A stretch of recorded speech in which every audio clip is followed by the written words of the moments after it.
You want to be in that top three, and right there, it looks like Lucas Anderson, the veteran from Europe, battling with Romet Sirna, who he's been battling with all season long in Rally X Europe. And what we're seeing right there, we've got Patrick Grushka coming through there. He's able to block over a little bit, pushing Gray Ledbetter out, but now she's got that speed, made it around him. Now we've got also Mitchell DeYoung making his way up from the back. Yeah, right there, we got a 3 wide. And look at that, Gray Ledbetter getting the best of Romet Sirna there. That doesn't happen very often. Now you got Mitchell DeYoung inserting himself into the equation. Gray Ledbetter blocking on the bottom of the Motec car, back 40 car at DeYoung. Look at that, Gray says, no, no, no, you're not taking that from me, Mitchell. Battles back into the second spot. You gotta love the fight in Gray Ledbetter today. You're correct, and like with Gray was talking about earlier within the week, she was really excited for this. She's been on this track before. She sees how these conditions are. A lot of the Europeans coming over here aren't really familiar with the way the dirt is here at Crandon, and Gray said that this is a perfect track weekend for her. Yeah, a little bit of breathing room there for Ledbetter. She elected to take the Joker. Each one of these drivers is going to have to take the Joker one time in this 5-lap feature, dropping back to third. That time's going to come back to her as she powers down the backstretch. Sirna having some struggles, had a prop shaft failure earlier in the day. That put him into the B final. He didn't like that, talking to him. He says, I'm ready, I'm to come out swinging. And you know, Romet Sirna, though, on the outside looking in right now in the 4th spot. And Mitchell DeYoung just coming through. We got Lucas Anderson sitting right there. Now, Lucas is a fast guy coming over from Europe. First time over here to Crandon, first time to the States. You've been watching him all season long so far for 26. Jim, what are your thoughts on Lucas Anderson? Well, Lucas Anderson has been the rookie sensation overseas, both in the Rally X North and South Division. A couple of victories, and he is in a fight for that championship over there. But it's an all-new game here at Rally X Americas, and we're seeing who's going to be able to bring the fight to Lucas Anderson.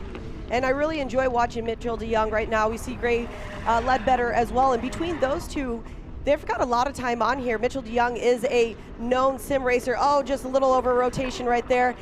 Then we were able to see Gray Ledbetter capitalize on that mistake. There's a broken right front on Mitchell DeYoung's car. You see that front end kind of diving down there on the right front. Maybe a broken strut, something like that, causing him to spin out. Yeah, that wheel's not moving. I'm thinking a broken strut, maybe possible broken strut tower. Tough break for DeYoung, who was the winner in round number 1. Looks like he's going to find his way to the B final here. But right now, the driver that's not going to find his way to the B final is that man right there, Lucas Anderson, currently leading in the 1 ethanol car.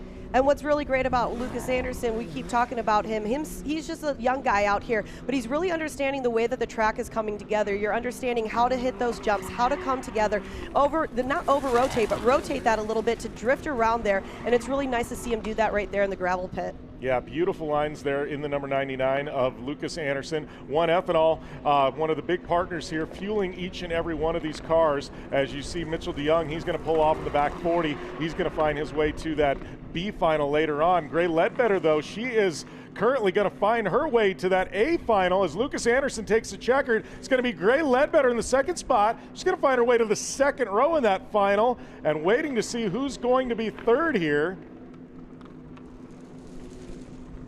And I believe it is Romet Sirna who is going to find his way to the 3rd spot.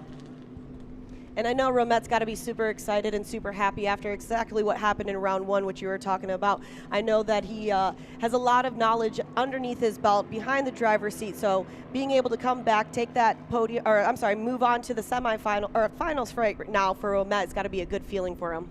Yeah, Romet Sirna looks like he having maybe a possible flat there. Yeah, right rear flat. So he's going to be happy to make it to the final. Obviously not the semifinal he wanted, but he did punch his ticket in the top 3 to that A final that we're going to see later on this evening. So he's going to be very happy with that. They're going to get that changed out, car re-prepped, and they are going to be ready to go. But we've got another 5-lap feature coming here from our supercars. So a little bit about these supercars. These are gas engine, or for you European viewers tuning in, petrol engine cars, 600 horsepower, all-wheel drive. They've got a 6-speed sequential gearbox in them. These things absolutely scream. Anti-lag, launch control. These things can burn the tires off on the launch, and they are using spec Yokohama tires. They are a mixed surface tire meant for both the gravel and the tarmac for you European viewers, or the asphalt and the dirt for you American viewers. So yes, these tires, very special to Rallycross. We'll see them in the Hypercars as well, but it's definitely going to be an interesting one because we have another stacked field of drivers coming at you, trying to punch their ticket into round number 2 and that A final. And right now we can see a few of our drivers making their way up there. We've got Tyler Leach.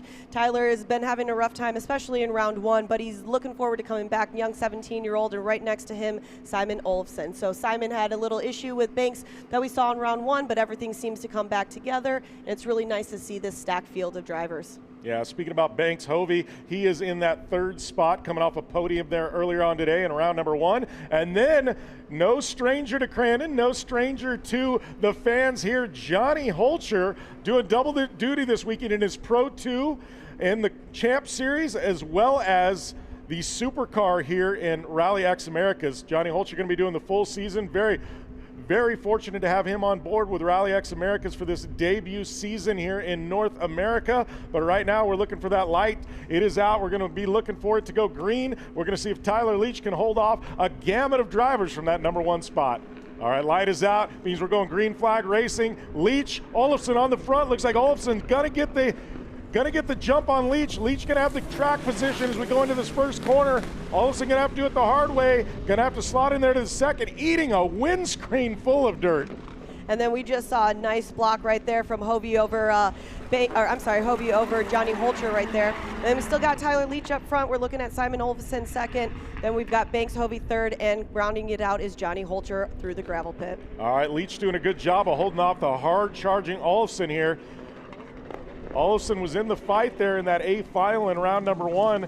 Just found his way outside looking in the 4th spot for a podium spot. But right now, Leach looking like the veteran. This is his first weekend ever behind the wheel of a supercar. His brother has run this division previously.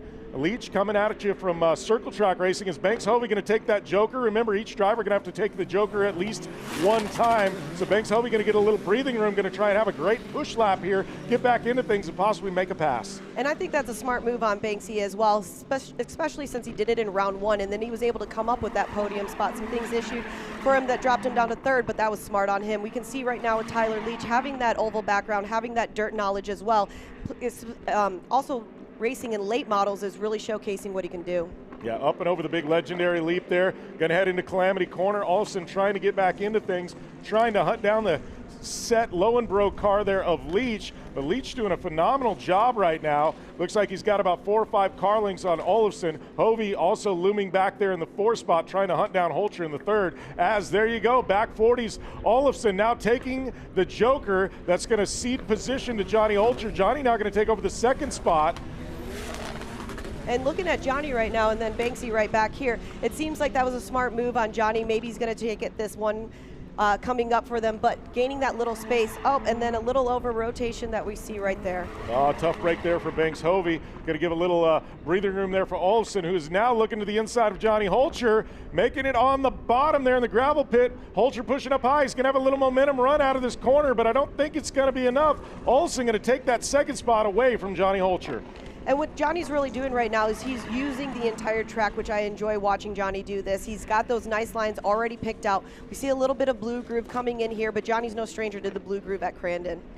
Well, and keep in mind the top 3 transfer into that A main, so Holcher is in a position to transfer as Olofsson takes the bottom line. Leach clearing Olofsson, taking the jokers. That was a big move there by Leach to be able to clear the 2nd place car, so he's not going to have to worry about the joker any longer as Johnny Holcher now trying to get back into things, looking like he's got a right rear flat as well. So puncture there for Johnny Holcher. That's why he's been falling off pace. He's just trying to survive here, make it into the final in that 3rd spot. And Johnny was mentioning earlier that he just made the mistake. He's like, I know that I shouldn't have pushed it so hard in round 1 that brought me back. So I think he's doing a little bit more conservative in round 2 to ensure that he gets to that next final. So Leach now going to take the white flag, mean 1 to go. Olofsson also in a transfer spot. He's in the number 2 spot. Got about 5 lengths to make up on Leach. Don't know if he's going to have enough time. And what I really enjoy watching about Olofsson is that he did make a few mistakes in round 1. He's really come back together, capitalized on the other mistakes from the drivers, and he's really picking the right lines right now. He's super clean. He does have a little bit of dust, a little bit of roost from Leach, but he's making his way through. Yeah, and I got to tell you, Leach looking like a different driver than we saw in round number 1. Man, getting a few laps under his belt's really coming into play here because Leach is holding off Olofsson, who is a very accomplished rallycross driver from Europe.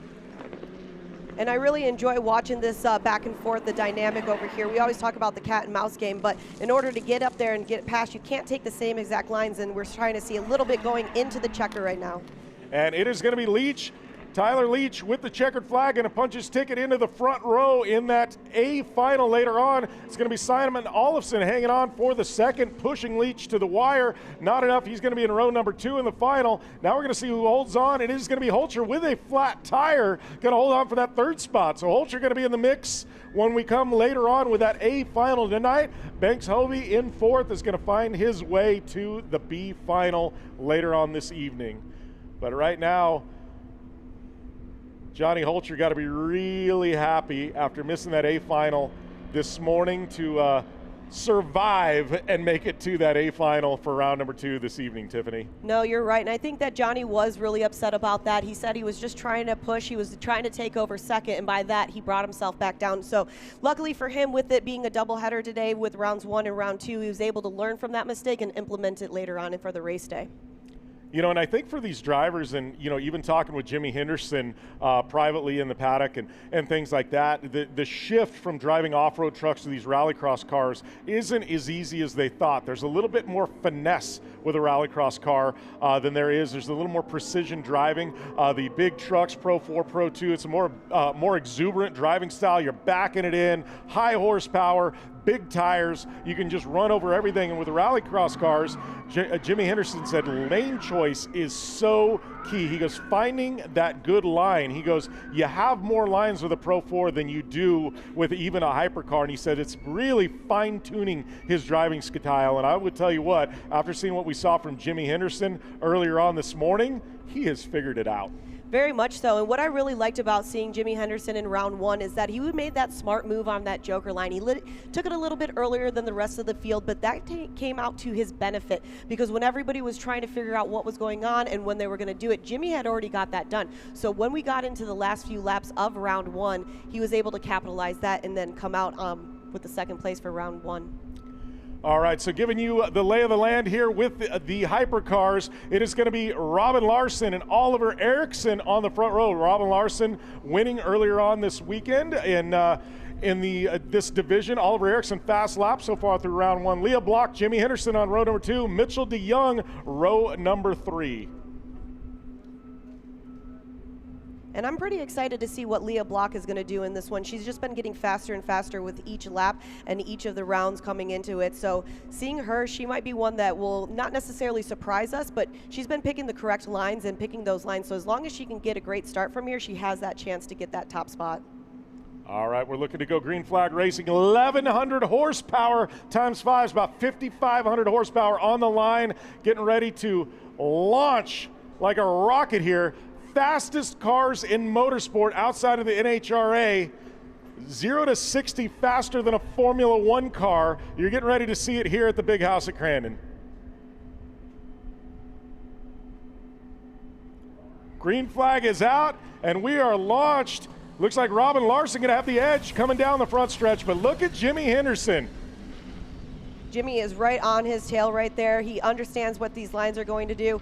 I'm really excited to see what's going to happen on this backstretch right there going into gravel pit, especially with Jimmy Henderson and knowing how fast he can be. Yeah, Henderson going to have to take the high line. Robin Larson all the way to the bottom protecting. Oliver Eriksson sneaking down low, had some troubles in that first set of races this morning, but he is battling back. One of the best in the world here with Oliver Eriksson. He did not like sitting in that B final. No, and it seems like Jimmy just set himself up perfectly for this one right over here. We've got Eriksson right behind him, but Jimmy was able to come away with that in 2nd place. All right, so Robin Larson leading so far, multi-time Nitrocross champion, doing what Robin Larson does best, winner earlier on today. He's looking to keep the streak alive here, but Jimmy Henderson and Oliver Eriksson, very, very fast out here, going to push him to the limit. And we did see Leah Block and Mitchell DeYoung take that joker on that first lap, which was a very smart move on them. Larson with a big slide there into the gravel pit. Look at that, Jimmy Henderson down on the bottom, not going to be there. Larson going to have the momentum coming out of this one. Oliver Eriksson in that 3rd spot. He is in a transfer spot, so he's got to be careful there. Doesn't want to take himself out, knows he's going to transfer, but he'd love to move up a position, which means a starting row in that final.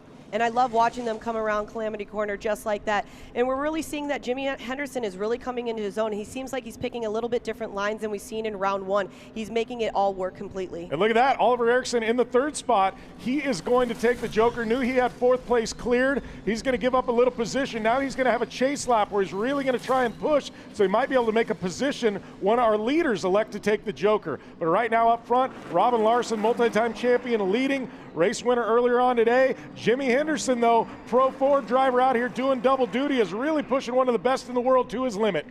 No, and it's really good to see what Larson's doing. I know that many of you may not know, they still have spotters in there, so their spotters are still telling them what's going on. Larson's spotter's telling them that Jimmy's right there on there and what he needs to do to come through this.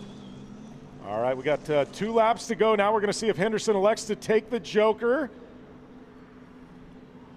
And he does. So Jimmy Henderson takes the Joker there. Knows he's got Oliver Eriksson cleared. Little bit of a mistake coming out of the Joker. It's going to allow Oliver Eriksson to get back into it and get a run. Looks like Jimmy Henderson has him cleared. Going back up front, though, Robin Larson now, he's pushing really hard. Knows that Henderson and Eriksson going to have a chance to pass him on the final lap when he does take that Joker.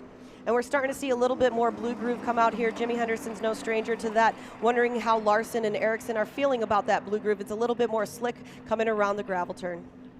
All right, big gap there from Robin Larson back to Jimmy Henderson. Jimmy Henderson now going to have his hands full there with Oliver Eriksson. Don't forget Mitchell DeYoung there in the 4th spot. He is starting to push, and he's going to insert himself into this with 1 lap to go.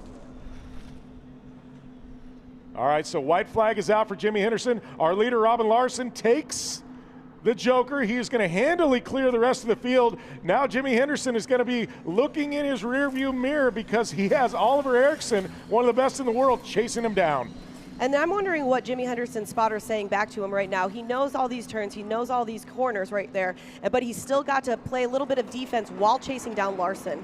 Yeah, Oliver Eriksson, current points leader in Rally X in the Europe Series in the North, so he has definitely taken some victories. Current points leader over there, trying to have a great opening weekend here in Rally X Americas, and right now it looks like he is in a transfer spot. Larson now going to take the checkered flag. He's going to be on the front row in that A final. Jimmy Henderson, he's going to transfer, and Oliver Eriksson as well. Mitchell DeYoung outside looking in. He is going to move to that B final. Leah Block, tough day for her this afternoon. She is going to be in that B final as well.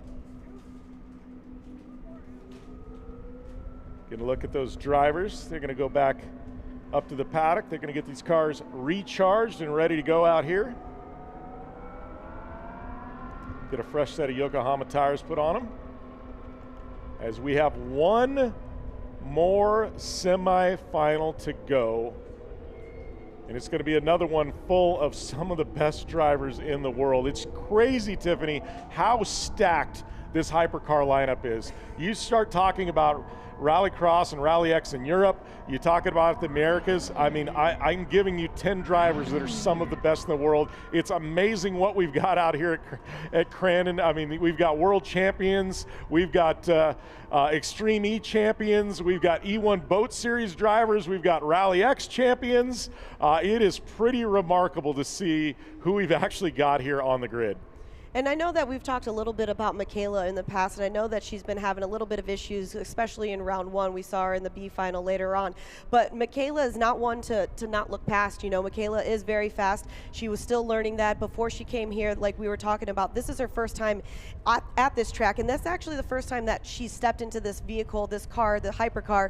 And so seeing her come together, seeing her knowledge come together, her picking the right lines, I'm really looking forward to seeing what Michaela can do for this one. Yeah, it's been fun to watch her racecraft. You know, she started out a little slow in the opening practice sessions and had never driven the car until opening practice here on Friday. And throughout the weekend, we have seen her get quicker and quicker.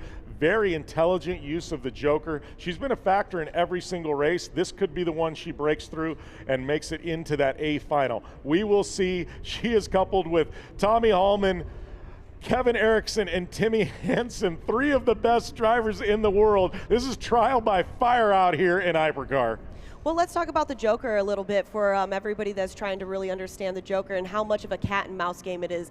You know, let everybody know what the Joker does, especially for your your strategy for driving in such a short race. Yeah, it's about a 1.5 to 2 seconds slower, and every driver's got to take it once. So traditionally, your leader, they're not going to want to take it until the final lap unless they've got a over 2 second gap on the rest of the field. So you'll see the driver in the lead generally take the faster line, but the rest of the drivers can strategically try and take that joker. They take that because they'll lose position, track position initially, but if they have a very fast push lap, they have a chance to make up that time and then some when the lead driver or the drivers in front of them elect to take the jokers. There's a lot of strategy, like you said, there's a cat and mouse game. Sometimes you want to goat people into it and then jump in at the last second and pass them.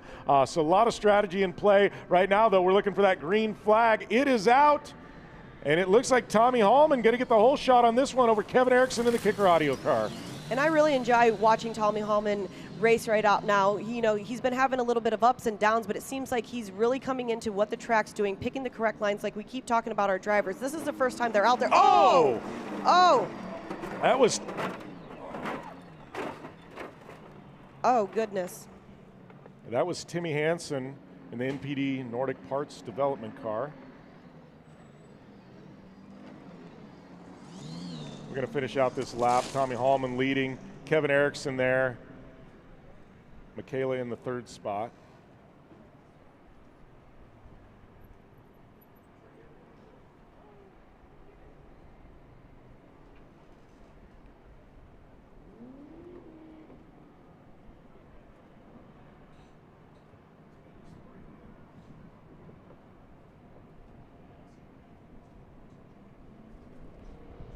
All right, Timmy Hansen out of the car.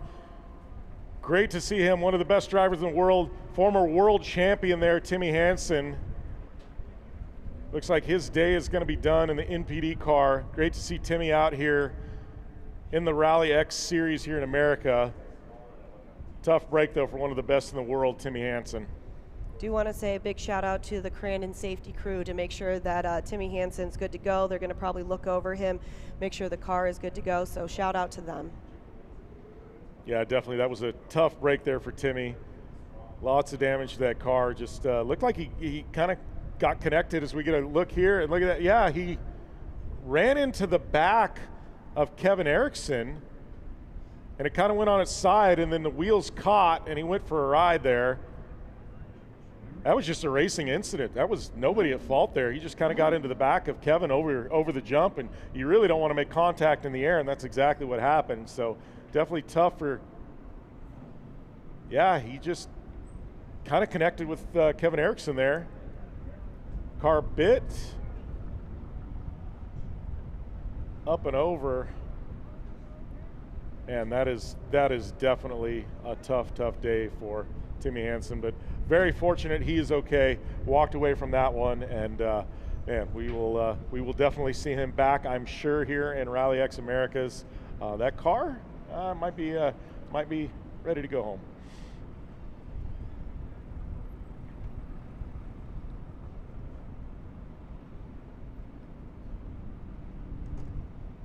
Looks like they're going to get it strapped up and get it flipped over. I know there are some safety protocols in place. These are electric vehicles, so it's a little bit different than a traditional rollover, but yeah, they're going to get it flipped over, and we're going to go back to racing here with Hypercar and this semifinal. When we return, we're going to take a short commercial break, and we'll return to Rally X Americas here at the Big House at Crandon.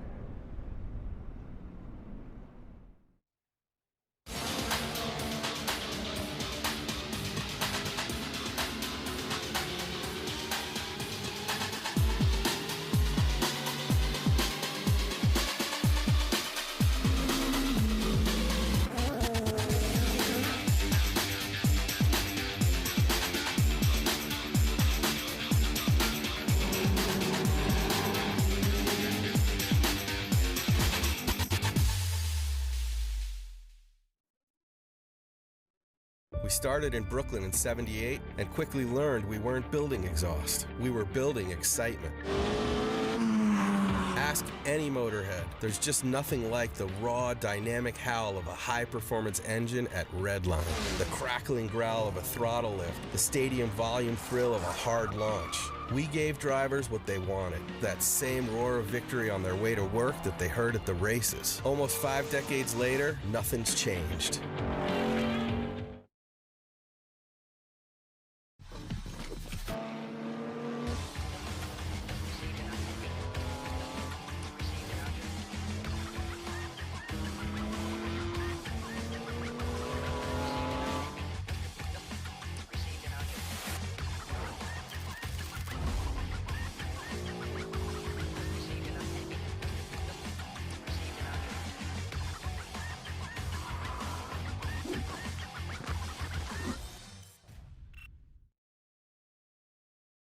Spoke words, we had instincts. Hardwired to survive, built to fight. Then came technology.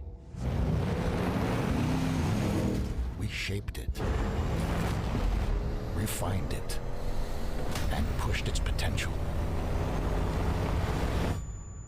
Sense, interpret, adapt. All before you can think it. Drive with instinct.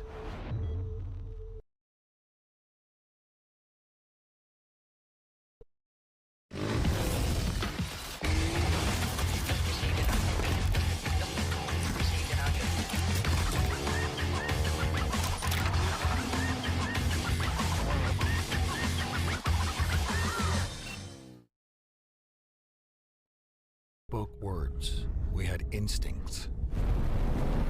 Hardwired to survive, built to fight. Then came technology. We shaped it, refined it, and pushed its potential. Sense, interpret, adapt. All before you can think it. Drive with instinct.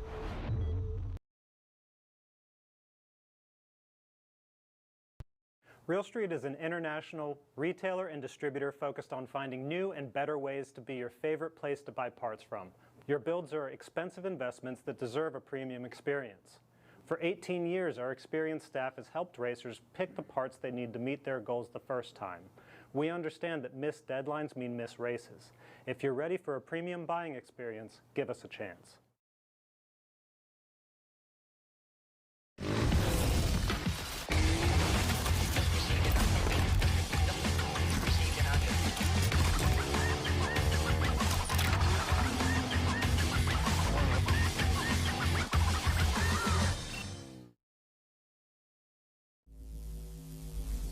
This is it, the final lap. Mike, it's last lap. It's on, CJ, let's go. It's Keegan Kincaid and CJ Graves.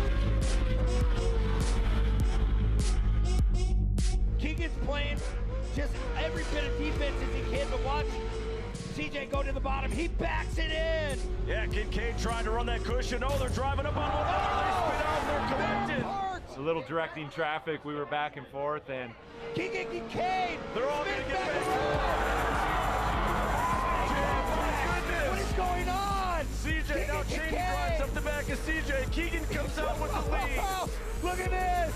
Keegan Kincaid, one final time. Your hometown boy. The Lucas Oil back four. Oh, gonna now get the Cheney job gets in the done. back of him. Oh. Cheney's going to push him across This is crazy, Crandon.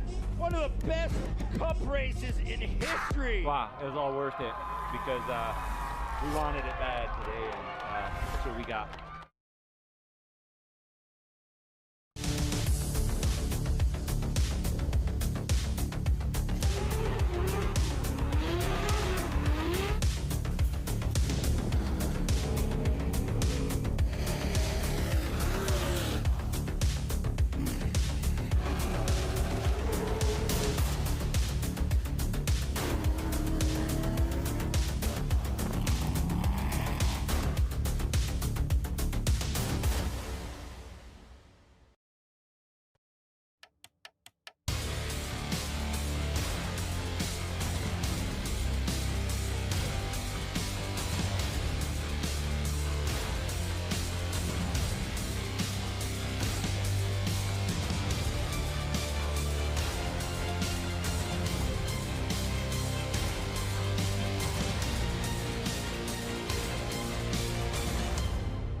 started in Brooklyn in '78 and quickly learned we weren't building exhaust. We were building excitement.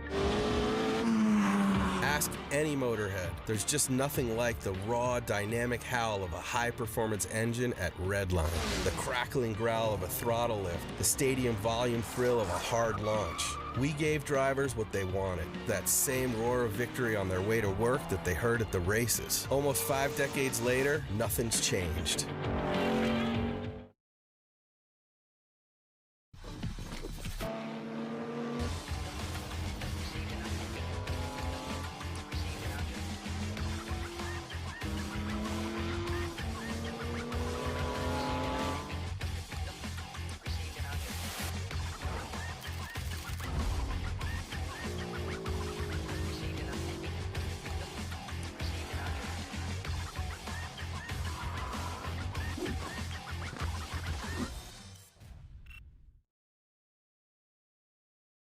Spoke words, we had instincts. Hardwired to survive, built to fight. Then came technology. We shaped it, refined it, and pushed its potential.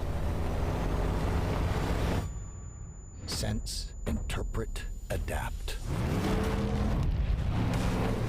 All before you can think it. Drive with instinct.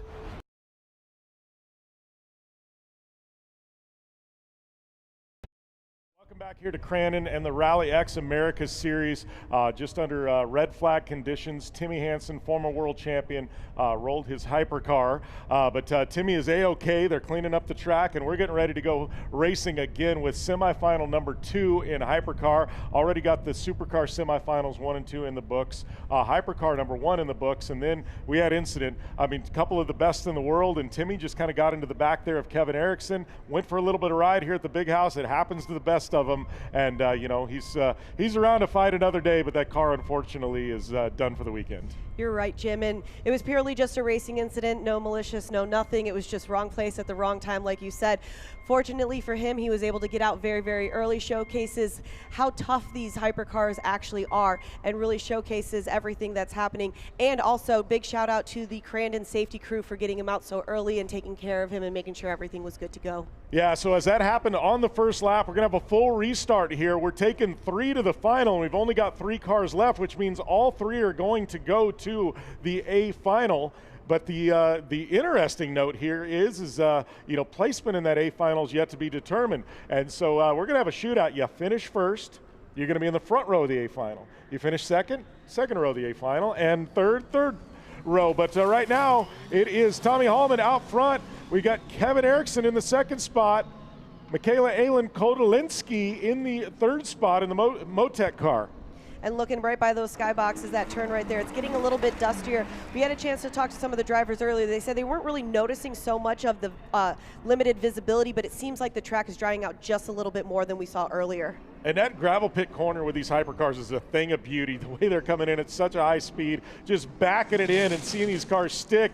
As Kevin Erickson looking to the bottom of Tommy Hallman, coming through Calamity Corner, nothing there. They're gonna go side by side.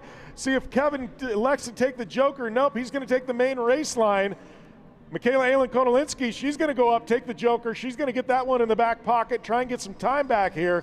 As our leaders coming down into Barton Corner, it is Tommy Hallman, followed by Kevin Erickson. And Kevin Erickson's right on the tail of Tommy Hallman right there. So not only are you making sure that you're picking everything correctly, you're doing what you need to do, but you're also playing that defensive blocking, going right in there into the gravel pit turn. And look at that, backing it in once again. Tommy Hallman trying to protect that low line just a bit. Not coming in quite as hot as he did the previous lap. Kevin Erickson trying to just absolutely get something going. It's tough though. Tommy Hallman, one of the best drivers in the world, getting pressed by another driver that's a top 10 driver in the world in Kevin Erickson. What a shootout we've got here.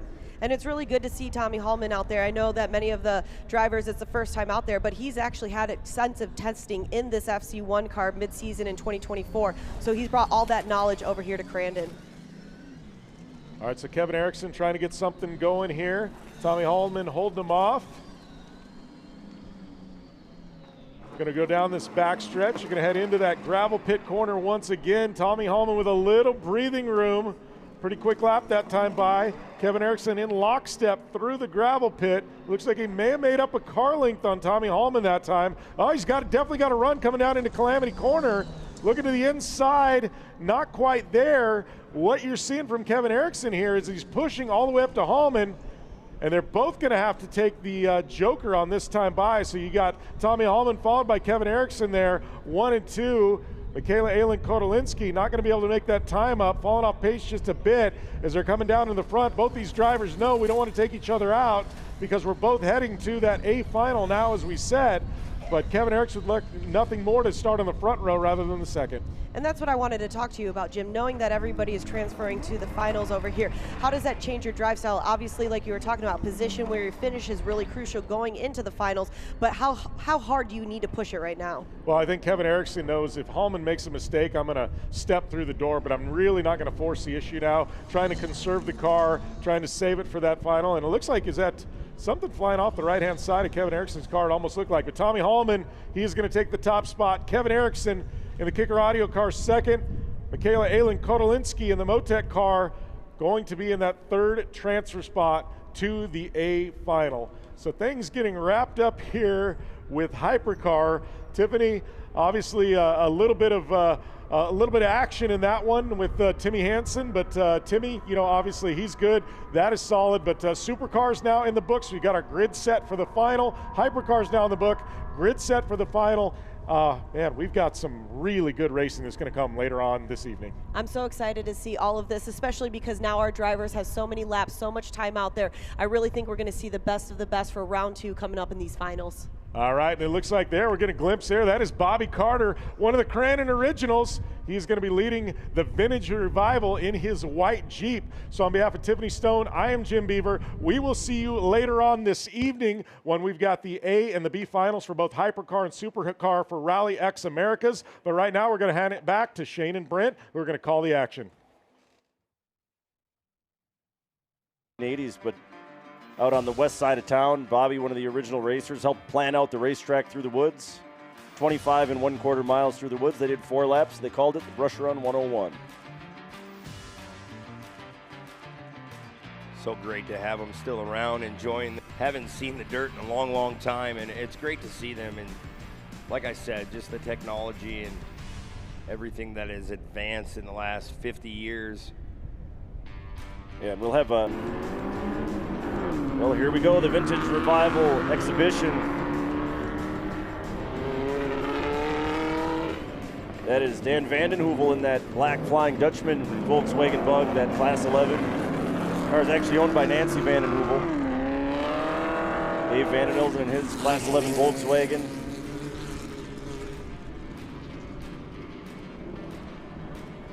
There's Tom Schwartzberg, as I mentioned, not just the driving resume, like I said, 50+ years of racing here at Crandon, but also behind the scenes helped to build what was the Soda Series at the time, writing the rule books, coming up with all the regulations, and did a lot of work behind the scenes to stabilize short course off-road racing. Contributions that really need to be recognized, better recognized. Schwartzberg, by the way, is donating that car to Crandon International Raceway as a museum piece, a display piece. So this is going to be Tom Schwartzberg's last time driving that car. Yeah, that's what the word was around the street, and that's so cool that he's donated to Crandon, and that car will be around for a long, long time. Talked about that red and black Blazer of Rob Weiland. Like I said, he won a whole bunch of races here. So did the Malibu right next to him there. Faye, an 11-time world champion. You can see, even though it's an exhibition, it's hard to talk Faye into not trying to put a move on Weiland here, and those two did race against one another a few times. Yeah, Faye. BF Goodrich buggy, that is Marty Fiolka's car, but that is an old Art Schmidt world champion car. Barry and Laser chassis. Volkswagen Rabbit powered.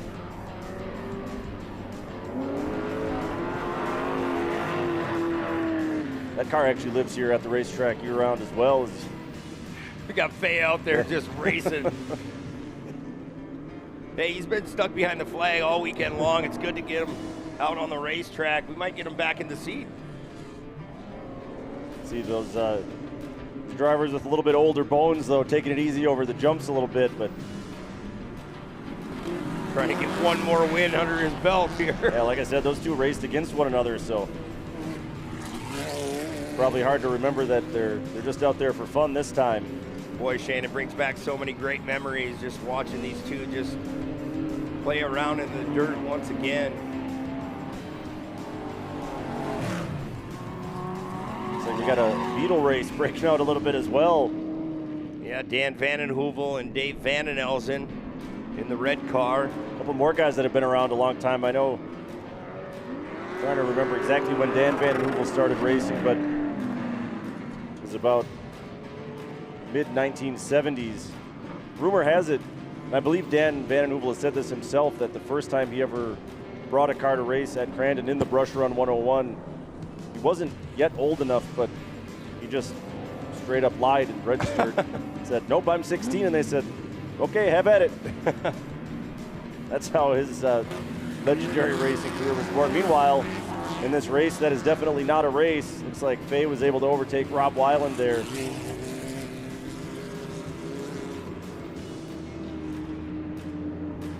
See if Rob wants to charge a little bit harder here.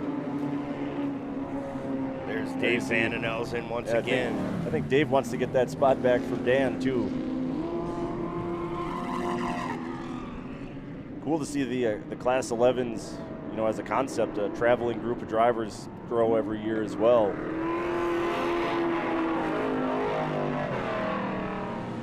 Yeah, Dave driving a little bit harder and harder every lap. All these retired race car drivers, there's something about putting the suit and the helmet back on. See Faye getting a little bit of air over the Polaris jump. I think they strap back in and they forget that they're retired. See the Flying Dutchman giving a thumbs up there.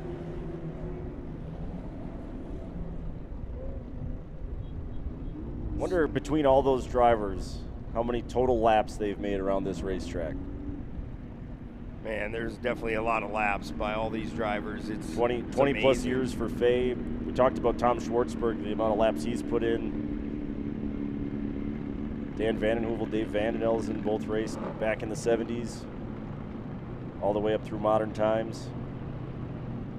There we go, Shane. A truck for us. Yeah, now both can get in. Now we'll have the big trucks coming out next. Second crop of the vintage exhibitions.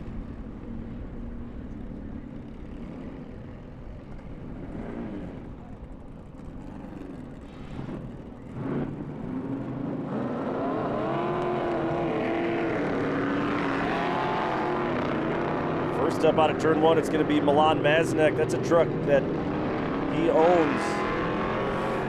Limited 4, a class that was around for a little while, but Milan, the longtime racer, also a mechanic for some of the greatest to ever get behind the wheel, but Milan in his own right, fantastic driver, a whole bunch of world championships, class championships back in class 3, the short wheelbase 4-wheel drive class from years ago that became Formula 4x4.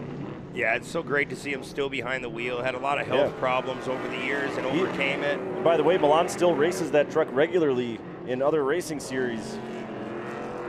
Behind Milan, just now going up and over the Polaris jump. This brings us back to the day here, Kenny Kincaid truck.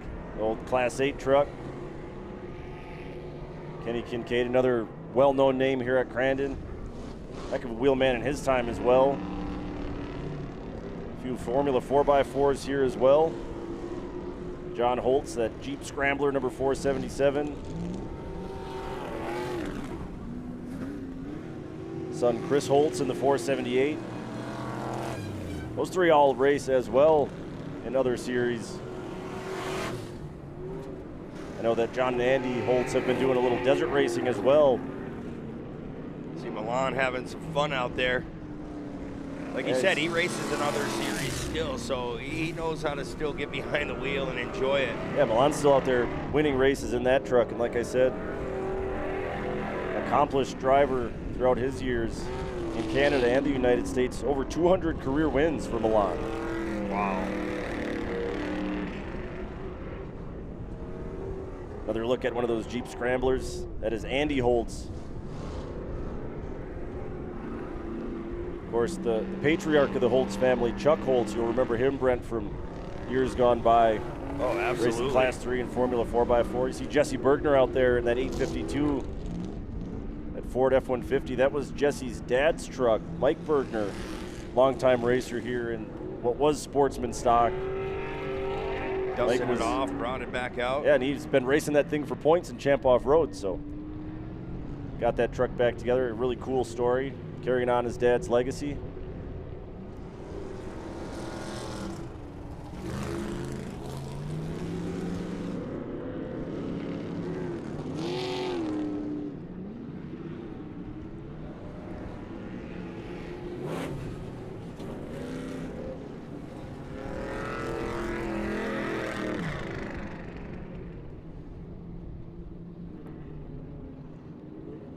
Well, you see our last of our vintage trucks making their way around.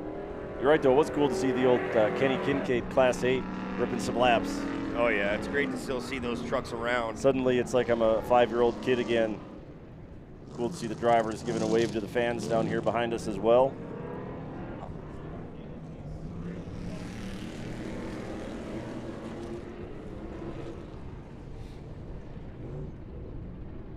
Cool to have those TFA Racing, those Holtz Jeeps back here as well. In the days of Formula 4x4, those Jeeps won a lot of races here at the Big House.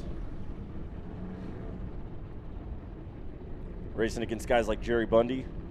Remember Jerry back in the day. Another legend.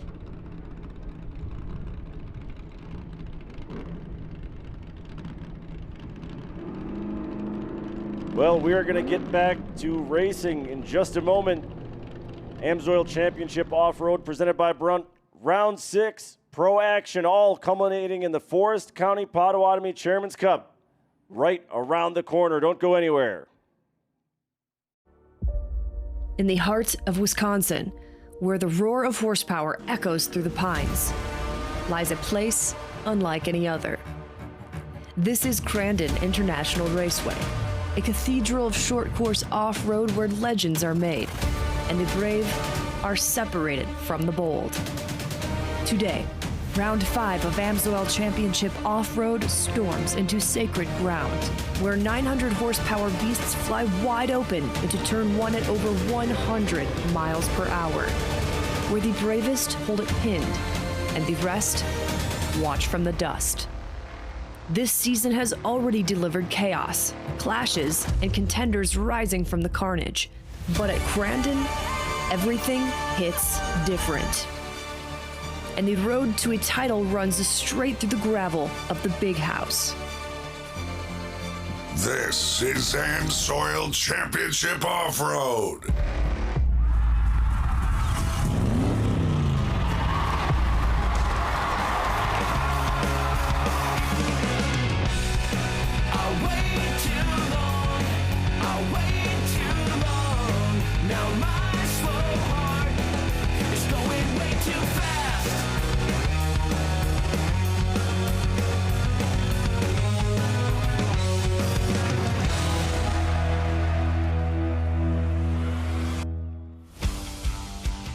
Welcome, everyone, to the Big House at Crandon International Off-Road Raceway. You're watching AMSOIL Championship Off-Road presented by Brunt.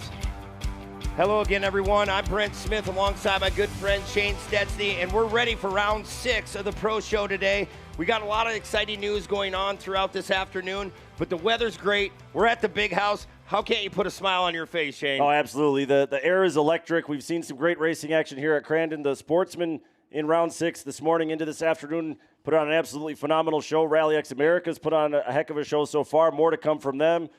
Pro Buggy staged up, just about ready to go. But before we get started with Pro Round 6 for Champ Off-Road, Haley Shanley caught up with Keegan Kincaid earlier, and there is a very important update for the fans here at Crandon. Well, this is one of the biggest stories of the weekend, and breaking news today, Keegan Kincaid will be entering the Forest County Potawatomi Community Cup race, but not in this truck. No, as we know, he had blown the motor on Friday, so he was not able to race yesterday for either of the points rounds, but good news, at 10 p.m. last night, they were able to pick up this truck. Actually belongs to Cole Mamer. This is the truck that Troy Cox had driven in the Pro 2 class, so Cole Mamer is back there, Keegan Kincaid is back there. It's all hands on deck right now. The truck will be good good to race today. That is the plan, but they're getting things all dialed in and set up as best as they can for the Cup race today. But either way, this is good news. Keegan Kincaid is back in action today. We welcome you back up to the booth. I'm Brent, he's Shane, and man, what a day it's been so far. But Keegan Kincaid, to get that opportunity to get in another truck, he had catastrophic failure with that engine coming into this weekend. But we want to see Keegan on this racetrack, and that's some good news. Oh, you knew that he was dying inside, that he wasn't on the racetrack so far this weekend, but he'll be in the fray in that Forest County Potawatomi Community Cup. He always puts on one heck of a show. I mean, just look at what happened last year at the finish of that race. And, yeah, fantastic news for his hometown crowd and for Keegan that he's going to find a way to make it out there. But top to bottom, this pro racing action I think is going to be fantastic. Haley, based on what you've seen so far through the sportsman schedule here in round 6 and how the track's looking, we're teed up for maybe an iconic, memorable day of racing for the pros, aren't we? We are. Frankly, I would be surprised if this is not an all-time race that these fans are going to be able to witness today. Because that is Crandon. That is a classic product of Crandon racing. There's always wild cards when you have the speed and all that's on the line when you come to race here. And I'm hesitant to even say this, guys, but there is actually some weather in the area. Now, I don't think it's actually going to be a major factor, but could be a factor nonetheless. So let's all just put out there hopes, prayers, good vibes that that doesn't happen this afternoon. But at any rate, I think it will make things exciting, even if it does happen to hit us. So such is the nature of off-road racing. But guys, it has been incredible to watch the action today, not just with the vintage and rallycross, but with you guys calling the action for the sportsman racing. Fun to watch today, and the best is yet to come. Yeah, there's no doubt about that. Pro buggies staged up and just about ready to go. One last bit of track prep, a little water being put down, and you see Faye already headed to the tower. And we are going to light the fuse here on Pro Round 6. Here is your lineup for Pro Buggy. Cole Bernlohr will be on the pole. Michael Meister, the winner on Round 5, will start second. Then it's Billy Booth, Jaden Uribe, Ryan Schwabe, Bo Ambos. Tony Keepers from Argonne, Wisconsin starts 7th. Mark Steinhardt will start 8th. Jordan Bernlohr starts 9th. And on the outside of row 1, Kai Graff will start 10th. Then in row number 2, Stephen Ahrens. Driving for Kevin Gladman will actually be Donald Haas Reitzel in the number 43. And it's Ryan Mottinger, Logan Christensen, Jaden Lemke, and Zachary Drapkin on the outside of row 2. These drivers, Brent, had a really challenging track yesterday. Track is prime for these pro buggies today, and we're in store for a good one here. Yeah, you're going to see the horsepower hook up on these long straightaways here in pro buggy. It's great, right? They got a little bit of share of different weather throughout the weekend. They know how to get through the mud here at Crandon, but I guarantee you, you're going to love what you're about to see. Faye's up in the tower, slides that board across. The green flag flies. We're underway here in Pro Buggy. 16 cars storming down towards Forest County Potawatomi, turn 1. Look at who it is. In a drag race, and it'll be Michael Meister with the Yokohama hole shot. He was way sideways, though, through turn 1. Able to gather it back up. And how about Bo Ambos? Look at that launch by Ambos. He is in second as they head for turn 2. Yeah, what a great drive so far. Getting that hole shot is everything here at Crandon, especially when they put that water down. That moisture is really going to play havoc the rest of the day here. Now Tony Keeper's going to work on Ambos. Those two drivers pit together to help each other out quite a bit. Look at Ambos driving up to the high side. Keepers will try to dive back down to the bottom. Little bit slippery here on lap number 1. Yeah, Michael Meister now finds himself out front here early. This is his hometown race. He knows how to get around here. So many wins, championships under his belt. Green flag. That will be our finish line. Oh, we got some company. That is really bad news. Billy Booth, the points leader, tangled up with Jordan Bernlohr, and I think they're stuck together. Yeah, they're hooked. They're not going anywhere. That is an abysmal start for those two drivers. We look back up toward the front. Bo Ambos still keeping Tony Keepers at bay. And Mark Steinhardt now joining the party a little bit. Oh, Keepers got into Ambos just a bit. Yeah, sometimes you got to lean on your other competitor to try to straighten out your car. That's what Ambos did. I love that battle between Keepers and Steinhardt. I remember talking to Tony a couple years ago, and he said as a little kid, Mark Steinhardt was his favorite racer, and that's why Tony was always so interested in buggy racing. Now he gets to do battle with his hero out there on the racetrack. Definitely having a blast out there running with his heroes. And look at this, Keeper is now putting the pressure on Ambos. Going in the gravel pit this time by. This is really good stuff out of Bo Ambos, one of the rookies out there in Pro Buggy.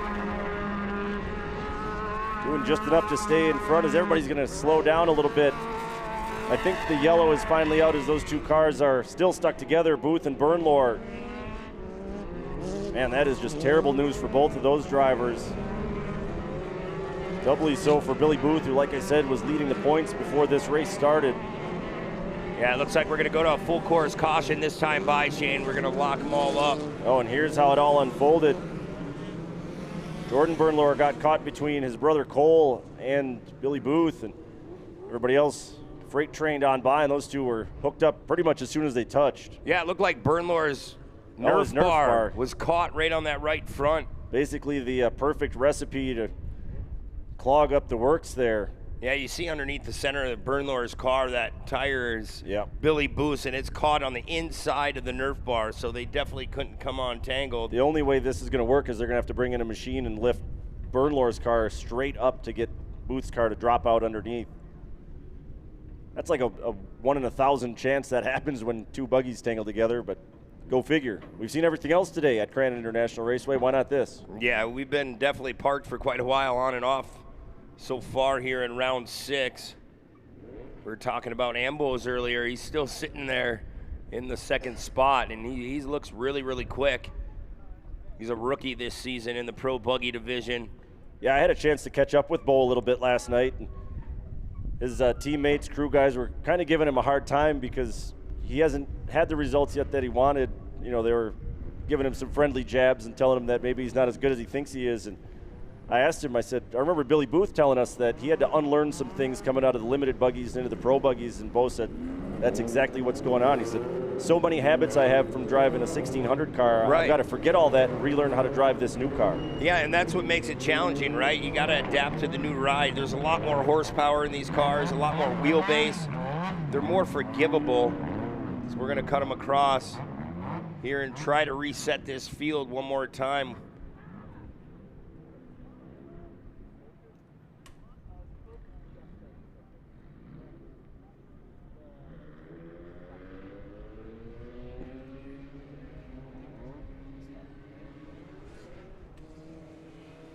Yeah, you can see the work being done by our safety team and the hook being brought in. Like I said, they're going to have to lift Jordan Bernlohr's car straight up off the ground. Yeah, and you wonder how much damage is done on the left front of Bernlohr's being hooked up like that. Hopefully they both can that, and I also wonder about tie rods and upper and lowers on Billy Booth's car. It's a lot of sideways stress, and you know, cars aren't built to do that necessarily. Just a bummer for Billy Booth. They're built tough, but yeah, like I said, Booth coming in as the points leader. We will have to wait for official word from timing and scoring whether or not they threw that full course yellow before the field technically passed them. I mean, they physically passed them. Right. Are they going to stay on the lead lap? I guess that's really the question at this point. Yeah, we'll have to wait and see, Shane. It's going to be very challenging. Hopefully for Billy Booth's day, he can get back on it. But Billy Booth, yeah, definitely. He's been so consistent. We've been giving him so much credit for how patient he's been, doing a great job, picking up a couple wins, and now it's like you backtrack a little bit, but you got to take the good out of the bad day. He needs to get back going. Hopefully everything's good. He can try to walk through this field a little bit and pick up some points. Because we're going to go around once again. Well, nice job by the safety team. They made that look pretty easy. Yeah, and you don't just want to rip it apart, right? You're trying to save it. And it looks like Bernlohr's car, the front end looks pretty good. Trying to look behind the front tire. Yeah, it doesn't look like anything is too badly damaged anyways.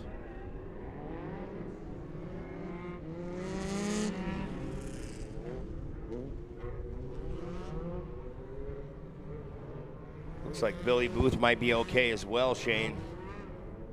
He's back there seesawing that wheel, trying to make sure the steering's all in contact. Well, after this long slowdown, it'll be Meister leading us back to the green flag. Still a long way to go in this one. Ambos was doing a nice job with two veterans breathing down his neck. Keepers and Steinhardt. See Steinhardt throwing some smoke out the back when he was cleaning it out, so we'll have to keep an eye on him. So we're gonna come back. Should be to the green flag this time by. The pace truck's gonna pull off the right side of your screen. It's gonna be Michael Meister, Bo Ambos, Tony Keepers, Mark Steinhardt. Your top 4. Look at him just waiting right up until the end. We'll wonder if he takes off on the backside of this jump. He's holding them right to the end. Yeah, that restart zone actually starts a little bit after the downside. That's what he did. He waited till the second cone, basically the last possible moment. Pro Buggy round 6 back underway. Wow, just like that, Meister just opened up that gap about 6-7 cars. Yeah, he brought his A game here to Crandon International Raceway. Won in round 5 on a really challenging track after rains came through on Saturday. Yeah, he's getting the best of both worlds, right? He's figuring it out no matter what the track's like. Looks like Zachary Drapkin was able to move up the spot. Now he's going to work on Mark Steinhardt as they went through Calamity Corner. Yeah, Drapkin had some issues. He didn't even make the round in round 5 because he had something go on. He said he was on the starting line and the rain was coming down. As we see on our screen, yeah, the rain speaking is of the coming rain, once again. Every racer's least favorite 4-letter word. Really light drizzle has befallen us here at Crandon International Raceway. It's about to get really interesting. Now, I talked about Bo Ambos coming out of limited buggies years ago here at Crandon. He was a winner in a light buggy race on a very rainy, muddy track. Whether or not that experience is going to come into play here as this track starts to get a little bit wetter, yet to be seen, is now Keepers alongside Ambos. Yeah, Keepers made that look easy. He just crossed the back over going off that flyaway jump. Tony Keepers in that Milwaukee Tools ride, just playing it patient, moving forward. There's Steinhardt now trying to work on Bo. See if Keepers can run away and try to reel in Meister.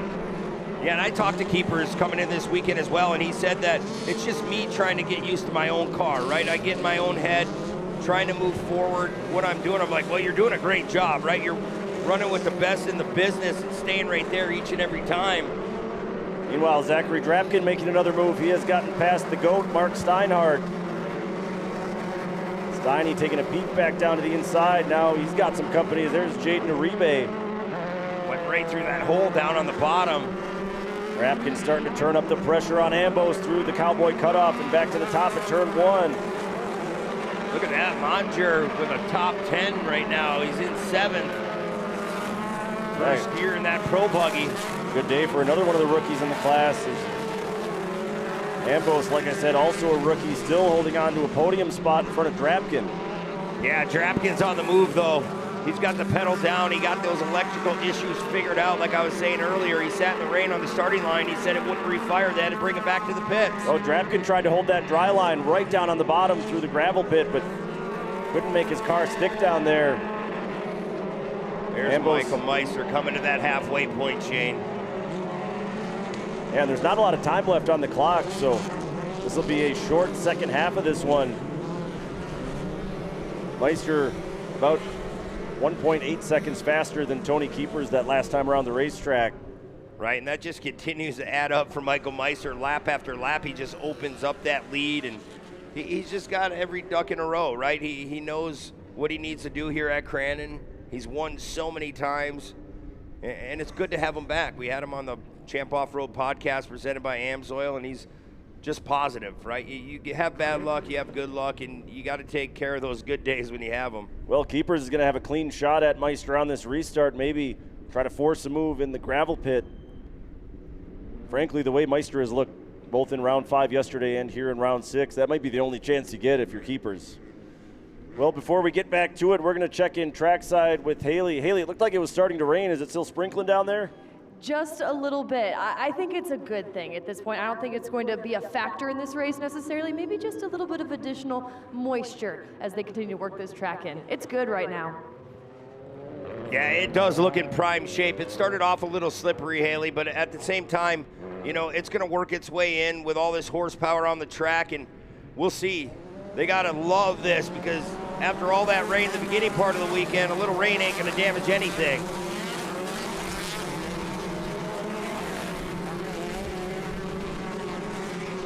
Well, stop me if you've heard it before, but Meister right away accelerating from everybody else.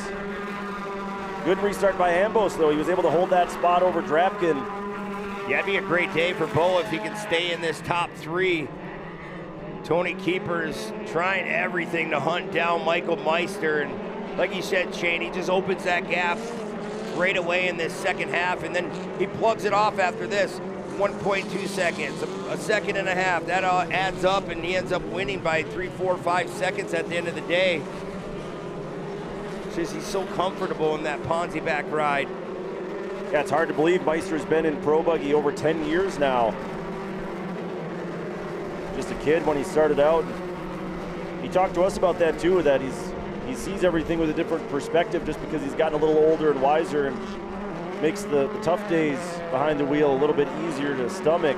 You see this battle for third starting to heat up. Drapkin just about landed on the rear end of AMSOIL's car. Wow, AMSOIL's trying everything to stay ahead of Zachary Drapkin in that red line oil ride. Great to have Zachary out here. Called a lot of his races out on the West Coast.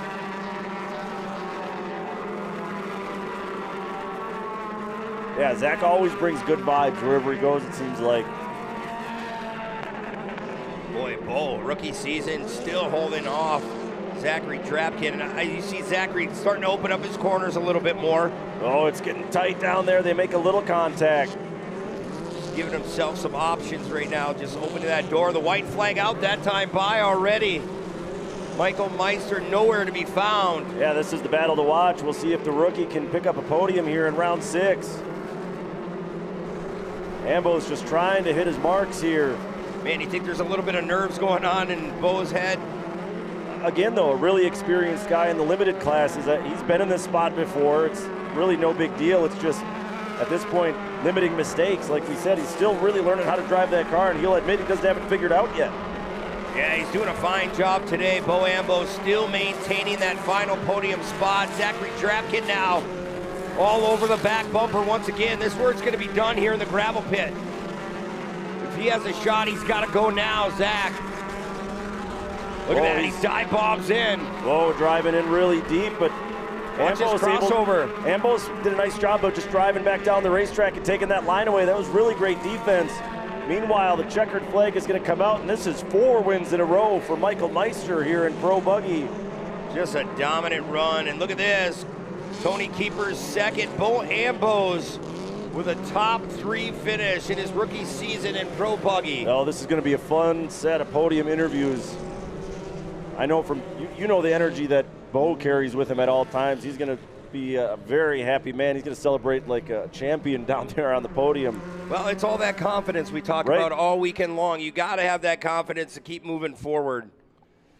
There's the full unofficial results from Pro Buggy. Meister, 4 wins in a row now, clawing his way back into the points conversation, especially with that tough day for Billy Booth and Jordan Bernlohr. Keepers, another strong finish, but he'll have to wait till another day to pick up career win number 1 in the Pro Buggies. When we come back, Pro Spec is up next here at the Forest County Potawatomi Brush Run Speed Festival. It was a wild one in round 5. Stay tuned for more.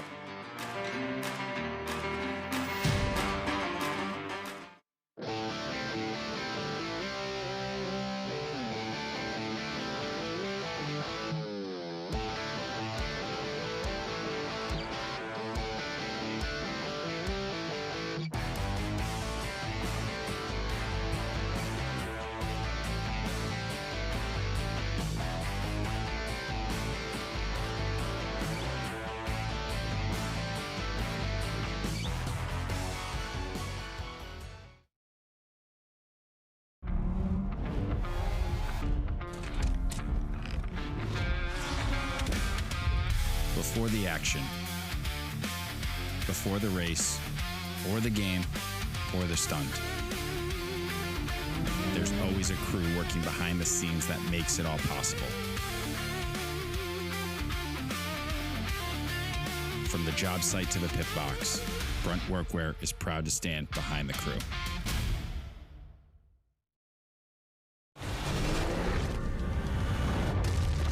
This isn't about timing or tradition. It's about crafting the right tool to erase the middle ground and draft the blueprint for what's next. Overkill, they say? Or is it? ZF Moto. Experience more.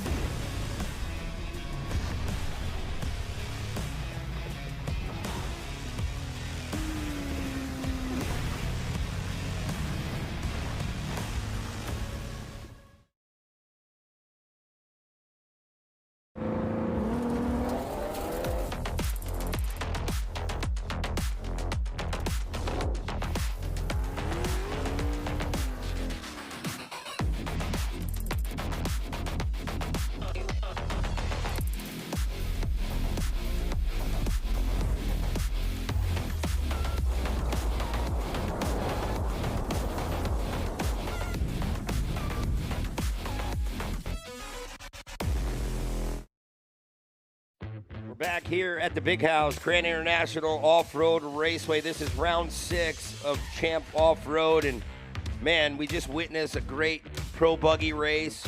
Had some new faces on the podium, but man, what a dominant run by Michael Meister.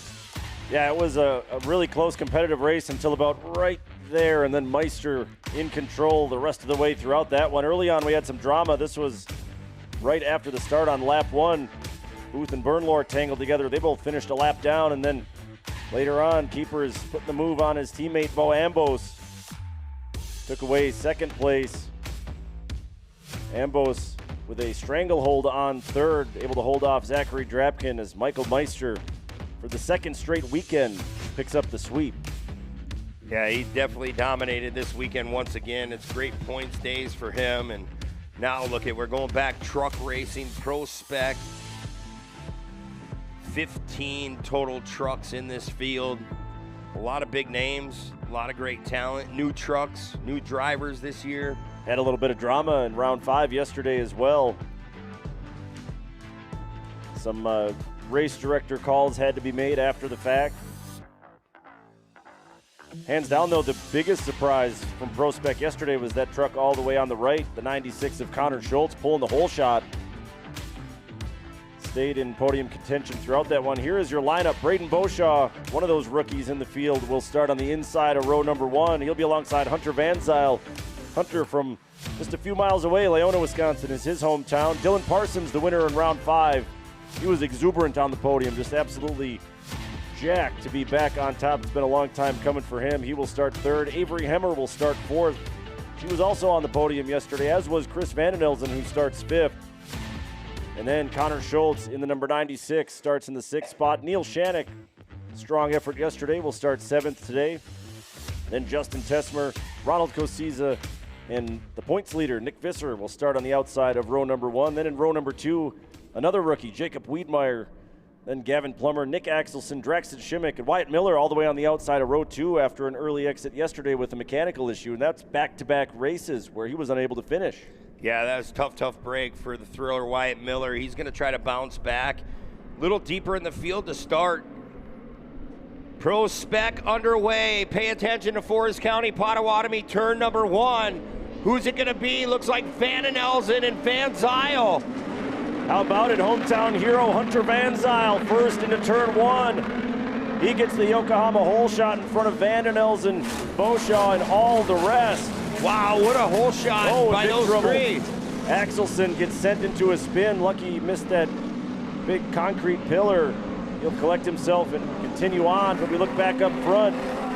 One of the young guns, Hunter Van Zyl, leads them down into the gravel pit for the first time.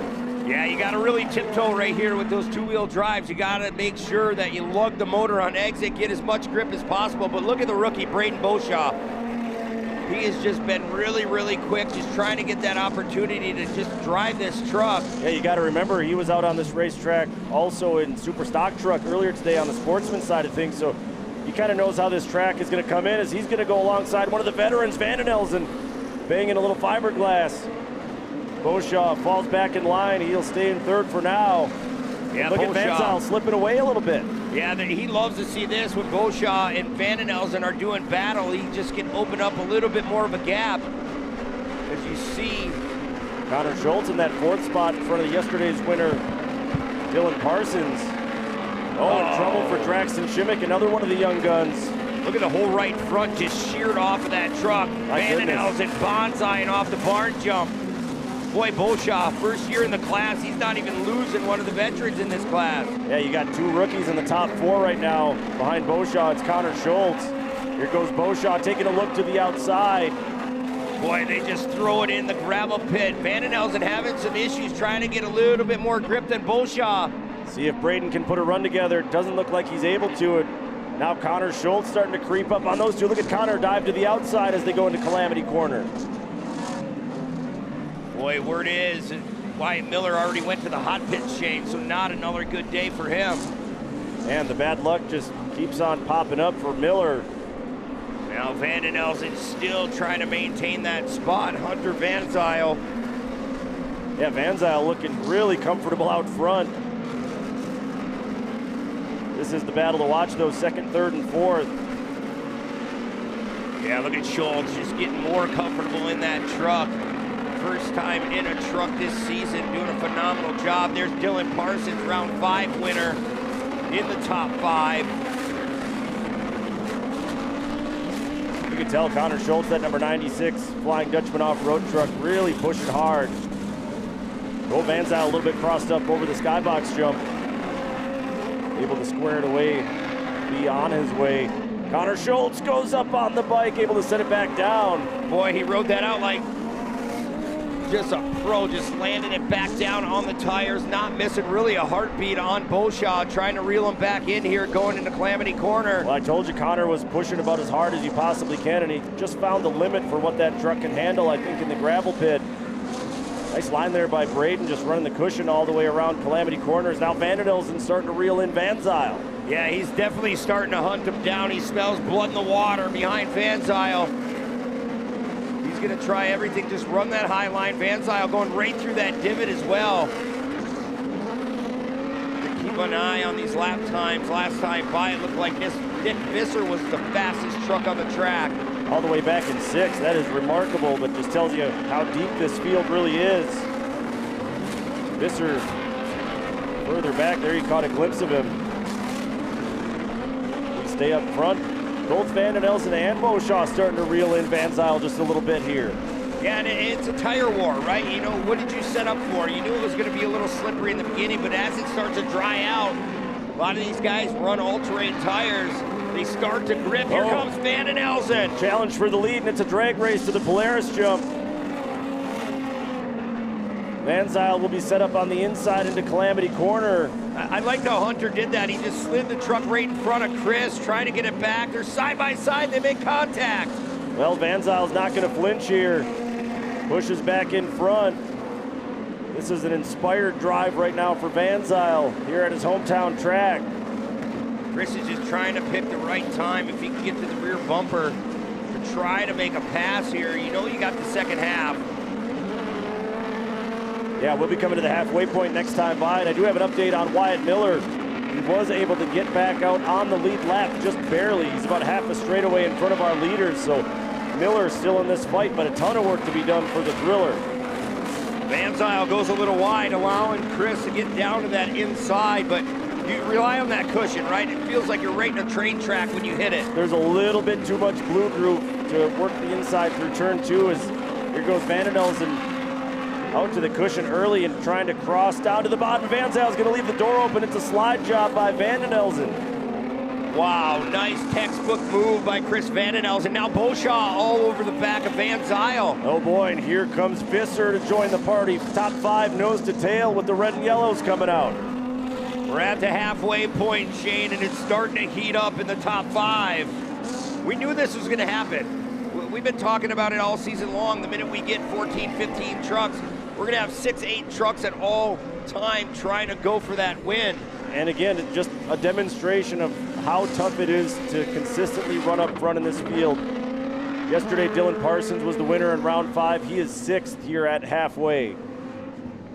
Unbelievable how this is shaking out. Van den Elzen really worked for that one in the first half, though, to take that lead away. Van Zyl was running a heck of a pace. Another thing to keep an eye on, by the way, Nick Visser, the fastest lap of the race so far. He was closing in on our lead group of 4 in a hurry right before the red and yellows came out.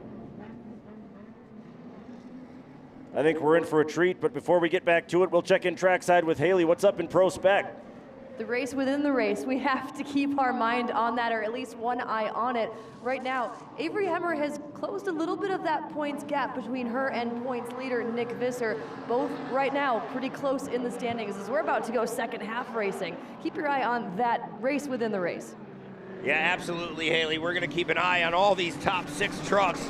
We don't know who's going to win this afternoon. We're going to find out right now. Here we go. It's a Van den Elzen, Van Zyl, Boshaw, your top 3. Big contact again. Yeah, that's Visser and Connor Schultz. Schultz getting roughed up a little bit, and Hemmer is going to get sent into the spin cycle. Parked facing the wrong direction, and she'll go to the back of the field, and here goes Boshaw up into second past Van Zyl. Look at Braden Boshaw getting the drive, the rookie, out of the gravel pit. Parsons went around in the gravel pit. We got a race for the lead. Braden Boshaw, the rookie, trying to close the door here on Van den Elzen. Boshaw trying to get across and do a slide job. There's some grip down there. It's just not enough when you're on that outside. You get that preferred run. As now Boshaw's going to have to go back to work. He's a confident race car driver, right? Oh, He's been around a long time. He just wanted this chance. Showed a lot of speed in the Sportsman Super Stock truck here at Crandon. Oh! Trouble for Braden, spun all by himself. Tried to drive across the blue groove, and that's another big shakeup. You saw Connor Schultz sneak by with a flat left rear tire as a result of that contact with Visser. Speaking of Visser, he is now in the final podium spot. Gavin Plummer now into 4th. Wow, Nick Visser started 10th. He moved up 7 spots so far. The hood just barely hanging on. Hard landing there for Shannick over the barn jump. How about Plummer? That's a really good run for another one of the teenagers out there in that top-tier motorsports truck, number 98.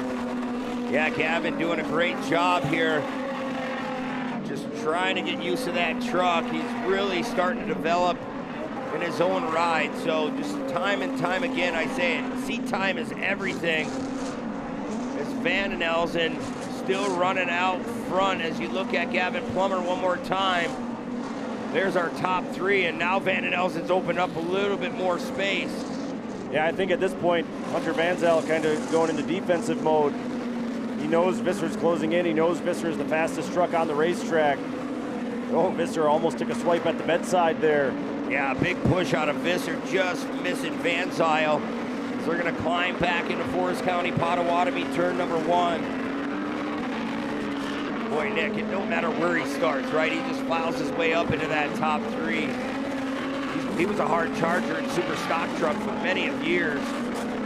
Yeah, just battle tested. Like you said, he's used to that style of racing.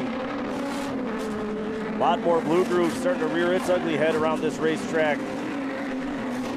Van Zyl still in that 2nd spot after leading some laps early on. Doing a great job, too.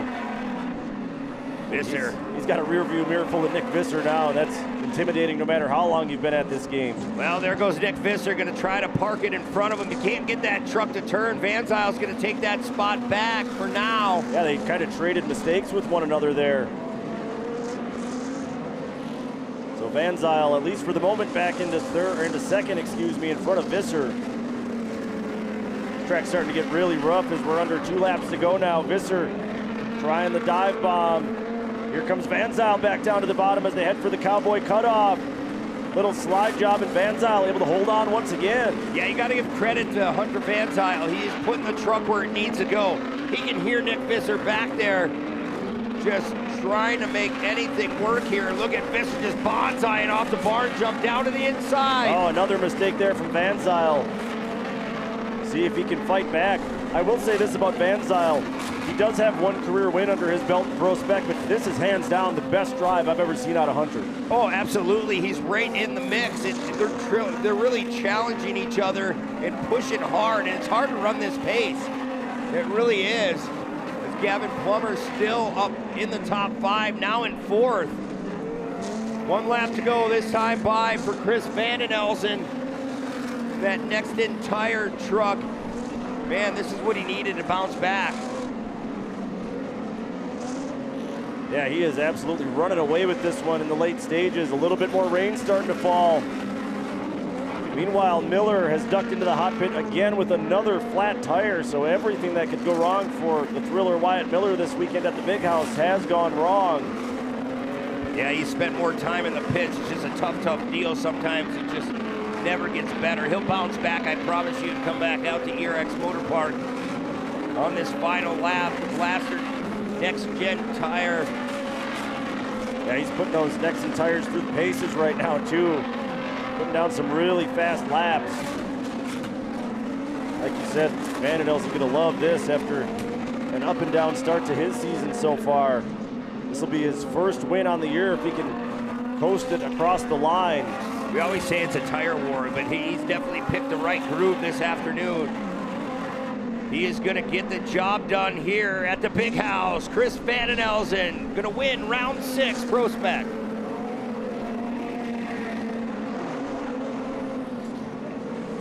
That wasn't exciting, Shane, right? I don't know what was. 5th different winner through 6 rounds in Pro Spec, by the way. Miller, the only one who's doubled up and won 2 races, 1 each for Vandenelsen, Visser, Shimmick, and Dylan Parsons. You see the congratulations going back and forth between all 3 of those drivers. Great for Hunter. Yeah, absolutely fantastic. Really good early run there by Beauchamp as well. Just made that one crucial mistake. How about our friend Gavin Plummer up in the top 4 as well? That's a career best finish for Gavin. He was running the same pace as pretty much all the lead trucks. Fastest lap of the race, by the way, was run by another rookie, Connor Schultz, the number 96. Yeah, I was just pointing that out to you. He's fast. That just tells you what this Pro Spec field is made of, man. There is not a slow driver in the bunch. Every single one of them is supremely talented. Let's go back and take a look at the absolute scenes that we saw. Yeah, Hunter Van Zyl had one heck of a hole shot. Braden Beauchamp as well, just filing in through turn number 1. And it looked like Van Zyl was going to hold his own for a long time. Beauchamp really putting the pressure on the top 3. Then you had Schultz trying to work in the mix. A little bit later on, Vandenelsen turning up the heat on Van Zyl. They would drag race all the way down into Calamity Corner. Van Zyl able to hold on. But then the mistake, the slide job there by Vandenelsen, that was enough to seal the deal. Then on the restart, little contact there between Schultz and Visser. That sent Schultz to the hot pit with a flat tire and sent Avery Hemmer into a 360. Then Beauchamp took the 2nd place spot over from Van Zyl, and then he looked to be charging on Chris Vandenelsen, and then right when he got to the bumper, he spun it around, and just a tough break for Braden Beauchamp, but one heck of a drive. And then we look at Nick Visser. Yeah, those two were at each other's throats for a while, him and Van Zyl. Visser was close there, but Hunter able to hold on, and then finally saw the opening through turn 2, and that's all Nick Visser needed to lock up that 2nd place finish. From there on out, nobody had anything for Chris Vandenelsen, who picks up his first win here in 2026. But now we are going to go down and talk with the top 3 finishers from Pro Buggy a few moments ago.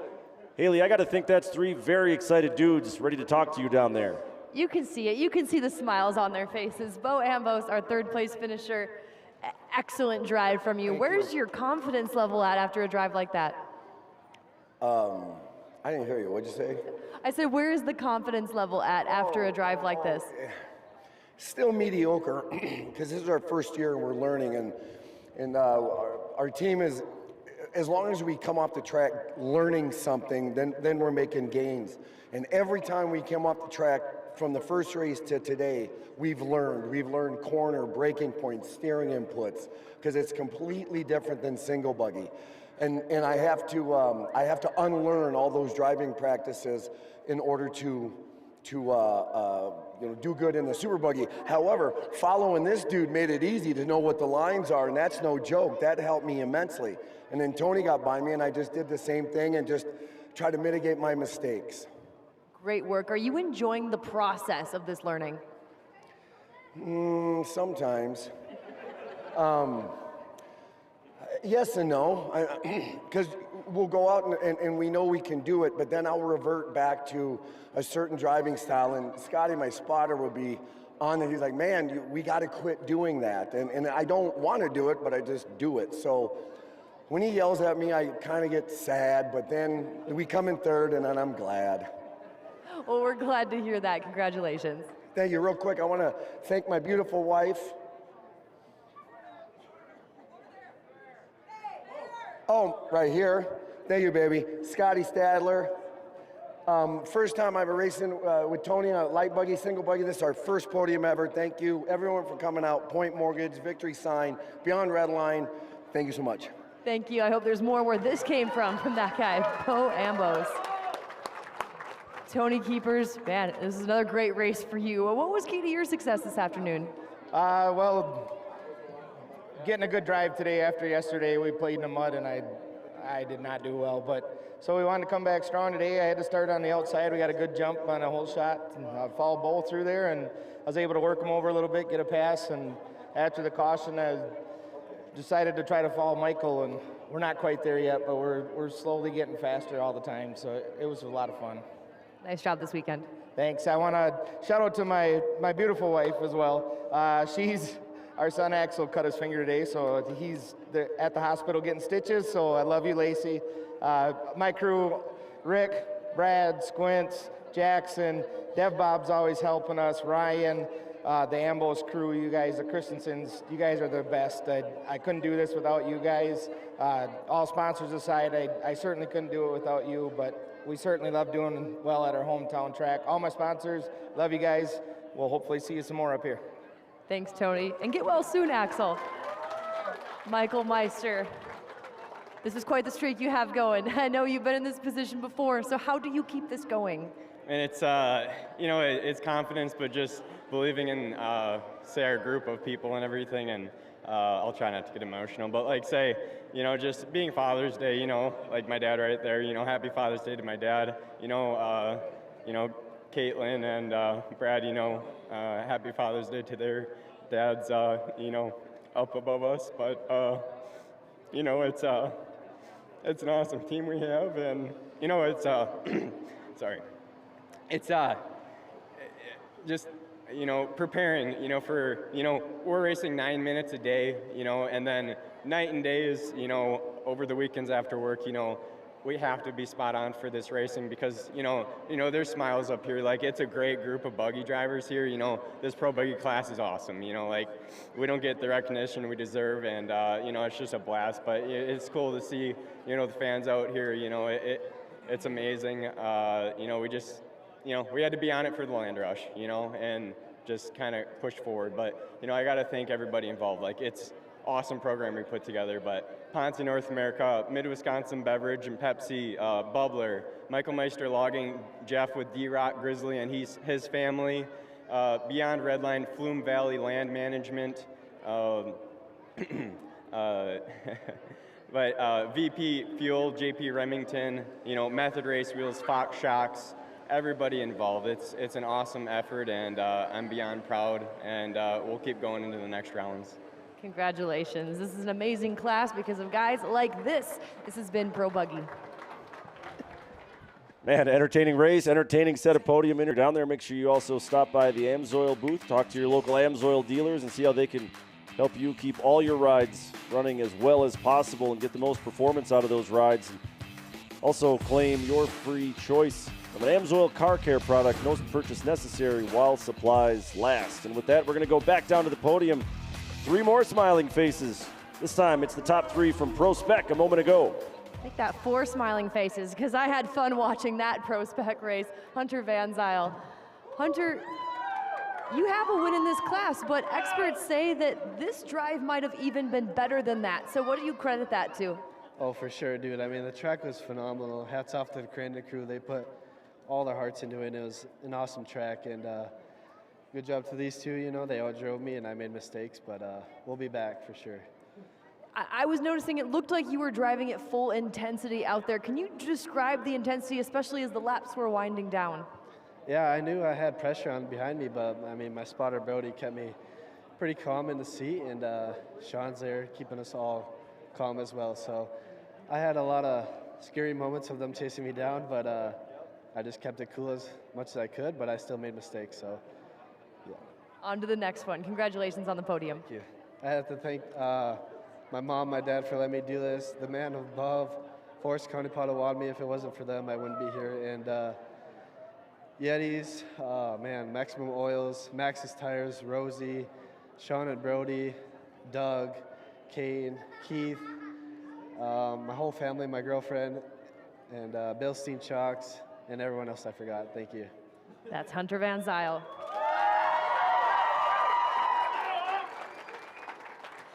Nick Visser, I was watching you in this truck work your way forward. So what is it that allowed you to do that today? This thing handles like a dream. We came out practice qualifying. This truck was just awesome. I know the mud yesterday threw a wrench into things. I just wasn't feeling it. Yesterday was not me driving, that's for sure, but we got through. I actually ran about 3 laps with no water in the engine yesterday, and it survived today. So it was a fun race. You know, winning's fun. But I rolled over my rock on the start, so I couldn't sit there on the gas. I just had to hold the brake and wait for the green. And we took off and just got what we could get and pushed on for farther. And happy to put on a show for everybody that's out here. Now the rain's coming in again. But first off, I just want to thank Yokohama Tire, all my family that comes from all over the place. Thank you, everybody. All the fans that have come and bought merch. My crew, you know, we had such a big crew this weekend, and with all the mud yesterday, it really put a lot of work, and you know, put race up on the top of the box today for Father's Day. Do this for my dad for Father's Day. Thank you guys. And I just want to thank the local sponsors big time. Teddy G Auto Body, Argonne Lumber, Parsons, Fuller's and Antigo, B&B Container, J&J Insulators, Made a Custom Apparel, Local 139. Just everybody else. Thanks for coming out. Thanks to our Forest County Potawatomi for putting on this event. Crandon for just putting through. I mean, you guys, this is a lot of work, everybody putting all this stuff in here. So I just want to thank everybody, and we're just going to keep pushing forth and be smart this year. Thanks again to Dustin Pence, who's spotting for me, built this truck. I think it's badass. Thank you.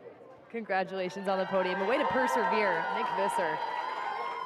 Chris Van Den Elzen, winner today. How much of this one was pure speed versus the will to win? Oh man, it's that's 100% will to win, especially with these guys around. It's yeah, you can go as fast as you want, and somebody's going faster than you. So you're just trying to run away as much as possible. But wow, again, Crandon put on a phenomenal track here for us.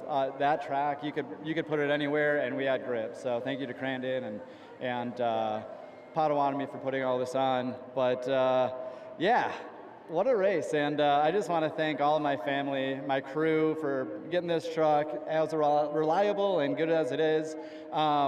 My wife, my spotter Robert, just keeping me calm the whole time. And all my partners, I'm excited. I got the Agents for Autism guys out here, but Nexen Tire, we got Blasters, ZFG Racing, DHI, Joe's Hand Cleaner, and Racer on Demand and G-Force. But the last thing I have to say is when I win, everybody wins, so I got some cool things. We love to see it. Man of the people he is, and I'm glad he's not retired. And if to get that reference, you'll have to check out his social media. This has been ProSpec. Thank you very much, Haley, and congratulations to Chris Van Den Elzen on a big win here in Crandon. And there it is once again, Mother Nature pouring on us here in Crandon. Well, we said it yesterday. Welcome to Crandon International Raceway in June. Seems to do this just about every year. It may not last very long, but it's going to get a little bit dicey out there for the Pro Stock side-by-sides. We'll see if they're up to the challenge after a short break. Plenty more to come here from round 6 of AMSOIL Championship Off-Road. Don't go anywhere.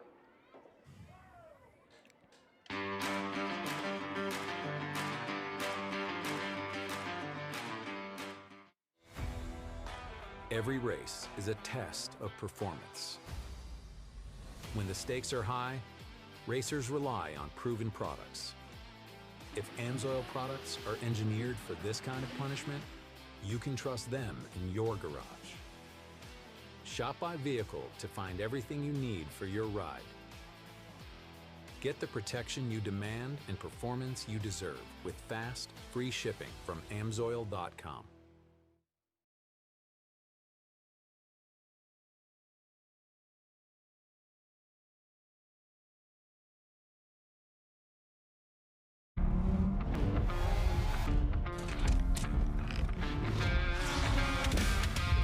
Before the action, before the race, or the game, or the stunt.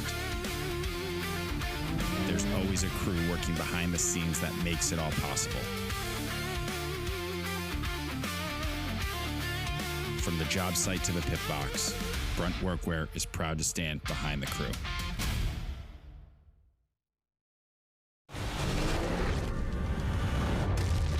This isn't about timing or tradition. It's about crafting the right tool to erase the middle ground and draft the blueprint for what's next.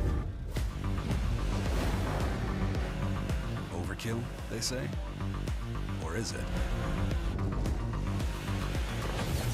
CF Moto. Experience more. Race teams don't settle, neither should you. The garage just got an upgrade. Wash it, shine it, protect it. A complete detailing suite engineered for the track and built for your driveway. Born from 65 years of motorsports, built by a century of chemical engineering. Track tough, garage ready. The only cleaner that smells like the scent of victory. One product line, two worlds. Who's your daddy? Who's your mama? Visit who'syourtire.com to order today. We don't just formulate UTV lubricants. We validate them under real-world stress and intense dyno testing. We push these machines in the field, log the data, then recreate and exceed those conditions in the lab. After rigorous testing, we tear them down and inspect every critical component. From the trail, to the rocks, to the job site, AMSOIL UTV products are tested, proven, and ready to protect. Back here at the Forest County Potawatomi Brush Run Speed Festival. Everybody having a good time here in round 6 of AMSOIL Championship Off-Road presented by Brunt. You see the track prep going on before Pro Stock Side-by-Side takes their turn on the track here at the Big House. But first, we're going to go down to Nolan with a staple of Wisconsin get-togethers, a little bag toss game. Thank you, guys. I've got a couple of lucky fans up here on the podium with me. Tell me your name and where you're from. My name is Phil Wickham. I'm from Lake Tomahawk, Wisconsin. What's your name and where are you from, buddy? My name is Milo, and I'm from Lake Tomahawk with my dad. All right, so Phil and Milo are going to have a little contest here. They're each going to get 3 bags. They're going to go head-to-head, and whoever sinks more bags through the hole is going to be your winner and going to go home with an awesome prize pack from Champ Off-Road. So, guys, stand back and let's start throwing. All right, bag number 1. Ooh, Dad's got one on the board. Oh, and one in the hole. Oh, and a big win there for Dad, able to sink one, but everybody's a winner here on the podium at Champ Off-Road, so we're gonna send you both home with a cool prize pack courtesy of AMSOIL Championship Off-Road. Thank you guys for playing with us and enjoy the rest of your day. Thanks, Nolan. I believe that was Northwood's musician, Phil Wickham, by the way. That's the Phil Wickham, I think it is. I'm a big fan of his work. There you see what awaits. Pro Stock Side-by-Side. Just moments away, we'll step out for a brief break. Back to the racing action right after this. Stay tuned.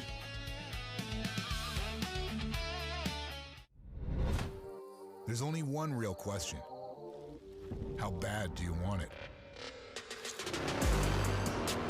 Every challenge, every setback. They're gut checks, testing your will. The road ahead is rough. No excuses. Built to do it all. Unstoppable.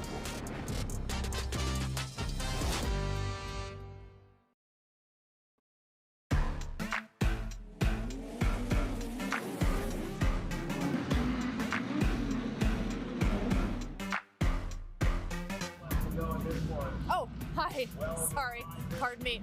Just trying to win a pair of boots. Maybe not this boot, it's not quite my size, but you know what boots are your size? Are the boots that you could win. Because every day of AMSOIL Championship Off-Road presented by Brunt, we're giving away a pair of Brunt boots. Here's how you do it. You're at the event, you stop over by the giant Brunt workwear boot, you take a selfie, you slap it on Instagram using the hashtag BruntOffroad. That enters you for a chance to win a pair of Brunt boots each weekend. And if you don't win, don't worry about it, because in fact, you can use this promo code on your screen for $10 off your first purchase of $60 or more at bruntworkwear.com.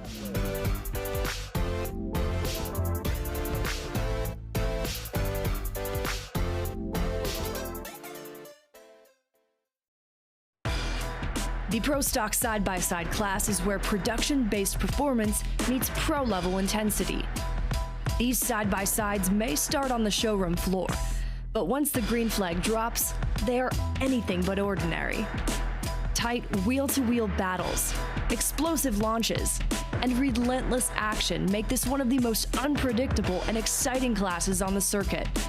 With strict stock rules and a stacked field of top-tier drivers, it's all about pushing the limits of what these machines and their pilots can do. Factory-built, battle-tested, unequaled action. This is Pro Stock side-by-side.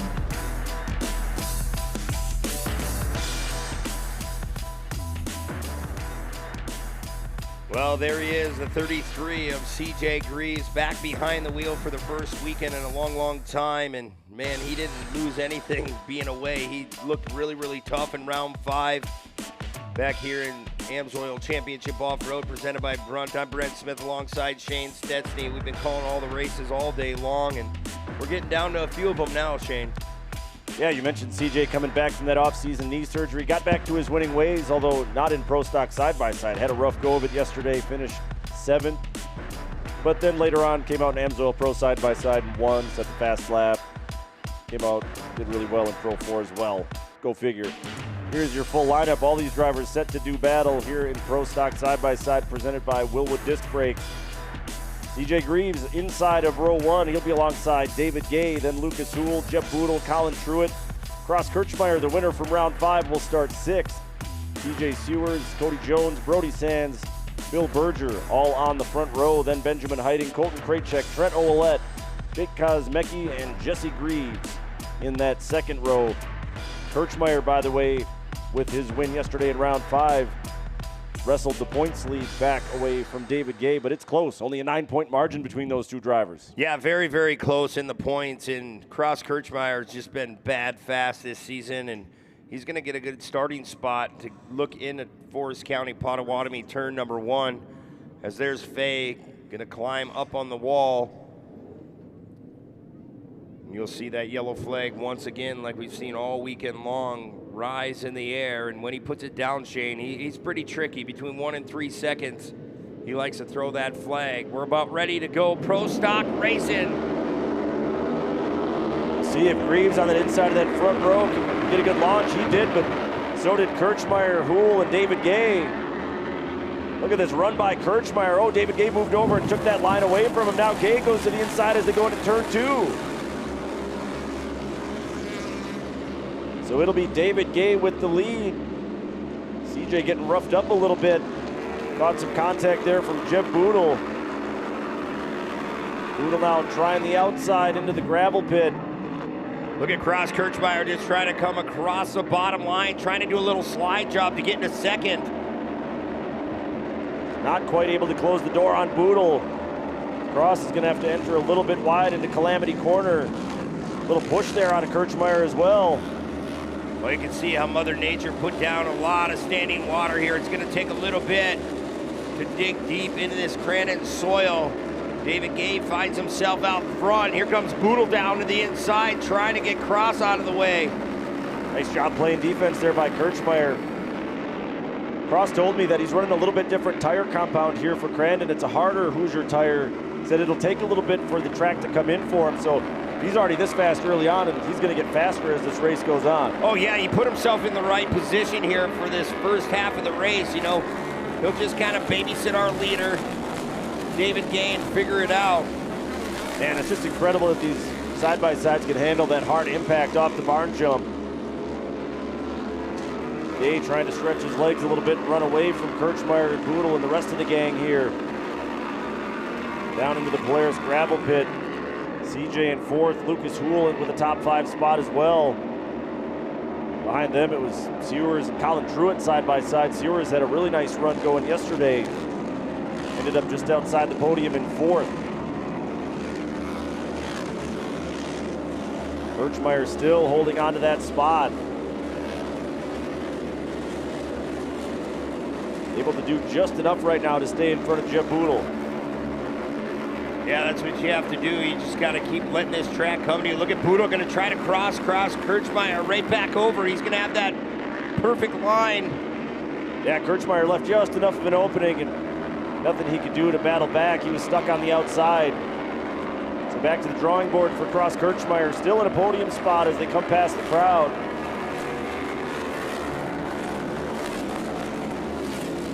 Houle still in a top 5 spot as well, one of the rookies here in Pro Stock side by side.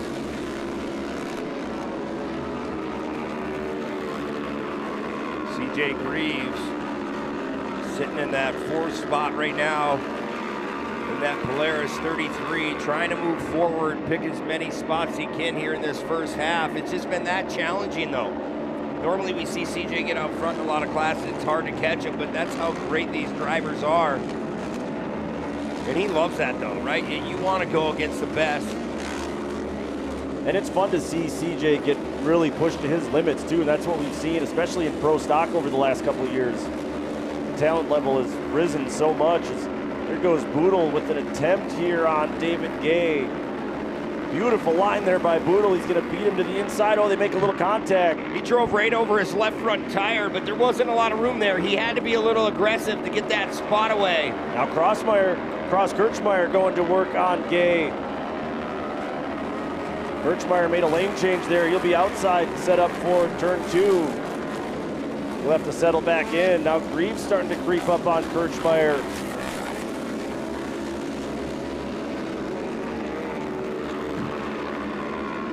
There goes Cross. He's going to try to dive to the bottom. He had to re-correct that steering, trying to get back in front of David Gay if he wants a chance at Jeb Boodle. Boodle opened up about a 5-6 car length gap that time by. 5 minutes to go in this race.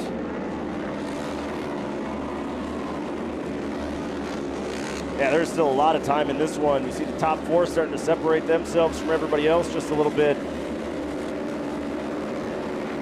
Reeves still staring down the back bumper of Kirchmeier. We saw 2 cars get tangled and one went around there. Man, that's a scary spot. We've seen that all weekend long. He got back, turned around, and he's back underway. But man, that's got to be very, very scary.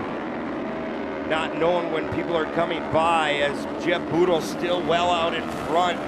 That battle for second is staying about the same. David Gay stretching it out that gap just a little bit more. Yeah, so far in this race, David Gay, the only driver to break the 1 minute 10 second mark. 109.379, his last lap time. CJ taking a look to the inside of Kirchmeier. Not close enough to strike as they exit the gravel pit.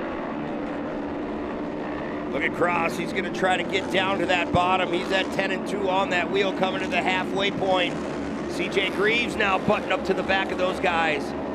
It'll be a fresh new race here in this second half, but it's been all Jeb Boodle so far.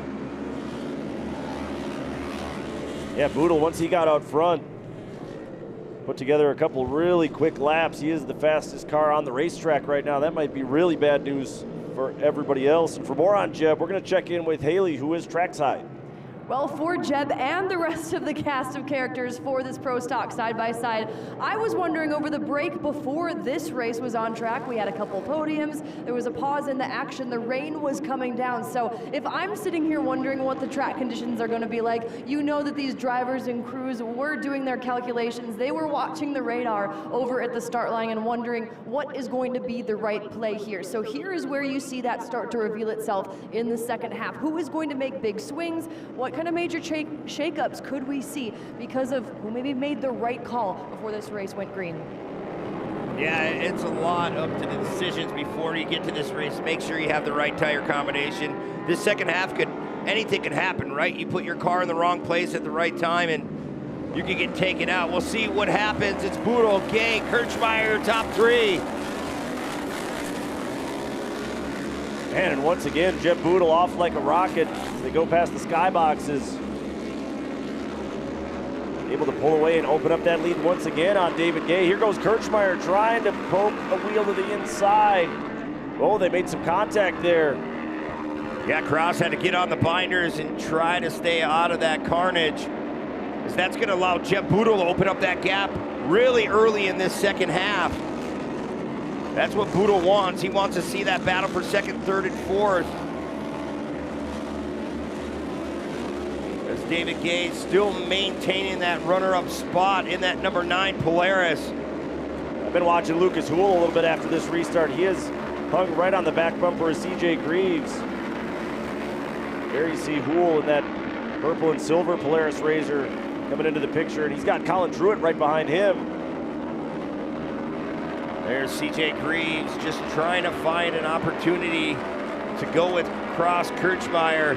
David Gay's been that fast so far. Jeb Boodle laid down the fastest lap of a 108.425. These guys are landing so violently over the barn jump. Just insane the amount of abuse that these cars can stand up to. Now CJ starting to dial it up a little bit more on Kirchmeier. Yeah, he's trying to run a little bit of about a half a line off across Kirchmeier. Oh, we got some contact, Truitt. Yeah, that was Cody Jones that paid the price for it. He'll go to the back of the field here. Meanwhile, Kirchmeier able to close the door once again on CJ. Yeah, this race is not over yet here to settle this top 3. CJ Greaves just trying to hunt Cross down. Watch here, maybe he can get a drive and crisscross him over. Yeah, it looked like that was maybe what he was trying to set up. Couldn't quite get to the inside of Kirchmeier as they head for the Cowboy cutoff. That's definitely the hottest battle on the racetrack right now. Boy, Jeb Boodle opening up about a 2-second gap on the rest of the field. Just flat out flying here at the big house. You were talking about how hard they hit. You see Cross get all crossed up there. That might let CJ put another run together as they head to the Polaris gravel pit. 2 laps to go this next time by the finish line.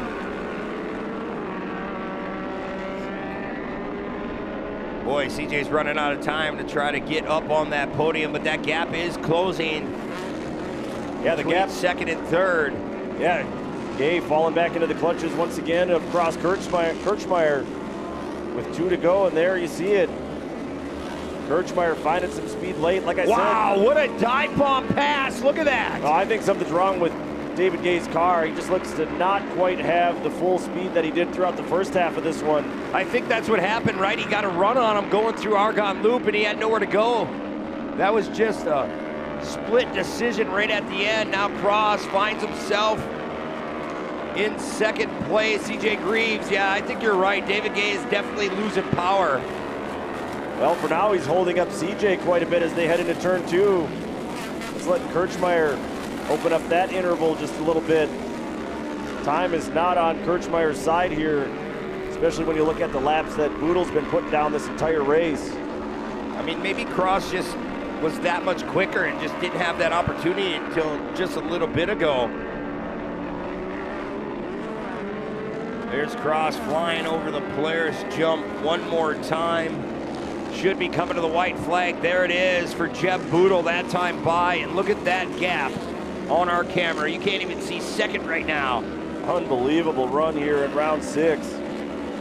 Trying to pick up his second win of the season in Pro Stock side-by-side. Gay still has his hands full with CJ Greaves as they go into the Argonne corner. CJ just trying to widen everything out here, get a run. They head back to the front straightaway. David caught the bottom side of that corner with the left front. I thought he was going to bobble a little more, but CJ yet to get to the back bumper once again to David Gay. just bonsaiing off that jump one more time. I'm telling you, TV don't do you justice. You're here in person and watch them fly up that barn. Yeah, you and I could stand down there and call this race. They'd be jumping right over the tops of our heads. Absolutely. They are just getting some big airtime here at Crandon as we look at our leader, Jeb Boodle, one final time here in Pro Stock side-by-side. If he can negotiate this final turn, he's going to take another win, putting it up on the bike a little bit. Blistering pace that whole race there by Jeb Boodle. Kirchmeier, another strong finish, a first yesterday and a second here in round 6. David Gay, back-to-back podium finishes for him as well.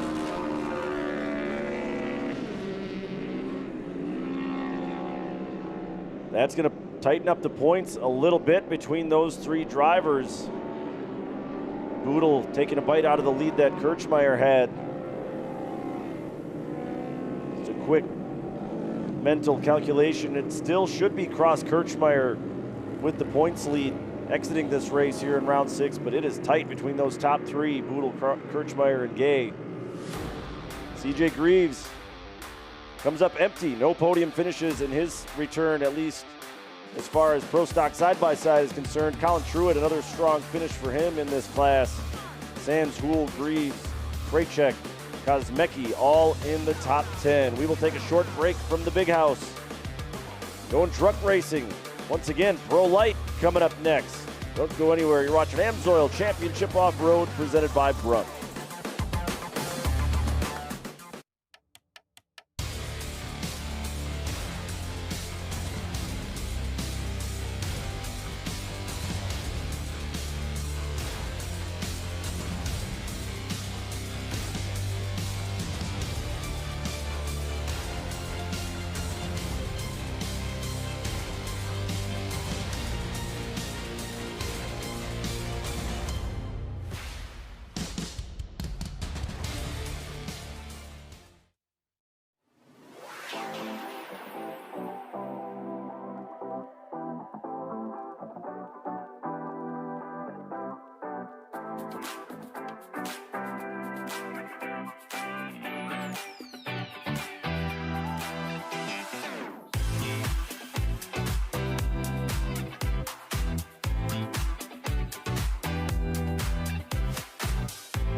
AMSOIL has been powering performance for more than 50 years and is proud to be a longtime partner of AMSOIL Championship Off-Road.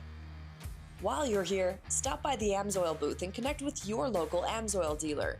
Learn which products are best suited for your daily driver, side-by-side, ATV, motorcycle, and all of the vehicles that power your adventures. You can also stock up on AMSOIL's line of premium car care products right here at the track. For product recommendations, technical information, and complete product guides, visit AMSOIL.com. AMSOIL, proud partner of AMSOIL Championship Off-Road, powered by Brunt.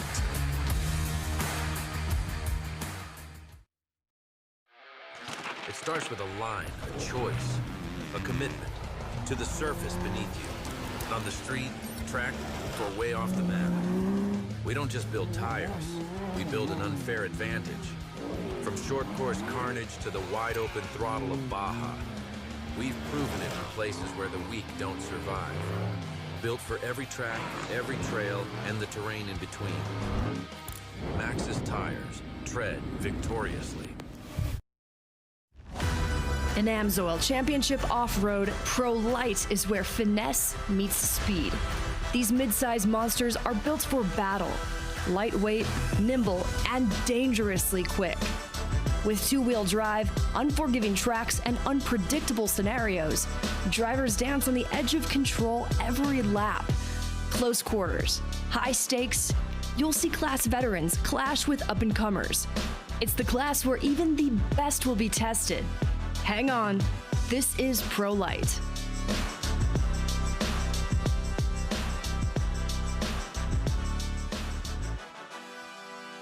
Well, next up, they're staged up and ready to go on the Walker Evans starting line.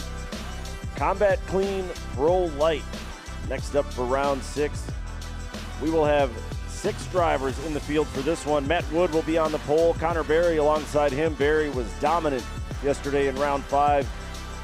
Michael Funk will start 3rd. The Sam Squatch, Sam Rasmussen, will start 4th. Marcus Catlin starts 5th. And Nick Brandon will start 6th. A good look at Brandon. Gets that outside front row start. A little bit smaller field than we're accustomed to seeing in Pro Light, but all very capable drivers. Matt Wood, a former winner here at Crandon International Raceway. Michael Funk, his first career win came just a couple weeks ago in round 4 at Anigo. Connor Berry, though, yesterday, Brent, was bad fast.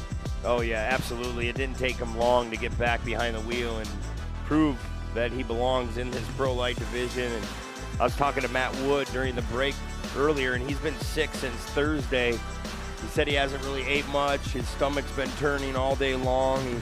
He's been trying to drink some water and that, but he said, honestly, I don't even feel like being in the truck, right? I'm here, I want to be in once I'm in it, but up until this point, he said mentally he doesn't feel very well at all.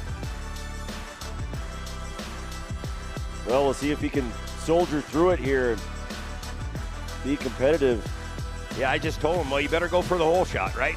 You're in the truck already, and you know he knows how to get around Crandon. Yeah, no doubt about that. I mean, really, the start is critical here at Crandon, the only place we go for Champ Off-Road that has land rush start. Wood was 2nd yesterday in round 5, by the way. Well, Crandon phase up in the tower one more time. He's going to slide that board from red to yellow and wait for that green flag. We're underway. Pro Light heading to Forest County, Potawatomi, turn number 1. Look at him going through all that standing water. Matt Wood with a good start, but here comes Michael Funk. Full head of steam for the 77, and Michael Funk will have your Yokohama hole shot. Slides out in front of Connor Berry in that number 2. Funk had some mechanical issues yesterday. Good to see him bounce back and come out swinging here at the start of this Pro Light race. Wow, Funk just bonsaiing off that flyway. Look at Connor Berry already putting the pressure on. He's trying to set up outside, inside. He's gonna go door to door with Funk. Funk will have a little bit more grip on that outside. You'll see this on exit. Neither driver wanting to lift over the Polaris jump. Funk able to hold on at least for the moment, though. Berry now on the cushion on the outside in Calamity Corner, and Connor Berry is going to take over the lead. Yeah, it didn't take Connor Berry that long to take this top spot away. You see something hanging from the front of that truck. I don't think there's no problem there, just a piece of fiberglass. Well, now we'll watch Matt Wood, the number 36, go to work on Funk. Like you said, Wood dealing with an illness this weekend, trying to struggle his way through it as best as he can. Berry just running away just like we saw yesterday, but that was a very hard impact on that right front wheel for Berry. Man, I seen Matt Wood one time shear the right rear off on that truck in the past, so you gotta be careful. I've got an opportunity to drive a Pro Light, and I'm telling you, they get out of hand very quickly, and you gotta drive them on the edge to get them to work. Yeah, I'm surprised with how hard Berry landed on that right front wheel, that he's still got air in that thing. It's just unbelievable the abuse that these trucks, these tires can put up with. Michael Funk still holding on to that second place spot. Matt Wood, like I said earlier, he's not feeling very well, but he'd love to be up on that podium. Hankook tires really trying to dig deep to catch Connor Berry. Boy, that truck is just a rocket ship. Even when Drake Matag was in it to start this season, he never drove a truck before that. On iRacing, on the computer he did, but then when he put it forth on the racetrack, he did a phenomenal job.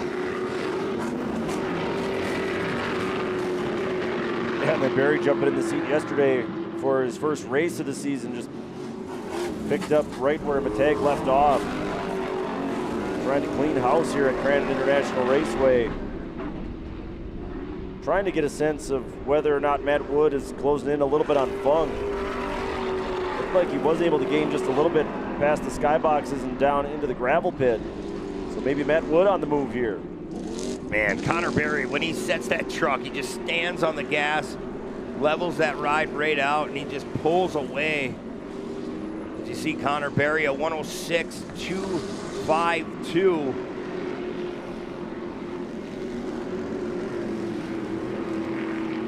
About a 3/4 of a second faster each and every lap. There's Berry just finessing that throttle, coming back through Forest County, Potawatomi, turn number 1. Yeah, he's the only truck in sight. He's continuing to run away. Safe to say there wasn't a whole lot of rust for Connor Berry to knock off after being out of the seat. Watch him run that cushion all the way around the top side there of the gravel pit.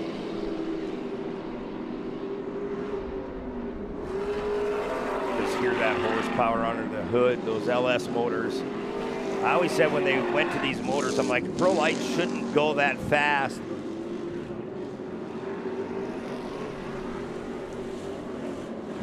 Oh, in the background, I see trouble for the number 7, Marcus Catlin, up by the skyboxes. Yeah, I seen a glimpse of him. He's parked off to the side. He's gonna have to get the tow. And oh, actually, he's getting back underway. Yeah, looks like he got it refired, but maybe not running like it should there. Tough break for the Mad Cat in his debut weekend here in Pro Light. Been working hard on that truck all off season, all spring, trying to get it put together. We look back up toward the front. The interval between Funk and Wood is shrinking just a little bit at a time as Wood's starting to creep in a little bit. Yeah, Matt Wood, the tires might be coming to him a little bit more, feeling a little better behind the seat. There goes Matt Wood trying to crisscross right through that blue groove. Oh, Funk got a little bit crossed up too. That's gonna let Wood gain maybe another truck length or two. Well, the halfway point's coming out this time by. It's all Connor Berry, but the battle going on right now is Michael Funk and Matt Wood, and Wood seems to be getting quicker and quicker each and every lap.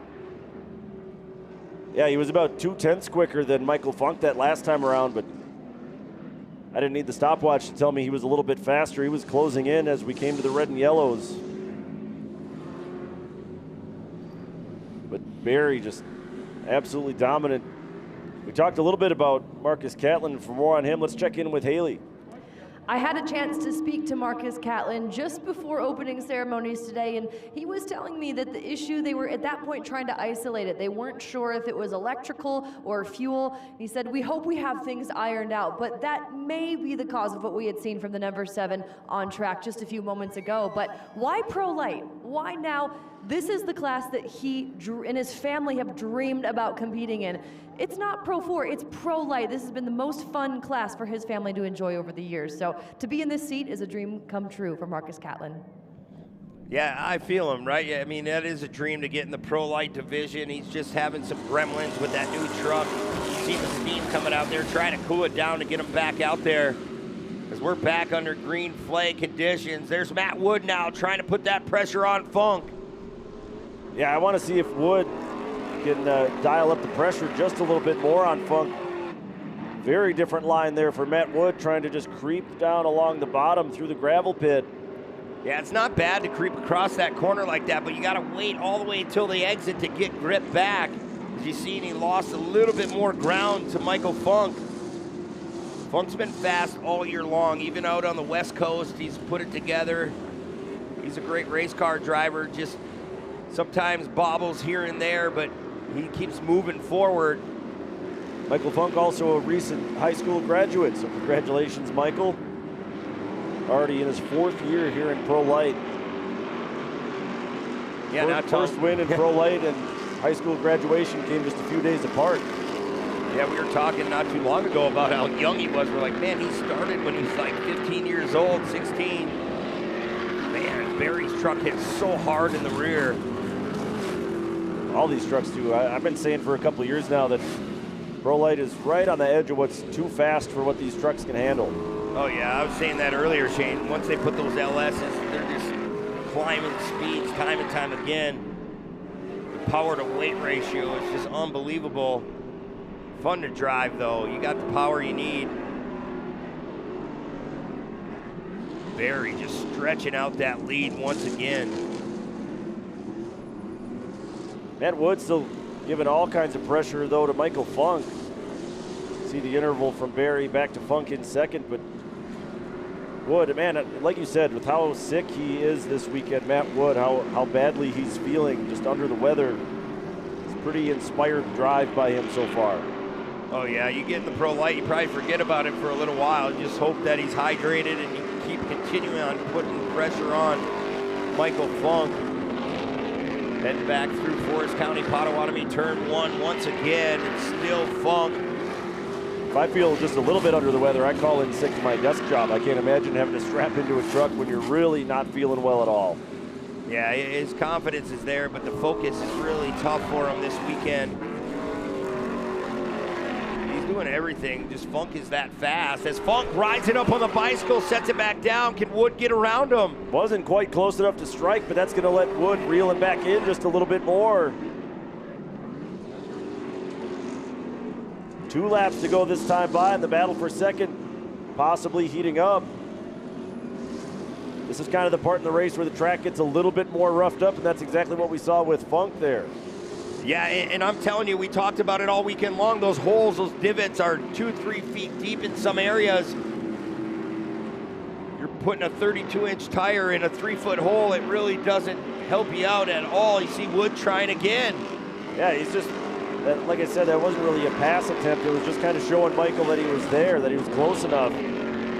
Just keep up that pressure. That's what Matt Wood's trying to do right now. Boy, he got so close to that retaining wall on the inside. I expect Matt Wood to maybe widen out this next turn a little more. Maybe he can crisscross. He tried it earlier, but he's in position to do it right now. He's right there. Now he has to outbrake him. He has to drive down to the bottom. Yeah, he kind of committed to the inside early. Tries a little slide job there, but Funk on the cushion, able to carry that momentum on the high side and hold on to second, at least for now, as the white flag is going to come out here for Connor Barry. Yeah, One lap away from a clean sweep here at Crandon. Sorry, Brent. No, you're fine, Shane. I'm just saying Matt Wood finally trying to get around Michael Funk. A little body rub right there, but seals the deal. We'll see if Funk can bounce back here. This battle is a long way from over as they head into the Argonne corner.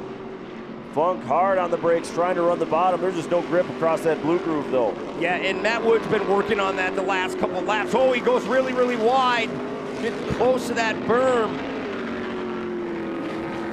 Matt Wood able to gather it back up as they come past the crowd here on the final lap. Another hard landing for both of those trucks. Yeah, they're flying 60, 70 feet in distance off of that jump, and then it feels like you're gonna fly out on the highway half the time when you're in these trucks. Connor Barry. Look at this late speed, though, for Matt Wood, just pulling away from Funk. But it's been all Connor Barry all weekend here in Pro Light. Pitching it into the final turn here. He'll stare down the checkered flag, and that's a clean sweep for the CBR truck, Connor Barry. Yeah, great drive by Matt Wood. Hopefully you feel better, buddy, going into ERX Motor Park, and great to have him back behind the wheel, but man, you can't say enough about Connor Barry in that number 2 CBR ride. Nice bounce back for Funk, too, after the issues that he had yesterday, proving that he's still a threat to win in this class. And another good learning day for the Sam Squatch. Rasmussen with a 4th place finish. Found himself on the podium yesterday and just said, just trying to get better every time out, and those lap times improving each and every time we see Sam out there in that number 80. Yeah, his confidence is starting to build, and so is the pressure going into this big Community Cup here in a couple races, but we have a lot more racing yet to come as we watch them file their way to the podium. And there's CJ Greaves getting ready once again for one more race. Yeah, strapping in for the second shift at the office here in AMSOIL Pro Side-by-Side. We'll have that for you in just a few moments here from the Forest County Potawatomi Brush Run Speed Festival. Don't go anywhere.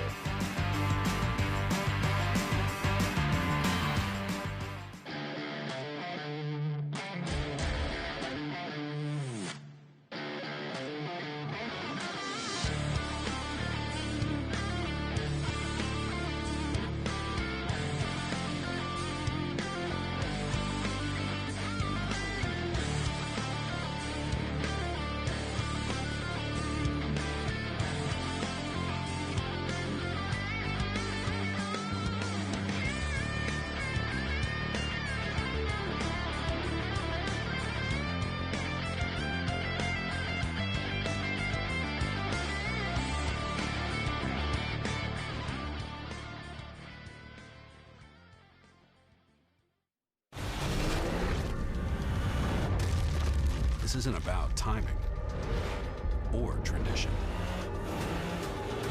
It's about crafting the right tool to erase the middle ground and draft the blueprint for what's next. Overkill, they say? Or is it?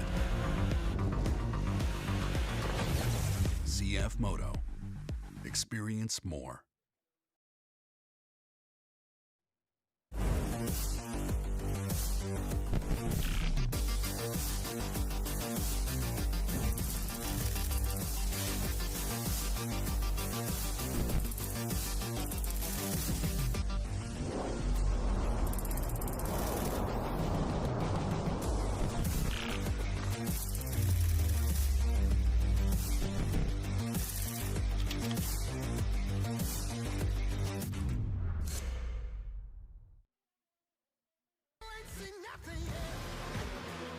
I got that right turn. We're good. Let's meet up at the compound group up. At 10-4. Yeah, for sure, dog. Good little driver, straight on through.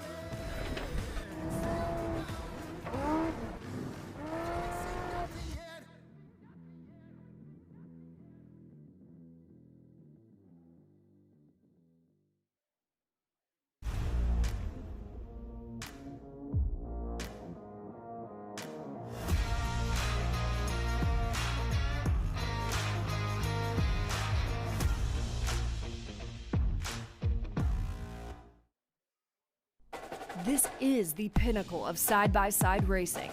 AMSOIL Pro Side-by-Side brings the heat with top-tier talent, factory-backed machines, and unbridled action at every corner. Designed by leading engineers, turbocharged, ready to launch.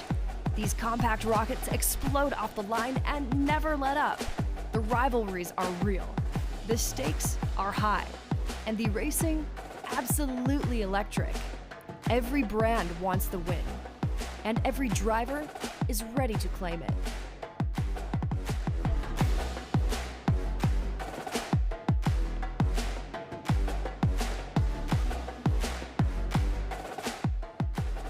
Well, as our pro schedule here in round 6 winds down, up next will be AMSOIL Pro Side-by-Side, the best in the business here at the best track, the Big House.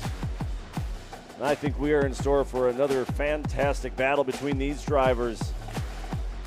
Points battle starting to really tighten up. Top 3 in points, separated by 2 points in the AMSOIL Pro Side-by-Sides. And of course, all those drivers are going to have to contend with CJ Greaves and that number 33 Monster Energy Polaris Razor.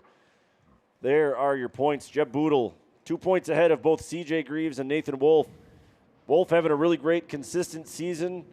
We're 5 rounds in. He has 4 second-place finishes, still looking for that first win. I talked to him at the drivers' meeting this morning, and he said, man, I'm trying. He started to get frustrated with those second-place finishes. I said, keep going. It's there for you. Yeah, you're putting in the work, and eventually it'll come to you. You just got to keep on digging. You know, when you have a lot of great talent in the field, it's really hard to just continue on winning. You just take what you can get. There's Jeb Boodle on the right side of your screen. CJ Greaves on the left. Might come down to these two today.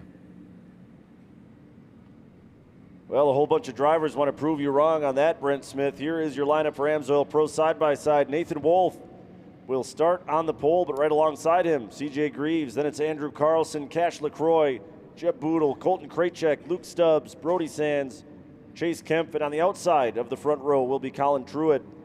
Then in row number 2, Brandon Groh, Connor Maxwell, Dominic DeAngelis, Riley Cadenhead, Leland Tice, Eric Schwartz, Kyle Anala, and Ariel Byarski on the outside of the second row. Yeah, there's a host of cars in this field. 18, like Shane said, in AMSOIL Pro Stock Side-by-Side, or Pro Side-by-Side. And man, Andrew Carlson, great to have him back in the field. He was fast yesterday, had to work through a lot of traffic, but still put it up on the podium in 3rd. Yeah, and even not running many races coming up to this point, he said, well, we dialed it in, played with some setup, and he's like, the thing is a rocket ship. It keeps getting faster and faster. And yeah, he did say that even though yesterday was his first race in the car, he said they probably have more laps than any other driver in the field, just testing it, dialing it in, and chasing those last few slim margins, trying to get a little bit faster. Yeah, and that's what it takes, right? You got to keep on continuing your program. Even if you can't come out every weekend, you got to be ready when you do. And Andrew Carlson is just one to watch here this afternoon, that Red Bull ride. You'll see him later on in the Cup race in Pro 4. There is the aforementioned Nathan Wolf, that number 71 Moss salvage car. It's been close. It feels like he's kind of the driver who's next in line to knock off career win number 1 here in Champ Off-Road. 5 rounds in, 4 second place finishes. The only time he finished worse than second, he was leading and then broke at Anigo. So he was that close to having that first win. It feels like it could be any moment now for Wolf, but you got guys like Jeb Boodle and all the rest of the crazy talented, crazy fast drivers in the field. It's going to be tough no matter who you are to stay on top. Yeah, I promise you they're not going to look that clean here in a couple minutes. It's going to be who can get out front and first and just lead that pace here at Crandon. We've seen it all weekend long as Faye gets back up on the wall. You'll see once again, he will put that yellow flag in the air. See a couple cars already moving ahead just a little bit. Faye will pay attention. As the yellow flag goes down. Pro side-by-side underway, and look at CJ Greaves already right on the bottom. Man, CJ just got a crazy launch when that green flag flew. And he was right alongside Nathan Wolf, who did not get a great start. But look at this, it'll actually be Cash LaCroix with the Yokohama hole shot. He is going to lead us into turn 2. Yeah, we thought CJ got a good start, but man, he got a good jump. Look at all that moisture down on this racetrack. How about it? Luke Stubbs comes out of the chute alongside CJ Greaves here. They put down a good amount of water before this race, but it is not going to take very much time at all for these guys to blow off that wet layer on top. So we do have a car rolled over by the big billboards on the far side of the track, and that is Chase Kemp. Boy, that's a long ways over. Oh, and we got another one tipped over. That's just past the finish line. Boy, that's scary. Oh, it is a traffic jam down there. Wow. Look at that. Maxwell involved, Leland Tice involved, Krajcek, Groh. A couple other cars that I can't quite tell who's who down there, and I still don't quite yet know who it is that's flipped upside down. Yeah, it looks like we have a local caution there, not a full course. It looks like we are going full course caution here. Well, is what happened, Shane. So CJ had a big push. Oh, CJ. That's CJ that's tipped over. Man, oh man. Now we're starting to piece together exactly what led to that, and then there was just a huge traffic jam that unfolded. Well, give kudos to Truett to be on the binders, right? That could have been really scary, hitting the top of the cab of CJ Greaves. You see Nolan down there checking things out. Yeah, they'll get him on the hook. There was some damage to the suspension of that car. Yeah, you can see the left front. It's bent back. Man, tough break there on lap 1. He just pushed coming into Calamity Corner. That all unfolded while we were talking about Chase Kemp, who got sent into a rollover just past the skyboxes. There's the other half of the safety team all checking on Chase Kemp. We know that rollovers that happen over on that part of the racetrack tend to be pretty wild as well. Yeah, CJ, there's not much he can do right now. I'm sure Nolan told him the front end is all bent, pulled back into that firewall there. As we will have a complete restart on this race. Well, wild scenes here. An AMSOIL Pro side-by-side. Everybody getting sent back to the starting line. Yeah, Nolan's telling him, you know, hey, there's no more go time for you, CJ. You got to get out. He'll have to get ready for that big cup race. Yeah, you see CJ leaning over and taking a look at everything. Crandon's own Mark Tracy there, the safety team member, helping CJ get out. Oh, there's some big damage on Truett. He has a right front flat tire. You can see just riding on the rim. He had nowhere to go, right? Yeah, he got on the brakes, but CJ was upside down. He had all four locked up there and was trying to avoid getting into CJ. Yeah, it sounds like we're going to have a rolling restart, so we will not line them back up.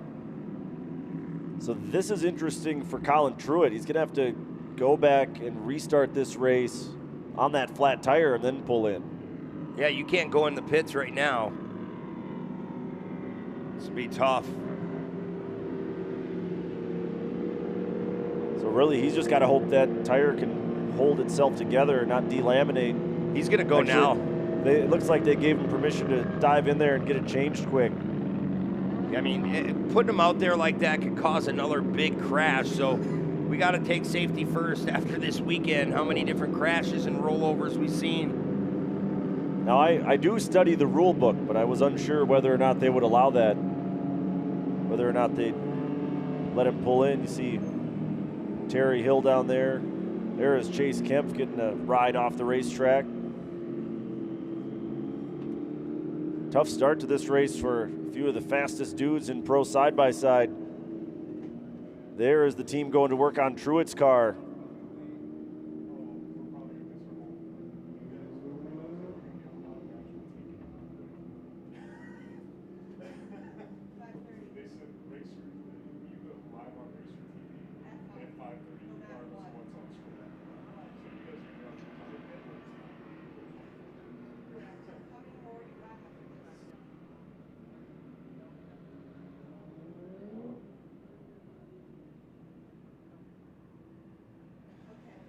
So the race within the race as we're getting the rest of the field restacked in staging. Should see them come to a stop here momentarily and make sure everybody's lined up in their correct place. The wish and the hope for Truett is the battle going on down there with that tire. They can get the job done. They're putting it back down off the jack, and looks like Truett ready to go. So if anything, a bit of good fortune there from Colin Truett that he is going to be full strength as he's able to rejoin this race. Man, what a wild start here for pro side-by-side. Just to reiterate, Chase Kempf out of this one early. Rollover going past the skyboxes, and then CJ kind of ran out of room, got pinched off the racetrack, and he is out with heavy damage to his number 33. I also see Leland Tice parked down in the hot pit, and he is standing beside his car, so a tough way for him to start as well. And a couple more cars coming off on the hook. Brody Sands looks like his day is done in AMSOIL Pro side-by-side. Yeah, big point shake-up this weekend, you know. I mean, CJ Greaves getting back in the car and getting that DNF here in round 6. It'll stretch that lead out for everyone else just a little bit more. AC's been so fast. See the heat just pouring out of all those cars.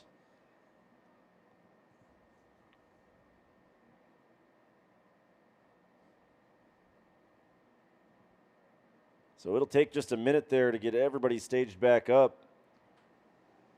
I think that's Boodle sawing back and forth at the wheel, and look at the left front tire there, Brent. Leaned out a little bit, some positive camber. Yeah, a little bit more than he started this race. We'll have to keep an eye on that. As you see CJ Greaves, that 33 getting brought back to the pits. That would be my understanding. Yeah, just a rolling. Oh, that was actually Nathan Wolf that we were looking at that took his turn back in the front of the line. So full restart, but a rolling restart. So it's going to go back to the original order. That'll mean it's Wolf and then Carlson, Cash LaCroix, and that's why you see them lining up in that particular order. So effectively, none of the events that we saw happened to any of these drivers other than the ones who are unable to continue on. Yeah, and that happens, right, as we see some more action down in the pits going on, trying to get back in line. Yeah, they're trying to get a new tire on Brody Sands' car. Been busy down there in the hot pit. Some of the same guys that changed the tire on Truett's car down there helping out Brody Sands, too. You love to see that. Keeping him busy down there.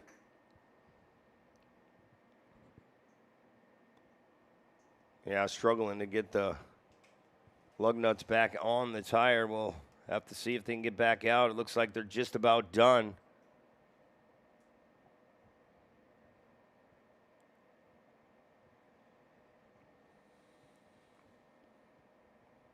All right, all systems go, and Brody Sands looks to be able to rejoin this race. Trying to see if there's any damage on that car. That left rear wheel does look to be pointed kind of an odd direction.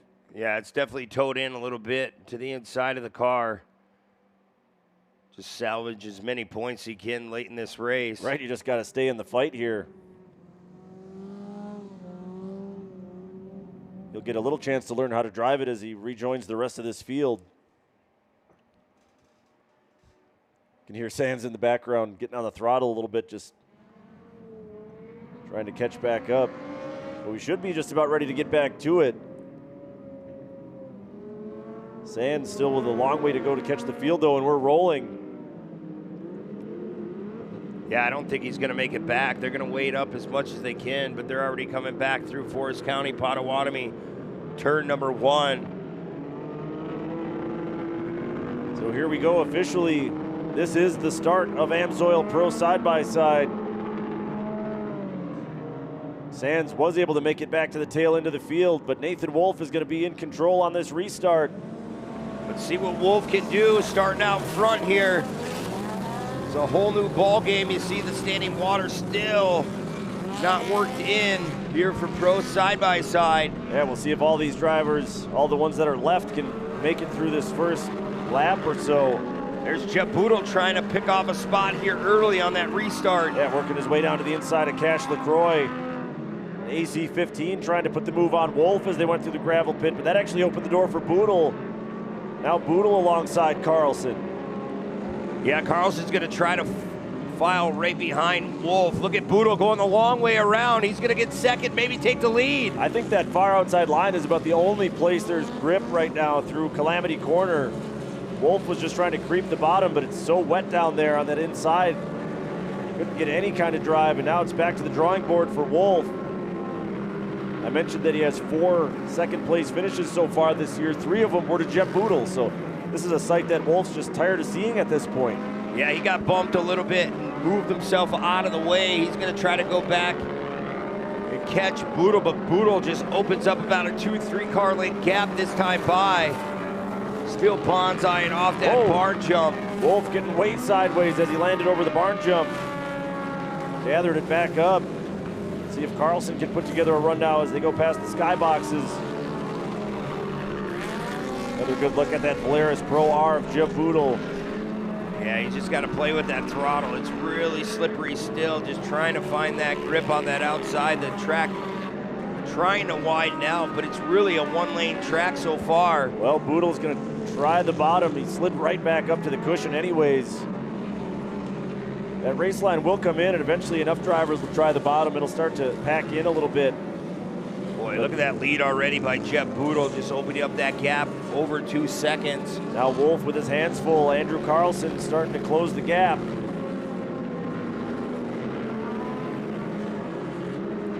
Carlson closing in a little bit more there as they go through the Argonne corner. Back to the top of Forest County, Potawatomi, turn 1.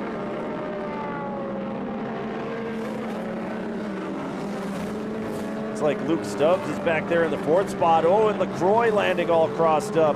Yeah, you don't want to do that off that barn jump. It's really sketchy. Wow, car up on the bicycle, hits a retaining wall. Yeah, that was great check. Looks like he was able to gather it back up, but lost a spot there. Well, good to see Colton not get upside down. We've seen that all day long as there goes AC Andrew Carlson trying to make a pass here. Wolf trying to play a little defense now. See if Wolf tries to stay down on that bottom side. He does, but he's going to carry Carlson up the track with him. Yeah, he just filled that spot, just trying to keep Carlson behind him, but Carlson's not taking anything. Well, Wolf's going to drive the long way around. Yeah, Wolf had the preferred line through that little sweeping left-hander, but here goes Carlson finally with the speed to get by. Now Stubbs going to work on Wolf. Is Wolf pitching it way sideways? That opens the door for Stubbs, and now Luke Stubbs in a podium spot. Yeah, Luke Stubbs, he's the man on the move, trying to get another spot. Makes a lot of contact there, coming back on the oval. Lands a punch on Carlson coming up the hill. Stubbs is flying right now. Been the biggest mover of this first half. Wolf still maintaining that spot. Just got to be there at the mandatory competition caution. The track keeps getting better and better. As Andrew Carlson still finds himself right in the mix. Nowhere to be found is Jeff Boodle. He's just checked out in this first half. There is Boodle. Now Boodle's starting to drive the bottom a little bit, trying to open up that race line.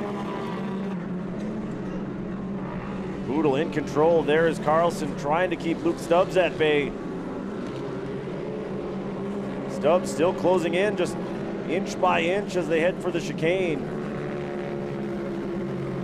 Yeah, Luke has been doing a great job. He helps out so many race car drivers, getting their computers just dialed in for each and every race car driver. And man, he's just one behind the wheel as well. He knows what he has.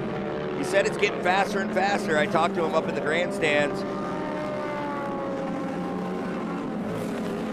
Carlson doing a great job coming back. Man, Stubbs all crossed up again. Yeah, just overjumped that barn jump a little bit there. Had to gather himself back up. Carlson with some breathing room now.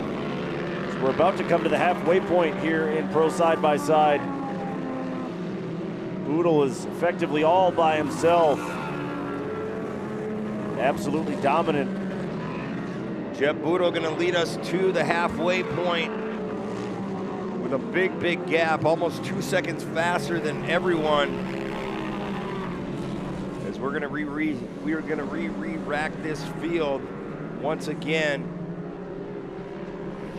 They're gonna have another shot at this thing. If you're Andrew Carlson, this is what your wish and hope was, to get behind Boodle, see if you can run that pace in the second half.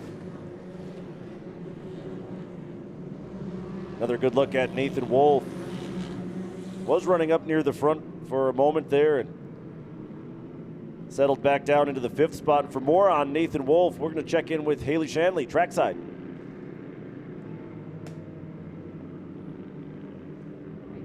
Nathan Wolf tied for second in the points right now and only 2 points out of this points lead. The goal this year was to be competitive, to be battling for these podium positions. And now, with this recent success that he has had all season long and the consistency, the goal has shifted, the goalpost has moved, and the sight is set on a title. If he keeps this up, this consistency, this puts him in a really good spot. These gains that you're seeing, these did not magically happen over the offseason. This is what they were building towards and ultimately came into culmination at the end of 2025. So I like the success story we're seeing from the number 71. That's Nathan Wolf. Yeah, it's been really fun to watch him steadily improve. It's been a long, slow climb to championship contention for Wolf. He's got a lot of work to do here in the second half, trying to chase down Jeb Boodle. As the second half now underway, Stubbs again trying to put the move on Carlson as they went through turn 2. Yeah, there's Luke Stubbs bonsaiing off that jump, going into the gravel pit. Jeb Boodle just tiptoeing his way through, finding that nice line as there's AC trying to hunt him down, but he did what he did before in the first 2 restarts, just moves away from second and third. And I'm watching Stubbs throw that car around, and you can tell he's feeling really comfortable. Just throwing it wherever he wants to go, and now he throws a wheel to the side of Carlson. Man, they're almost locked together. Stubbs is like, hey, I'm right behind you, Andrew. I know he can hear him. See if he can find an opportunity here. Now Wolf into the 4th spot right behind Stubbs, so a good restart by Nathan Wolf. Yeah, it's Boodle, Carlson, Stubbs. Your top 3, like Shane just said, Wolf just hanging in there in the top 4. You can see Stubbs, let's see the track, start to dry out a little bit as Stubbs looking down to the bottom side on Carlson. This track's really starting to come in compared to how this race started. Look at Stubbs just backing it into the gravel pit. That's what I was talking about. You can tell he's feeling himself right now. Yeah, he's not afraid of that ride. He's just feeling it out, really getting dialed in, running in the top 3 here. definitely going to be happy. He's still trying to work on Carlson. He goes to the inside. Carlson goes a little wide. So Stubbs now into second. That was a nice move by Stubbs and a little mistake by Carlson. Now we'll see if Wolf can put his head down and get back into a podium spot. Those three almost nose to tail as they go down to the Argonne corner. Yeah, Carlson looks to that inside one more time. He's going to get a good drive up this hill. See if he can button back up to the rear bumper of Stubbs. Stubbs seemed a little bit quicker, though, the last couple laps, so it's just a matter of time to try to make that pass stick. Well, Carlson trying to battle back as they head for the skyboxes. This big Yokohama flyaway down the hill. There's Luke Stubbs one more time. Time is definitely running out for these two. They've definitely lost contact with our race leader, Jeff Boodle. He's nowhere to be found in our picture. There he is. 2 laps to go, that time by for Jeff Boodle in that number 41. He talked about it coming into this season. He's like, we used to build a new car every year. He's like, the last couple years we've been just sticking to this car, getting it dialed in and prepped week in and week out, and it's definitely paying off. Yeah, instead of a clean slate, you're just making those little refinements and chasing those last few percent, getting a little bit quicker. Speaking of getting a little bit quicker, Wolf starting to reel in Carlson a little bit more as they come back onto the front straightaway. Wolf's got some company as well as Cash LaCroix starting to find some speed late in this one. Yeah, and it's not like Andrew Carlson is slowing down. Wolf's just getting that much better as the race continues. Yeah, I think it was just so slick in those early laps. Out the track starting to dry out. It's coming in for these drivers. Here goes Wolf. Starting to dial up the heat a little more now on Carlson through the gravel pit. Yeah, Wolf can see Carlson right there. It's just a struggle right now to just try to get by him. Jeff Boodle coming to the white flag, that time by. One more lap around the big house. Just a Sunday afternoon drive for Boodle. Look at that, almost nobody else in sight. Back to this battle for third, though. Carlson with a stranglehold on the final podium spot. Wolf, a peek down to the inside. There's so much blue groove down there, it's just about impossible to get any kind of traction. Yeah, you see a lot of these drivers using that hole going through Argonne Loop to rotate their car to get it pointed in the right direction. Now Carlson and Wolf both reeling in Luke Stubbs a little bit here on the last lap. See if Carlson has anything. Man, Stubbs not even lifting off that barn jump as AC finding a little grip down on that inside. Yeah, that was a nice line by Carlson. He's got a good run as they go past the skyboxes. We'll see where Carlson wants to go here in the gravel pit. Stubbs backing it in just like he has this whole time. And I see the problem. Stubbs has a flat right front tire. It's starting to go down. Yeah, it's definitely gone down. We'll see if he can hold this inside. Fortunately, it's going to be all the weight on the left tire as you see Jeff Boodle taking the checkers. Little contact there. Just enough air in the tire to get Stubbs across the line with a career best second place finish here in Pro Side-by-Side. Carlson, another strong effort to finish in third. Man, Luke Stubbs used up that car. You see the smoke behind it, plus that tire has definitely gone right to the beadlock. Also want to point out that Cash LaCroix snuck by Nathan Wolf right before the stripe. Let's take another look at this. Fortunately for Stubbs, all the weight goes to the left side tire where it was still fully inflated. Saw the puff of smoke, the little tap there from Carlson, but Stubbs just enough to hold on. Like I said, that's a career best for Luke Stubbs. But another win for Jeff Boodle. He has been really tough to beat here in AMSOIL Pro Side-by-Side. Yeah, it's a class to watch all year long. I mean, you see CJ Greaves having a bummer day. He'll definitely come back to ERX Motor Park and try to get the job done. You see Colin Truitt bounce back into the top 10 in the 6th after having that flat tire. Yeah, nice job by the, I guess, hodgepodge pit crew that got him back out on the racetrack. But right now we're going to go down to the podium. Haley has the top 3 finishers from Pro Stock Side-by-Side standing by. That's right. Thank you very much, Shane. Jeb Boodle is on his way up, our winner of Pro Stock, but as you know, he just swept, so he'll be up here in a moment. But David Gay, you were having to defend with intensity out there, so just put into words the battle you were faced with. Yeah, it was an intense battle for sure. It was a lot of fun. It didn't quite come out on top, but that's racing. Just happy to be on the podium. The only driver to be on the podium all, what are we at, 6 rounds now? So I'm just happy to stay consistent. We'll work on getting better for ERX. But I just like to give it up to everyone in my corner, my wife Kenzie, my spotter Neil, Polaris Razor, Speedworks, Hoosier Tire, Method Race Wheels, Fox, 75 Zengs Graphics, Freedom Race Lifts, AIM Sports, Patience Metal Fab, Rugged Radios, Cross Motorsports, and Piper Chiropractic, and everybody else cheering me on. Thank you very much. That's David Gay. We're going to his home track in a few weeks, ERX Motor Park. Cross Kirchmeier 1-2 on the weekend. This is a weekend that most in this class would give anything for. So where are you at with it now heading into the next round in Minnesota? Oh yeah, I'm super stoked to have this weekend. After the bad luck at Anago, I was really hoping we could come in here and kind of turn things back around. And yeah, first, second, super happy. We're in a good spot for points. So yeah, going into ERX, a track I really enjoy. Got a lot of good battles. I think it'll be fun. Nicely done this weekend. Thank you. This is Cross Kirchmeier, our second place finisher for Pro Stock side-by-side, and that is Pro Stock. Jeb Boodle will hear from your winner in Pro Stock. He just won Pro side-by-side, so we'll see him in just a few moments. Yeah, really not a bad day at all for Jeb Boodle. Both the classes that he fans, while you got by the Champ merch fan survey, we inclusive of questions. We just we'll give you a free at the beer fridge out in the race shop. An item you'll want to have to add. If you're at the racetrack road, you a whole bunch of free stuff. Your experience just being.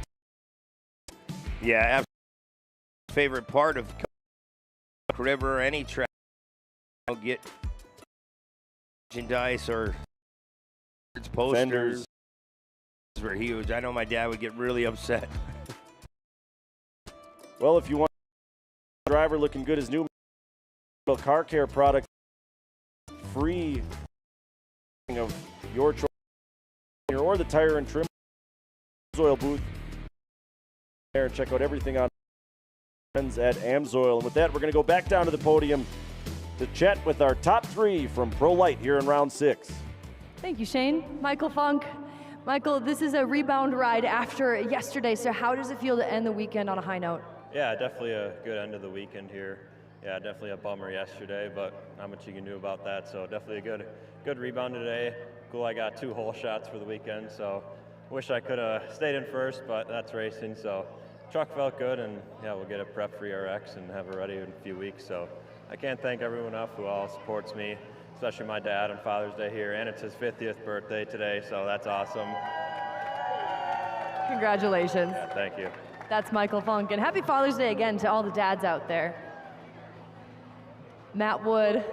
Matt, I'm glad to see you up here. When you're racing under these conditions, we know you're not feeling well. How was it you were able to wheel this truck as well as you had today? I gotta give it up to my dad and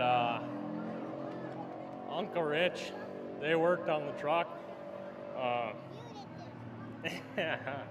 Well, I wasn't feeling good, so that was a huge thing for sure.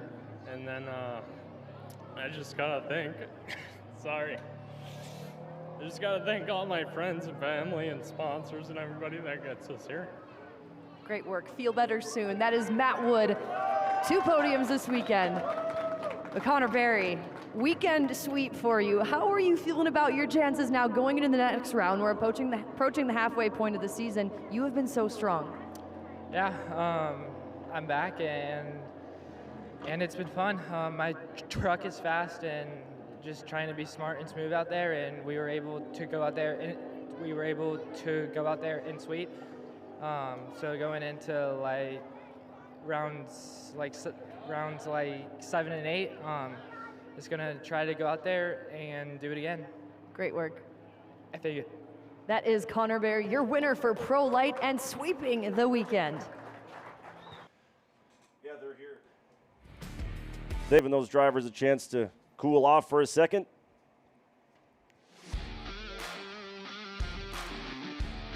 All right, we're going to go back down to the podium.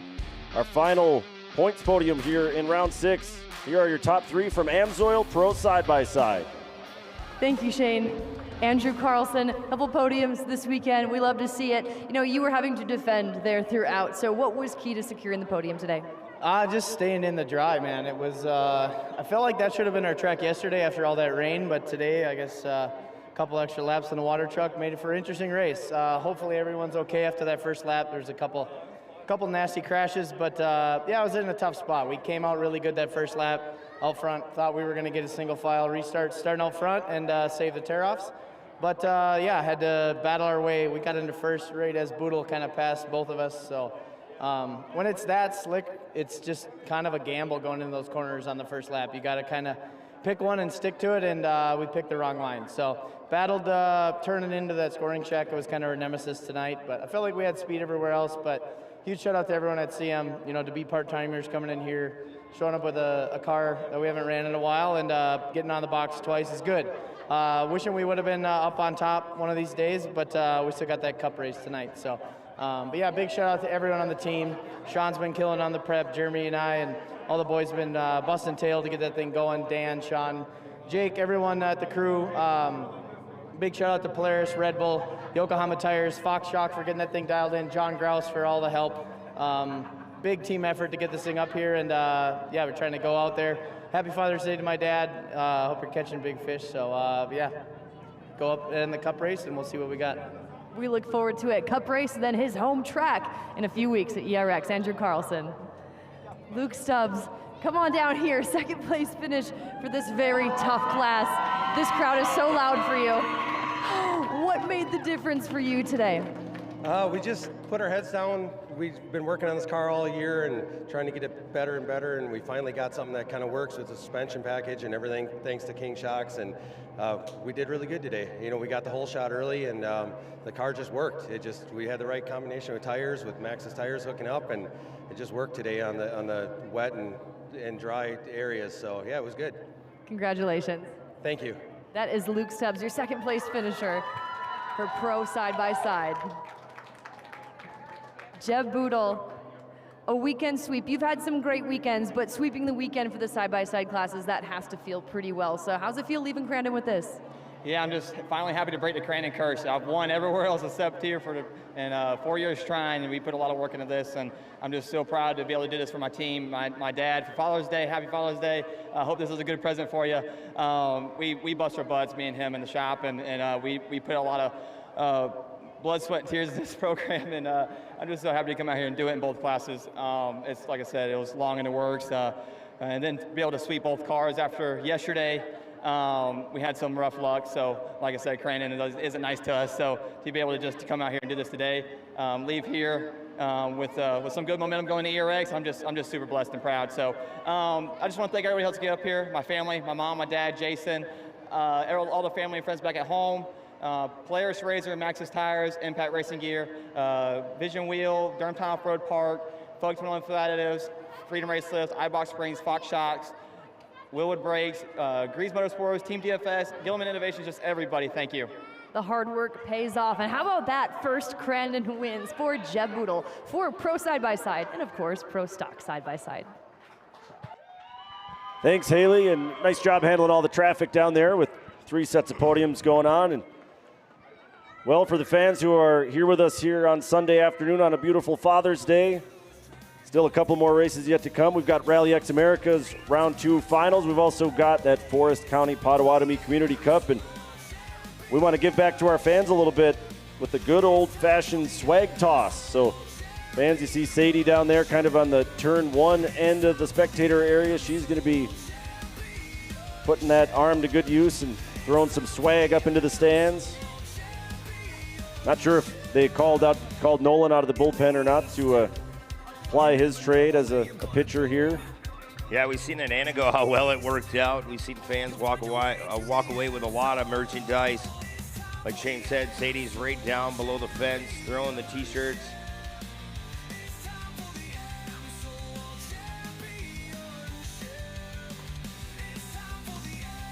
I will say some of the fans who are staying up toward the top rows of the bleachers are probably a little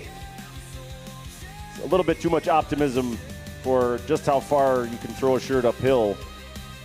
Remember back in the day, we'd tackle each other just to get one T-shirt. See a bunch of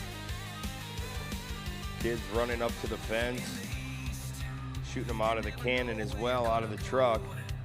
Yeah, kind of a Crandon tradition of sorts. Like you said, I remember getting to throw the shirts off the old sound tower, throw frisbees off there. That was always a good time too, just getting everyone wound up and then winging a frisbee out into the crowd.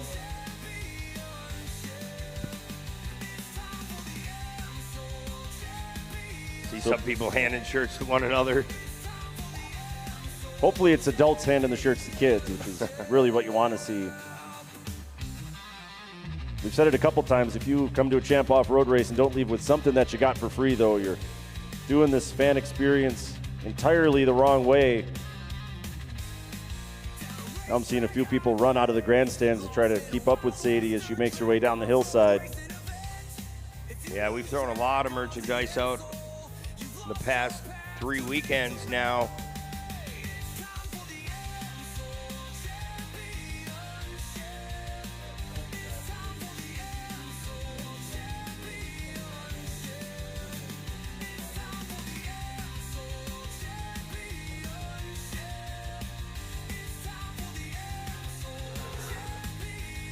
Man, good to see all those fans having such a great time. It's been such a fun day of racing, a wild, chaotic day of racing. I do have an update. I don't want to share too much, but we saw Caleb Bell have a medical situation in mod kart. Bits and pieces that I've heard from good, close sources are encouraging. Caleb's going to be relatively all right, so that is fantastic news. Just wanted to update the fans on that. Caleb, we'll be thinking about you. Hope to see you fully recovered and back into that race truck as soon as possible. The swag toss ongoing.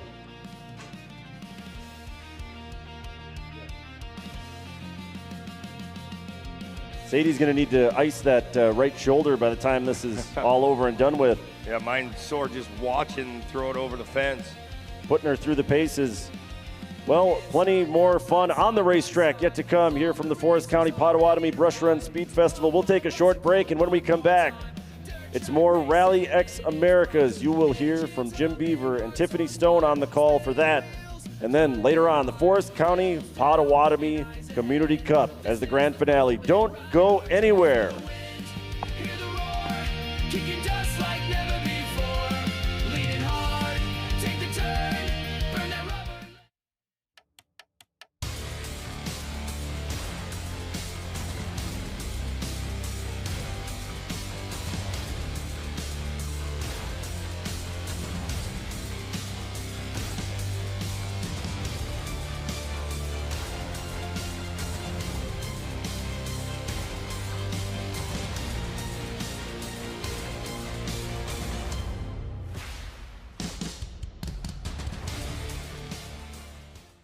I'm Mitchell DeYoung. I'm 28 years old. From Alex, we have the standing start on asphalt pad.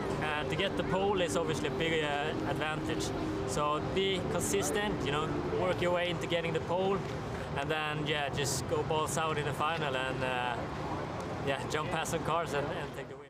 I'm Mitchell DeYoung. I'm 28 years old from Temecula, California, and we're here in Crandon, the big house.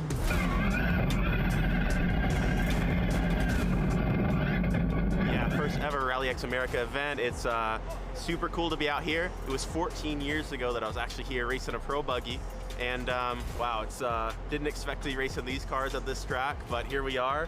I love this sport. It's been doing this for a handful of years as well, so to kind of combine the two worlds, it's pretty cool. So yeah, double duty this weekend for me, racing the FC1 car, filling in for Tanner Faust. These cars are like 1,100 horsepower, electric, instant torque, absolute machines. They have quite a lot of travel and stuff, so we can hit all the jumps almost as fast as we want. Also driving the FC2 car, a turbocharged engine. It's about half the power is what the FC1 is, so around the 500-600 range. Also super fast, a lot more technical to think about. You need to think about turbo lag and all of that stuff. We have anti-lag, so lots of cool pops and bangs when you're off the throttle going into a corner. So that's pretty neat. But yeah, completely different worlds. Still rallycross, still trying to go as fast as you can though. Yeah, typically we'd have both on-road and off-road, but like you said, it's all off-road here, so a little bit different than normal. You know, coming from an off-road background, I actually quite like that. You know, it's nice, it's some big jumps as well. And yeah, it's good fun. You need to kind of throw the clean and tidy driving out the window and just full send everywhere. Try to find grip on the cushion and, you know, not take a tire off the bead with all the ruts and stuff. So it's a fun one. Driving the FC1 here is really good. It's pretty nice to have all that power. It's absolutely ridiculous. We pretty much leave it in our highest gear and are just managing it with the throttle the whole time, just because we have so much power and torque, more than, you know, we can really put to the ground. So it takes a bit of finesse with that, but it's nice to have that power. If you need to get in a slide real quick, you just smash the throttle. Welcome to Crandon, and thanks to everybody tuning in on Racer Network. Jim Beaver, Tiffany Stone. We are here with Rally X Americas, and let me tell you, we are at the Big House. We're at Crandon, one of the most iconic off-road venues in the entire world, and we have debuted Rally X this weekend here at the Big House. Tiffany, this has been an amazing weekend of racing, and we've got a lot yet to come from the Rally X community. You're absolutely correct, and if you've never been to the Big House, if you've never been to Crandon, this is an iconic short course track. Everybody has raced here, and I'm so excited that we've got the Supercars and the Hypercars coming here for round 1 and round 2, and I'm so excited for those things. It's definitely going to be exciting. We've had some electricity throughout the entire weekend so far. We've got some finals in the bag from round number 1 in both the Supercar and the Hypercar. We've had semifinals go down earlier today, and it has set the stage for what's about to come. We've got some of the best rallycross drivers in the entire world that have descended into the backwoods of Wisconsin to do battle on what is called the Big House. It's got me with goosebumps, Tiffany. I know it's got you excited. What are we going to see out here today? Well, we're going to see some of the best drivers, and what we're looking at right now, we've got Lucas Anderson sitting right over there, Tyler Leach, Simon Olvesen right there in the green in the middle, and in that back 40 blue right there. And these drivers, Jim, they know, they've been working, they've been picking up those correct lines on this track. They're getting faster and faster. Now, we've seen a little bit of a rain delay yesterday for round 1, so we put everything together today for round 2. And with that being said, that means these drivers have a lot more time out there. They're seeing how the track is developing. This is a perfect one. Now, Crandon, they have put a perfect track out for these finals. They have definitely put a perfect track out for these finals. So to let those of you tuning in at home know what's going on here, we are going to have our Supercar finals. Now, Supercars, you're going to glimpse there. That is one of the back 40 motorsports cars. They call these the FC2 division in Europe. We're calling them Supercars here. They are Supercars, 600 horsepower, all-wheel drive, 6-speed sequential gearboxes. These things can absolutely light up the tires when they take off. They have launch control. They have anti-lag, and these things absolutely scream around the short track here at Crandon. Then moving on later on this evening, we are going to have our Hypercars in action. Hypercars, some of the craziest, most advanced race cars on the planet this side of Formula One. These things are 1,100 horsepower, 0 to 60 times faster than any race car outside of the NHRA. They've also got regenerative braking, lots of wheel travel, and these things absolutely scream, Tiffany. You're right, but let's talk a little bit about round 1, what we saw earlier. Since we did have that rain delay yesterday, we pushed everything out this morning. They had our drivers out there, and that gave them the pristine track. Nobody was on it. It was nice and clear, and our drivers like it. Gray Ledbetter, she said that this was going to be the perfect track for her. She's no stranger to Crandon, just like we have with Jimmy Henderson and Johnny Holcher. They know how this track is going to come together. They know how it's going to develop, and I'm really excited to see this. Now, earlier today, we saw right now number 99 of Lucas Anderson take that second spot in round 1. He capitalized on a slight mistake, and here at Crandon, that's exactly what you need to do. There's going to be some limited movement for passing. You're definitely going to have to figure out the strategy for Joker, but if you can capitalize on somebody's mistake, that's going to take you to the top.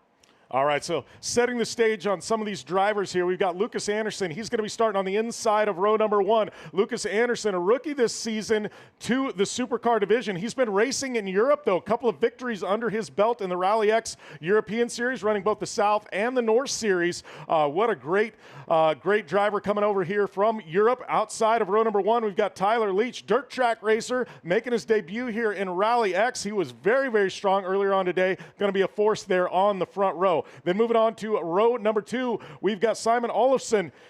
He is a Supercar Lights driver, one of the most decorated Supercar Lights drivers in history. Moving up to the Supercar division, he has been very, very fast here at the Big House. Outside of row number 2, you off-road fans know her. If you're a fan of North American motorsports, you've heard the name Gray Ledbetter.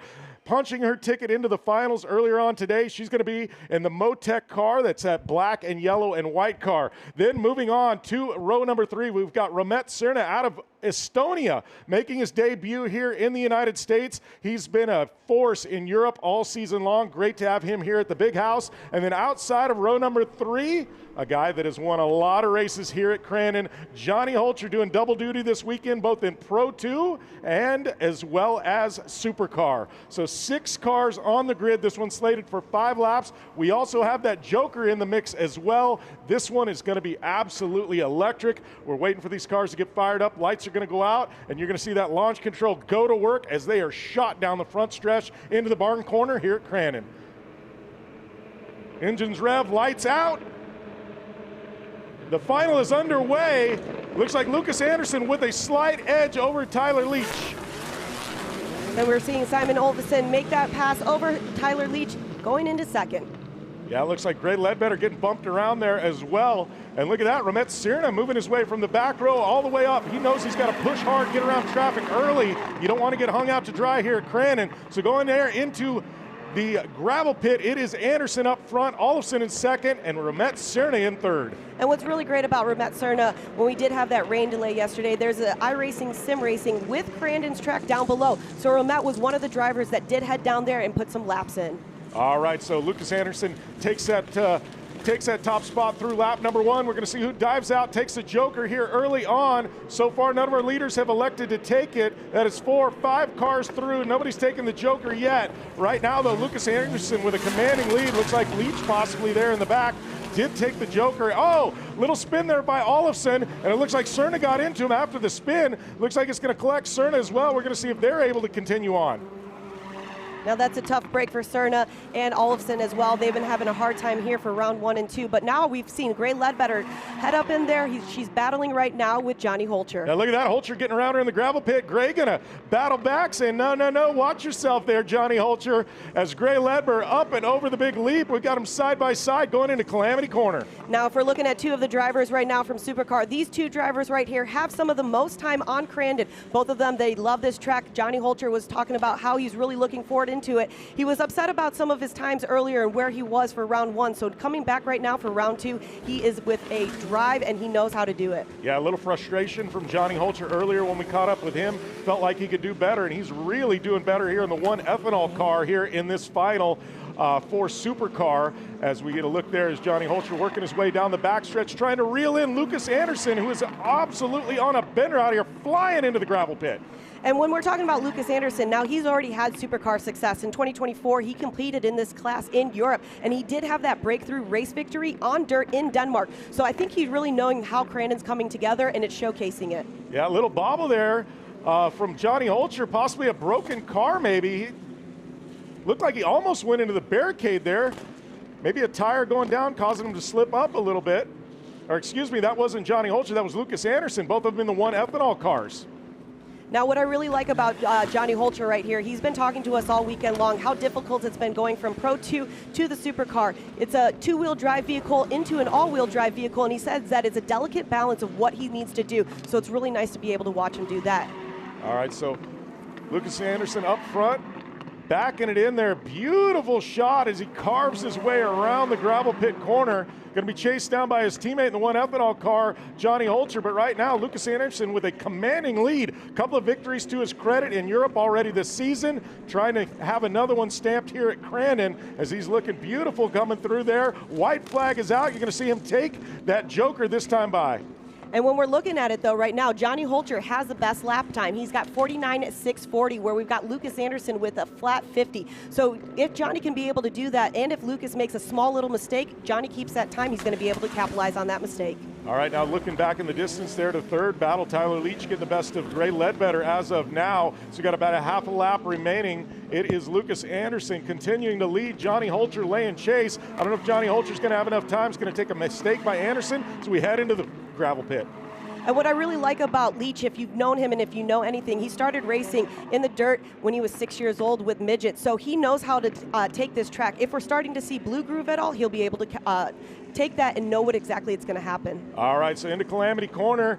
It is going to be checkers flying here. It is going to be Lucas Anderson with a victory here in Supercar to start things out, and Rally X America's here at Crandon. Great effort by him. Johnny Holcher going to hold on for the second place. Holcher going to be very excited with that after his finish there in round number 1. Tyler Leach, the rookie, coming in here this weekend with a podium finish in third. Gray Ledbetter just on the outside looking in the 4th spot. And we're going to have Olafson and Cerna retiring early. Unfortunate results from them. Very thankful to have them making the trip over from Europe here to the big house, but that is going to be one happy Lucas Anderson there. Look at that. He is climbing on top of the roof. That young man is a great talent. He is excited to bring one home. You got to love that. Coming here all the way from Sweden. Great effort by that young gentleman.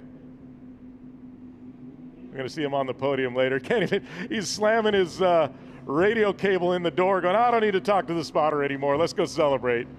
Nice job for the 17-year-old as well. Jim, you've been watching him like you've been talking about in Europe and seeing what he's been doing, and it's really good to see him translate this over here into the States.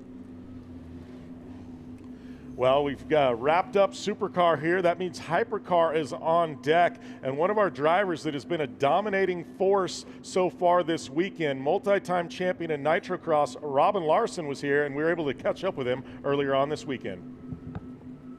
My name is Robin Larson. I'm racing the Hypercar in a JC team, and we are at Crandon.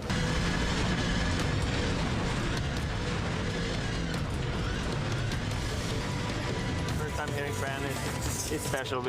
When you walk the track, it's always different when you hit it the first time, and coming from Europe, and everything is so wide and it's so flowy, and then you have all the jumps. So it was a nice flow, but always hard to know the dirt compared to the Pro 4-2 guys. They know how the dirt works, where to find the grip, the speed.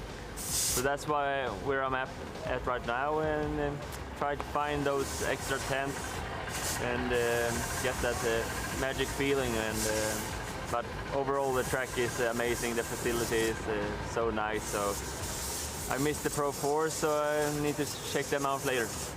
Yeah, so the competition is really high. Everything came at us really quickly, pretty late into the season. So. Really nice to see that we get a 10-car field. That's really impressive by the guys doing it. So, I mean, the Ericsson brothers always up there, Henderson up there directly. That's really impressive. So, he knows these kind of tracks, and yeah, overall, really good competition. It's gonna be a tough one out there, and for the sport, it's really good. So, if we can have this as a minimum 10 cars and just keep on building, and it's gonna be really good. To win, you need to be smart. Even if you need to send it, you need to stay in every heat. If you get a puncture here and there and you break the car, you need to finish every heat, and you need to be, of course, as in front of you can be in the semi as good as it gets. So if you are in the back, it will make it a lot harder, but of course it's possible in Rally X and here in America. But you need to stay smart all weekend, and don't do any silly mistakes, and then you need to push when you need to push. I think that's why I've been successful the last couple of years, that I stayed on my, I would say, 95% during the whole week, and then when it's time, you push. So you need to stay smart, but you need to have that speed and that push when it's needed. Well, that was Robin Larson taking a victory earlier on today in the first final. We're going to have the second final here momentarily. Robin Larson will be in that one. He's going to be a force to be reckoned with in that event. But speaking of hypercars, we've also had Brad DeBerti out here. Had some issues earlier on this weekend. He's not able to make the finals, but we were actually able to catch up with Brad DeBerti and do a ride-along lap with him.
Brad DeBerti, great personality. Most of you know him from the world of motorsports and automotive. Crazy car builds. Guy's got a rich history behind the wheel in racing as well. Great to have him out here. Unfortunately that he wasn't able to make it here to the second set of finals, but definitely looking forward to having him later on this weekend. But speaking of hypercars, I mean, I've been behind the wheel of one of these, and I really can't explain to you how crazy the performance is on these things. With the regenerative braking, the 1100 horsepower in the torque hit, it's absolutely crazy. You will see these drivers absolutely shot out of a cannon here momentarily as we're getting our drivers gridded up, ready to go. And taking you through that lineup, we've got Robin Larson, multi-time champion, inside row number 1, Tommy Hallman, Kevin Erickson, Jimmy Henderson, Oliver Erickson, and Michaela Aylin Kotolinski in this one. 5 laps. We've got a joker in the mix as well. I'm going to ask Chris Leone to join me in the booth. He is the expert on rallycross here in North America. Tiffany Stone's going to jump down and handle podiums here in just a little bit. So Chris Leone, welcome to the show. I know you've been following rallycross since its inception here in the United States. Here we are with Rally X Americas. What do you think is going to happen here? Oh man, I don't know what's going to happen here. Both Robin Larson and Tommy Hallman have been incredibly strong this entire weekend. Tommy had some issues in the last semifinal, but Robin's been strong all weekend, so we'll have to see if he can go 2 for 2. Yeah, there we've got Kevin Erickson, one of the fastest drivers in the world. He's had some struggles here and there in that Kicker audio car. I think we're going to see Kevin Erickson emerge through. Jimmy Henderson, he has been absolutely electric, no pun intended, with these FC1 hypercars, but he has definitely shown his stuff. We've codenamed him Mr. America. He is signed up to do the entire series here in the Rally X America series. He's going to be traveling up to Canada to Trois Rivières, also going to the finals in Portugal, our world finals. We're going to see what he can do. Lights out. We're going to see who's going to get this whole shot. Looks like we've got Larson and Hallman, as well as Jimmy Henderson, 3 wide. Henderson Whoa, almost making a spin there. Henderson going wide, trying to go around the outside, but it's Kevin Erickson who looks like he takes the lead. Yeah, Jimmy Henderson elbows out from the second row up into the second spot. Kevin Erickson, the Kicker audio car, living loud into the gravel pit. Into the gravel pit. Kevin Erickson, Jimmy Henderson, Robin Larson, Oliver Erickson, Tommy Hallman, and Michaela Allen Kotolinski in the back, setting over the Polaris flyweight jump and into Calamity Corner. All right, so Kevin Erickson looking in his rear view. He's got a spotter in his ear. Jimmy Henderson on the hunt. We're going to see on the end of this first lap if anybody likes to take the joker. Larson spins in front of Oliver Erickson. Spin there for Larson, a tough one there. Oliver Erickson looked like he's through the joker as well, all the way on the top. So resetting this order, we've got Kevin Erickson, Jimmy Henderson, Larson there, and it looks like we've got Erickson and Aylin Kotolinski in the mix as well. The interesting thing between Erickson and Henderson is this is going to be the driver who knows the car best, as he was the guy who developed the FC1, versus the driver in this field who knows the track best. So what do you think, Jim, car or track? I think it's a merger of cultures here. We're going to see which culture comes out on top. Is it off-road? Is it rally? We've still got a few laps to determine that, but Kevin Erickson, he's a tough one to pass. He can make that car really wide there as Jimmy Henderson continues to hunt. I think you're going to see Jimmy Henderson. Yep, he does. He slips up, takes the joker. He's going to try and get that time back. Is Tommy Hallman now going to inherit the second spot? Henderson into the wall coming out of the joker. That's going to open the door for Michaela Allen Kotolinski. Yeah, door flew wide open as he goes into the wall there, right at the outside of the joker. Aylin Kotolinski now in a podium spot, sneaking right in there. Right now, though, it is Jimmy Henderson trying to battle back. Wiper blades going on the windscreen. This is a wild ride for Jimmy Henderson. And we have got Tommy Hallman charging hard, trying to catch Kevin Erickson. Tommy, one of the best drivers in the world on the sim, on iRacing. So, again, what do you think, Jim? You know, he's making up a lot of time real quick. Yeah, he is. Tommy Hallman, a man on a mission right now, hunting down Kevin Erickson. It looks like Hallman now knows he's making a move there. He's going to go up the joker. He's going to try and get that back. He's going to have a push lap now to try and reel in Kevin Erickson. Kevin Erickson's spotter going to be in his ear saying, push, push, push. You've got to clear the gap. It's generally about 1.5 to 2 seconds longer to take the joker. And you see how important that clean joker is. It made all the difference between Tommy Hallman and Jimmy Henderson. That's how Tommy Hallman's in second right now. Yeah, Tommy Hallman making some great strategic moves. Jimmy Henderson down on the bottom, talking to Jimmy Henderson earlier on in the weekend. He said, this is different than a Pro 4. He says, with the Hypercars, it's a different line every single lap. He says, it's changing lap to lap. He says, Pro 4s, you gotta just send it in there and it sticks. He goes, Hypercars, you gotta be real selective with line choice. Looks like Kevin Eriksson's gonna have to take the joker here. Yes, he is. Can Kevin Eriksson maintain that lead, come out front? It looks like he may have the field cleared. Almost clips the wall there, getting a little slippery coming out of that joker. Tommy Hallman now back into things. You got Jimmy Henderson in the mix as well. We're going up and around. We're going to go down the backstretch. Kevin Eriksson trying to keep it clean and hold off Hallman. Just in front of Tommy Hallman there. Looks like a good about 5-6 car length gap. Michaela Kodolinski having some issues pulling off behind the field. But we've got Kevin Eriksson sliding wide. Tommy Hallman to the inside. Yeah, look at that, side by side. We're going to go up and over that Polaris legendary leap. It looks like Kevin Eriksson going to be hold off Hallman. As Hallman got something in this last corner. Doesn't look like there's going to be anything there. Oh, it looks like it's going to be a drag race. Yeah, Tommy Hallman. Wow, Tommy Hallman at the checker bumps Kevin Eriksson out of the way, takes it. We're going to have to see what the race stewards say about that one. But Tommy Hallman getting real wide there, motocross style, and bumping Kevin Eriksson out of the way, which isn't going to sit well. You see the hands go up behind the windshield of Kevin Eriksson's Kicker audio car. Not happy about that one. Tough one there for Kevin Eriksson. That one's not going to sit well as we head to Eldora next weekend, Chris. We may have to see what the stewards say, Jim, but 0.097 seconds, according to the tracker. Take a look at the replay here. Hallman to the inside, trying to set up, trying to keep it tight. They bounce. I don't know, Jim. I don't think that was, I think that's a racing deal there. That's pretty side to side to me.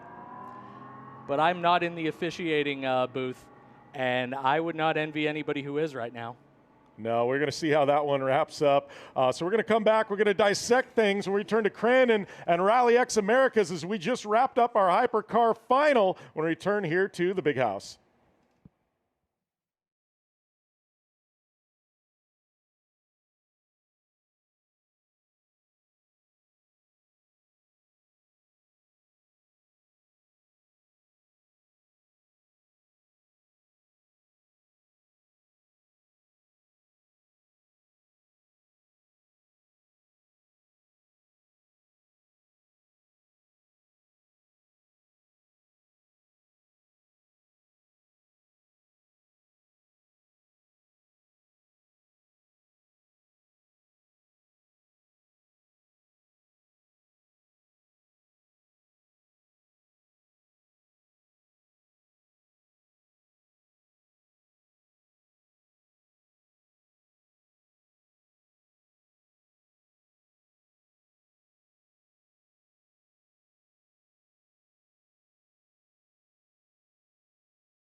Well, welcome back here to Crandon, the big house. We're here with Rally X Americas on the Racer Network. Just got done with our Hypercar final. Tommy Hallman taking top honors away with Kevin Erickson right at the stripe. We're going to get to those winter podium interviews here momentarily. But if we do that, we've got some awards to give out from earlier on this weekend. And before we jump to that, one of the big winners earlier on today was a driver that has a big pedigree in rallycross racing and the Rally X series, Mitchell DeYoung, and we were able to catch up with him. I'm Mitchell DeYoung. I'm 28 years old from Temecula, California, and we're here in Crandon, the big house.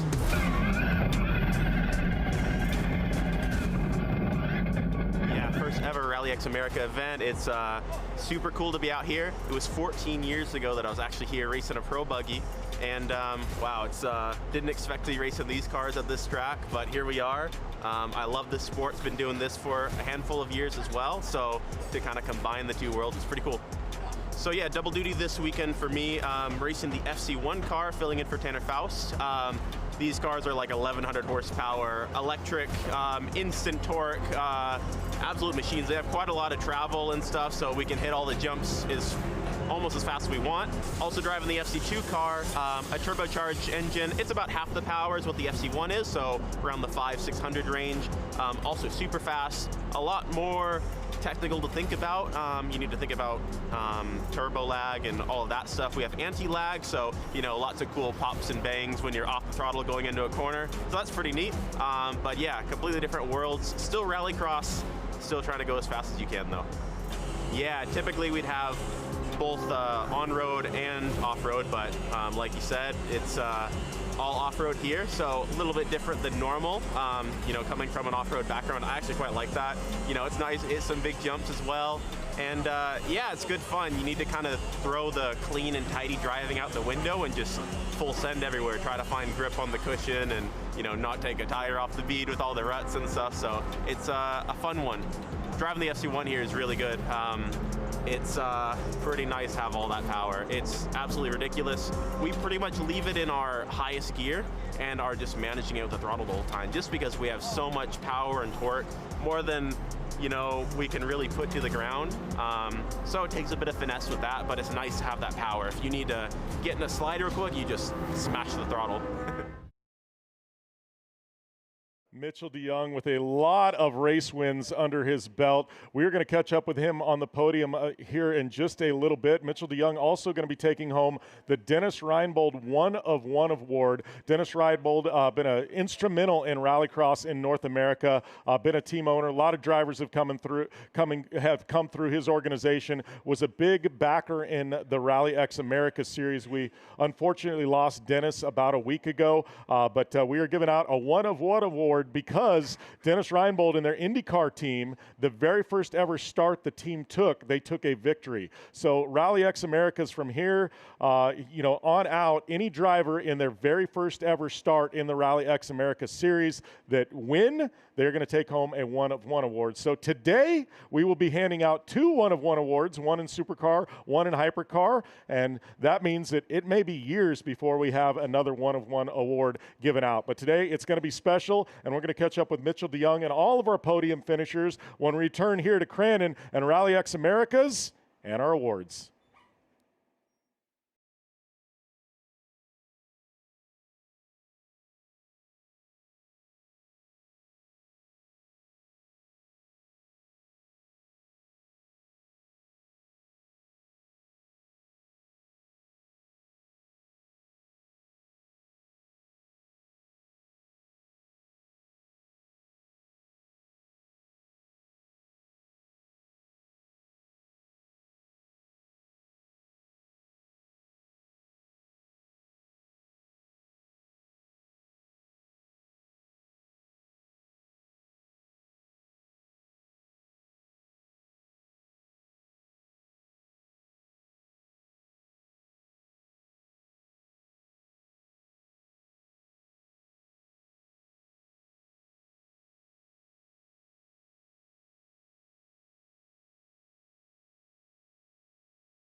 And welcome back to Crandon and the Rally X America Series. Right now, we're going to toss it down to some of our victors on the weekend. Here's Tiffany Stone standing by with round 1 Supercar Division podium finishers, Mitchell DeYoung, Lucas Anderson, and Banks Hovey. Thank you so much, Jim. Yeah, let's talk to our third place finisher right over here, Banks Hovey. Now, Banks, I know that going into that last lap, into that last corner for round 1, things got shaken up just a little bit. From your perspective, how did you see it? Oh man, you know, I'm just coming in here all blind. We're just flying by the seats of our pants, and the plan is there is no plan. But he left the door open, he tried to brake check me, and you know, as a seasoned veteran, I thought he would need to close the door, so I just figured I'd sneak on in there. But these Europeans, they wanted to come out to the big house, and I guess they got to play with the big dogs, but they weren't too happy with that kind of contact. Well, I know you got to thank a bunch of people for getting you here for round 1. Oh man, yeah, I can't thank the Ericssons so much for bringing a series. It's just monumental to have Rallycross out here at Crandon. We've been here in the Pro Light and the side-by-side with Gray, and that's one thing. To get to race against my girlfriend out here in front of all you guys, that's the icing on the cake. But yeah, I can't thank Hype Smile enough, Dixon, Channel 199, Real Street Tactical they sent me a pair of nods and let me just go ride around and have a good old time. Well, you've done it here. Nice job to you, Banksy. Hop up on 3. And taking that second place spot over here, we've got Lucas Anderson. Lucas, you're a young gun to this game. We've been seeing you a lot over in Europe, coming over here for the inaugural round 1 of Rally X Americas. From your perspective, you were able to capitalize on a little mistake. What'd you see? Yeah, I've had an amazing weekend. Yeah, I really love the track. So in the final, I had quite a bad start. I think I got out on P4, but you know, tried to fight my way back up, did the best as I could, and ended up P2. Yeah. Well, you've done it here. It's always good to see you out here. For Crandon being your first time, you know, it's got to be a great feat to be on the box. A lot of people who are on the box out here are champions within themselves, just like you. Who would you like to thank? I would like to thank Rally X overall. They've done an amazing job, and my sponsors and my whole team. You know, without them, I wouldn't be where I am today. So thanks to every one of them. Nice job, Lucas Anderson. Hop up on 2. And taking that top spot here for round 1 in Supercar, we got Mitchell DeYoung. Now, Mitchell, you're no stranger to Crandon at all. You've done it before, a pro buggy. You won some championships. Coming over here, taking that top spot. Walk me through what it feels like to be here, top again at Crandon. It's amazing. I was here 14 years ago racing a pro buggy when I was 14 years old. And yeah, it's so nice to be here. I love this place. I mean, the track's amazing. The people are amazing.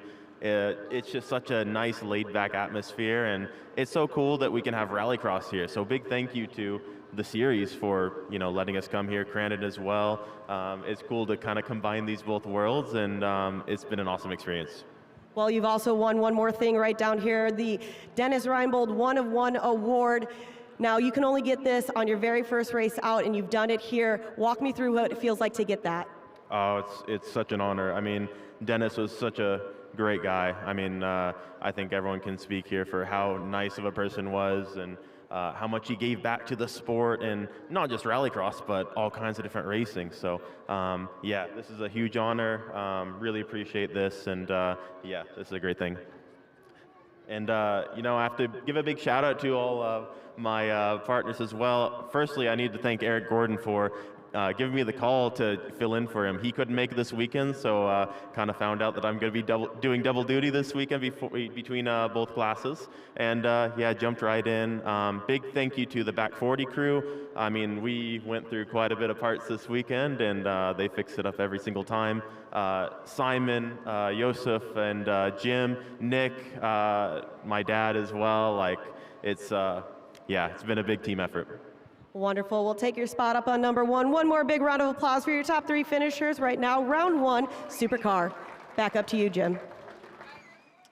Thanks a lot, Tiffany. Yeah, great group of drivers there. Mitchell DeYoung taking top honors. Like you said, he's been around for a very long time in the Rallycross world. Lucas Anderson, he has been flying over there in Europe with a couple of victories. Great to see him on the podium. Also, we'll get to him here in a little bit because he did take a victory there in round number 2.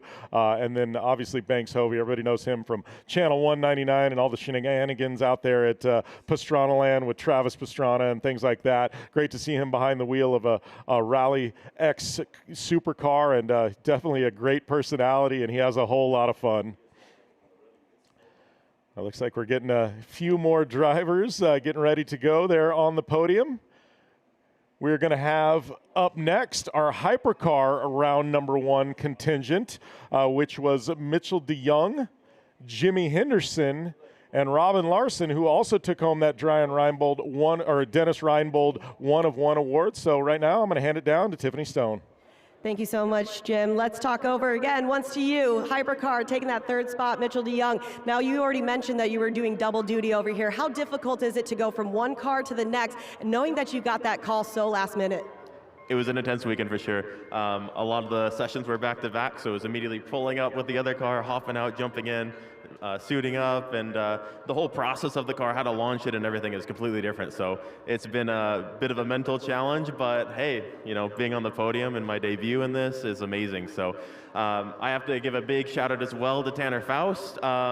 Filling in for him this race as well. Such an honor to represent him and be able to, you know, take his car to the podium. That's awesome. Obviously, Optima Batteries, Clarius Global, all of the Oldsberg's MSC crew. I mean, like, the whole operation is amazing. My dad, happy Father's Day to him. He was my main mechanic this whole weekend. Cody, everyone else, Nick, amazing. Like, shout out to my mom at home for watching. And yeah, it's been a really nice weekend.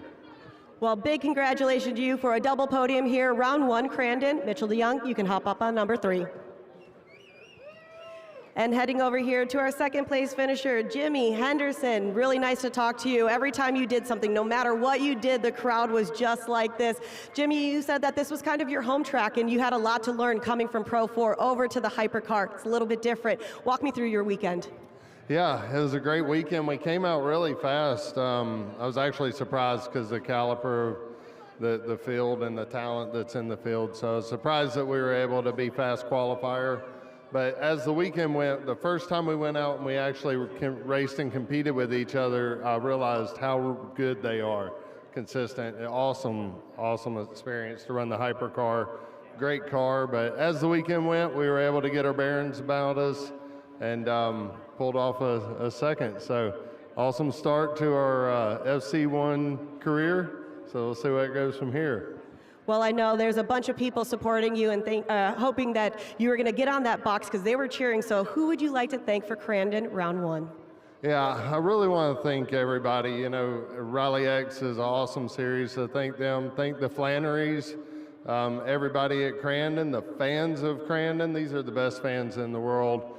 And I got to thank my team. I got to thank my wife, Brett, that supports me and everything. And United Rentals, WD-40, and AMSOIL for helping me pull this off. Well, I just want to be the first to congratulate you and welcome to Rally X Americas, Jimmy Henderson. You can take your spot on 2. And taking that top spot, Robin Larson. Now, Robin, coming over here. You've seen this track before when we had the demonstration late fall last year. Now, really talk to me about how Crandon feels to come back, race out here, and take that top spot. Yeah, it feels in the back for sure. The big jump was crazy, but the atmosphere here and the track and the dirt was so cool. For us Europeans, coming here is so special.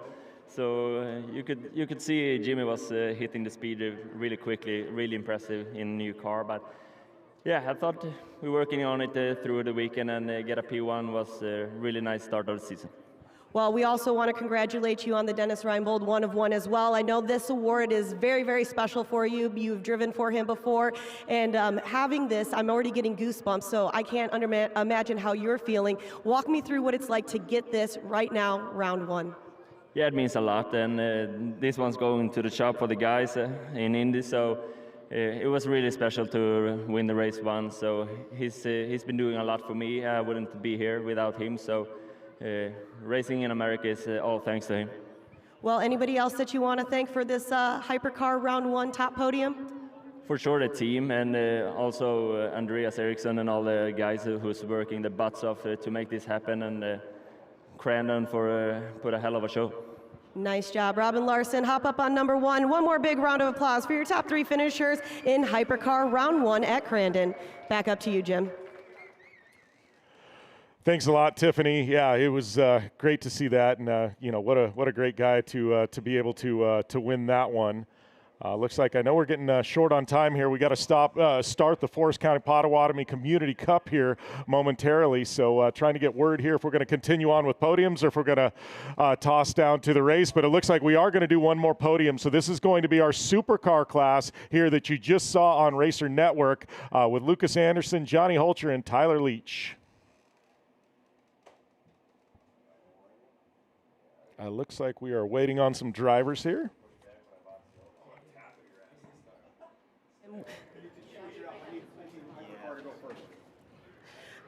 All right, sorry guys, we are just switching things up. We want to make sure that the cup race goes off on time. So we are going to do something a little bit different right now. We're going to take our Supercar. You've seen it before. Johnny Holcher is going to be obviously racing that. So we're going to start with our third place finisher right now with Tyler Leach. Tyler for round 2. Now you know a little bit about dirt over here. You were talking to me about if Blue Groove happened, you were going to be okay with it because you've seen it before. Crandon, being here at the big house and being on a podium, how does that make you feel? This is one of the craziest things that ever happened to me. I was asked a couple months ago if I want to race rally this year. I actually declined it. Then 5 weeks later, I changed my mind. Glad I did, and just glad I was able to get a podium my first time out. Well, I know you got to thank a bunch of people for this. Who would you like to thank? I'd like to thank all the guys at Set Promotion. They really put a card together for me. I want to thank all my family, especially my crew guys, Joe and Nemo. They've been living with me for the last 2 weeks. I want to thank my parents. Happy Father's Day, Dad, and my mother and my girlfriend. Nice job to you, Tyler. You can hop up on number 3. And like we talked about, Johnny Holcher did take second place in Supercar round 2, but we're going to head over here to our top place finisher once again, Lucas Anderson. Now you've done a double podium over here for round 1 and 2 with Crandon. Anything else that you got to say to these Crandon fans because they were here watching you take that top spot? They've been amazing. I love the atmosphere here. America is great. I love it. I will definitely come back. Well, I see that you already got that American flag cowboy hat. Who would you like to thank for getting you that top spot round 2 here at Crandon? Yeah, mostly my team, everyone helping me, so yeah. Nice job. You can hop up on number 1, and like we were talking about, we would see Johnny Holcher, but he's getting ready for that cup race. So these are your top 2 finishers in Supercar, plus Johnny Holcher taking that second spot. Back up to you, Jim. All right, thanks a lot, Tiffany. Big shout out to all of our winners and all of our podium finishers. We are going to have to cut to the cup race. The cup must go on here at Crandon, so we're going to miss that last Hypercar final and those victors. But thank you guys on behalf of Rally X Americas, Tiffany Stone. I am Jim Beaver. I'm handing it off to Shane and Brent. They're going to call the Forest County Potawatomi Community Cup.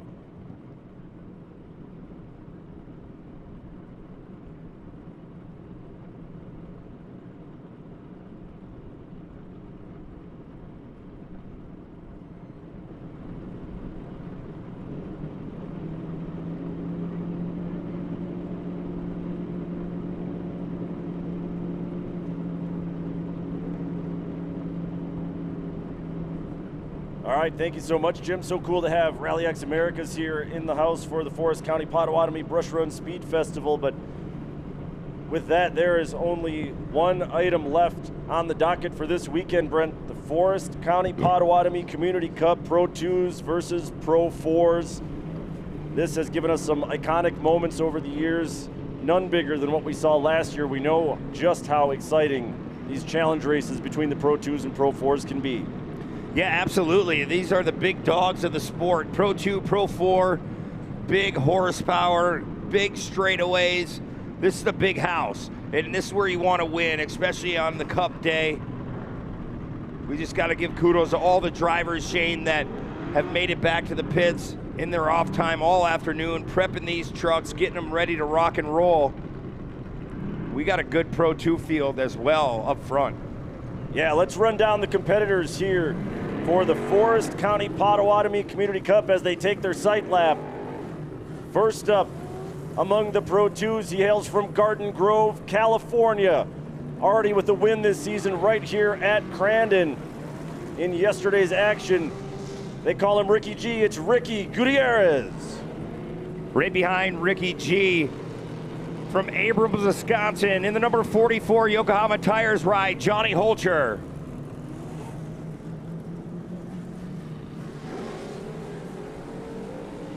Starting third among the Pro 2s, they call this kid the Cuban Missile. He is from Kathleen, Georgia. Always one to watch, always puts on a show, especially here at Crandon International Raceway. Give it up for Jacob Rosales. Next up, starting in the 4th position from Appleton, Wisconsin, running a limited schedule this year, but he did make the Cup this afternoon, Zach Sikowski. Next up among the Pro 2s, another driver running a partial schedule, but another driver with a win in Pro 2 already this weekend. No stranger to victory lane here at Crandon International Raceway. From Little Swamico, Wisconsin, Corey Winner. And his first time out in a Pro 2 truck this weekend. From Banning, California, in the Chevrolet, the number 58, Mikey Lawrence. Next up, another driver from the Western States, from Simi Valley, California, Mayan Spaccarelli. He will be in the number 12. And this man right here, you know he's done his job this year in Pro 2. From Lincoln, North Carolina, in the number 51, Rowdy Ryan Beat. And you want to talk about a story. Engine trouble back on qualifying day. Makes it back out with a borrowed Pro 2, courtesy of the Mamer Motorsports team. He is your hometown hero. He is the defending Forest County Potawatomi Community Cup champion in the number 1, Keegan Kincaid. Well, Shane, that is the Pro 2-wheel drive trucks. Now let's meet the Pro 4 trucks. They call him the Silent Assassin. He has a couple wins on the season so far. He is just a rocket ship in that number 88 from Dawsonville, Georgia, Mickey Thomas. Next up, a man that needs no introduction. He is a 10-time Pro 4 champ. He is the 5-time defending Pro 4 champ. Finished 3rd in last year's Community Cup race. The number 33, CJ Greaves.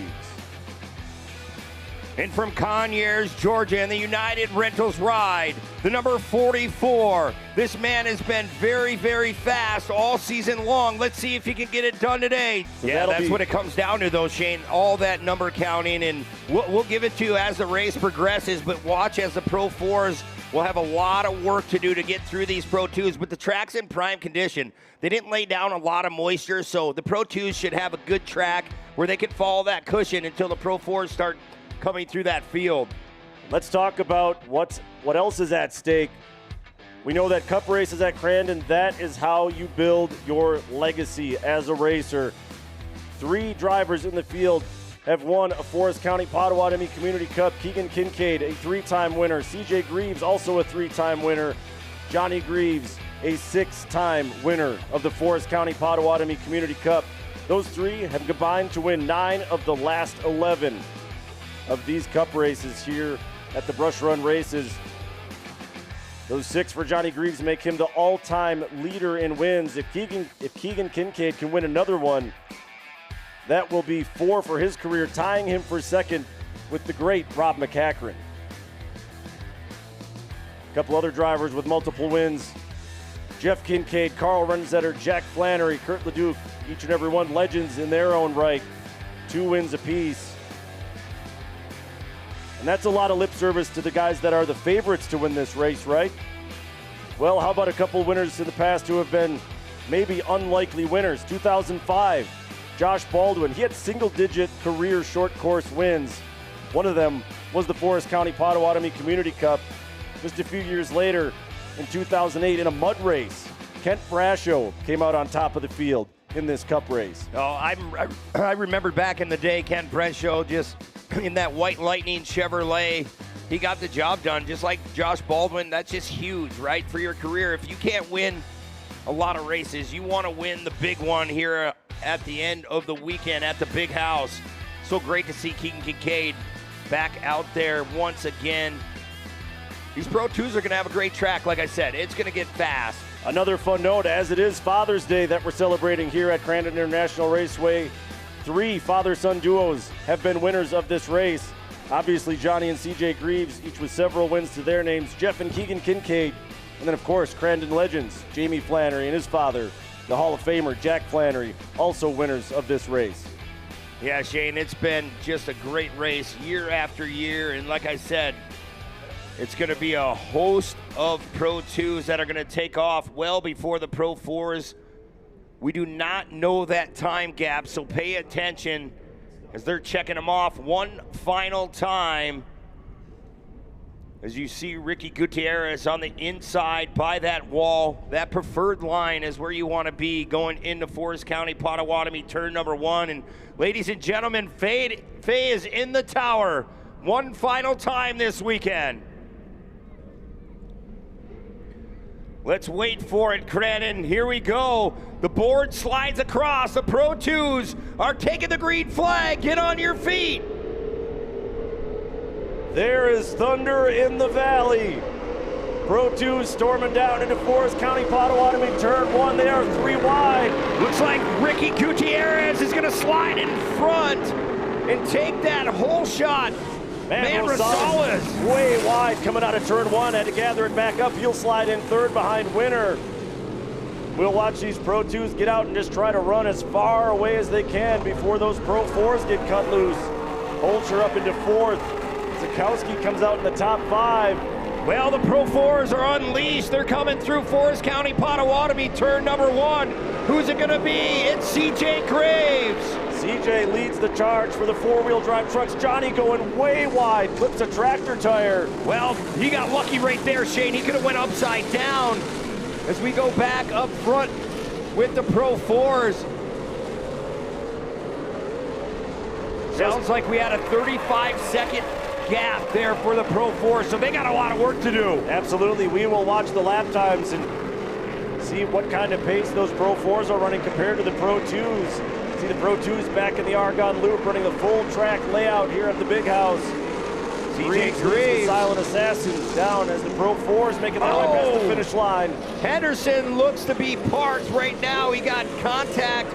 Over-rotated, big contact with the wild man, Johnny Graves. Oh, and Graves has a flat right front after that contact. We'll look back up front with the Pro 2s. Ricky G already with a Pro 2 class win here at Crandon this weekend. Laying it down as they come through turn 1. Yeah, Ricky Gutierrez is right where he wants to be. He's got to focus out front, Shane. You don't want to look back now. You know the Pro 4s are out there just digging deep. And when CJ Greaves is in the lead of the Pro 4s, you know he'll find the back of the Pro 2s very shortly. A little bit further back, Rowdy Beat stuck in some traffic, not the start he wanted to this race. That cushion's starting to come in though. Pro 2s are gonna get a little bit faster for the first couple laps. This track starts to dry out. Well, then we'll see the Pro 4s actually as this track starts to figure itself out. They'll blow right through the cushion. So then they take it away from the Pro 2s. CJ Greaves especially, he's a motocross racer. He knows how these tracks develop. Yeah, that's kind of the game within the game between the Pro 4s and the Pro 2s. There are CJ Greaves and the Silent Assassin, Mickey Thomas, just now in Calamity Corner. 9 laps to go that time by. They can just about see the Pro 2s off in the distance as they head for the chicane, and it's those two and a bunch of real estate back to Cole Mamer, third among the Pro 4s. CJ Greaves doing what he needs to do, but we're going to go back out front with the Pro 2s. Ricky Gutierrez holding off Corey Winter, but Shane's pointing to the camera. They're starting to close that gap a little bit if you're Winter. Right tight to that retaining wall. Not a lot of gap there.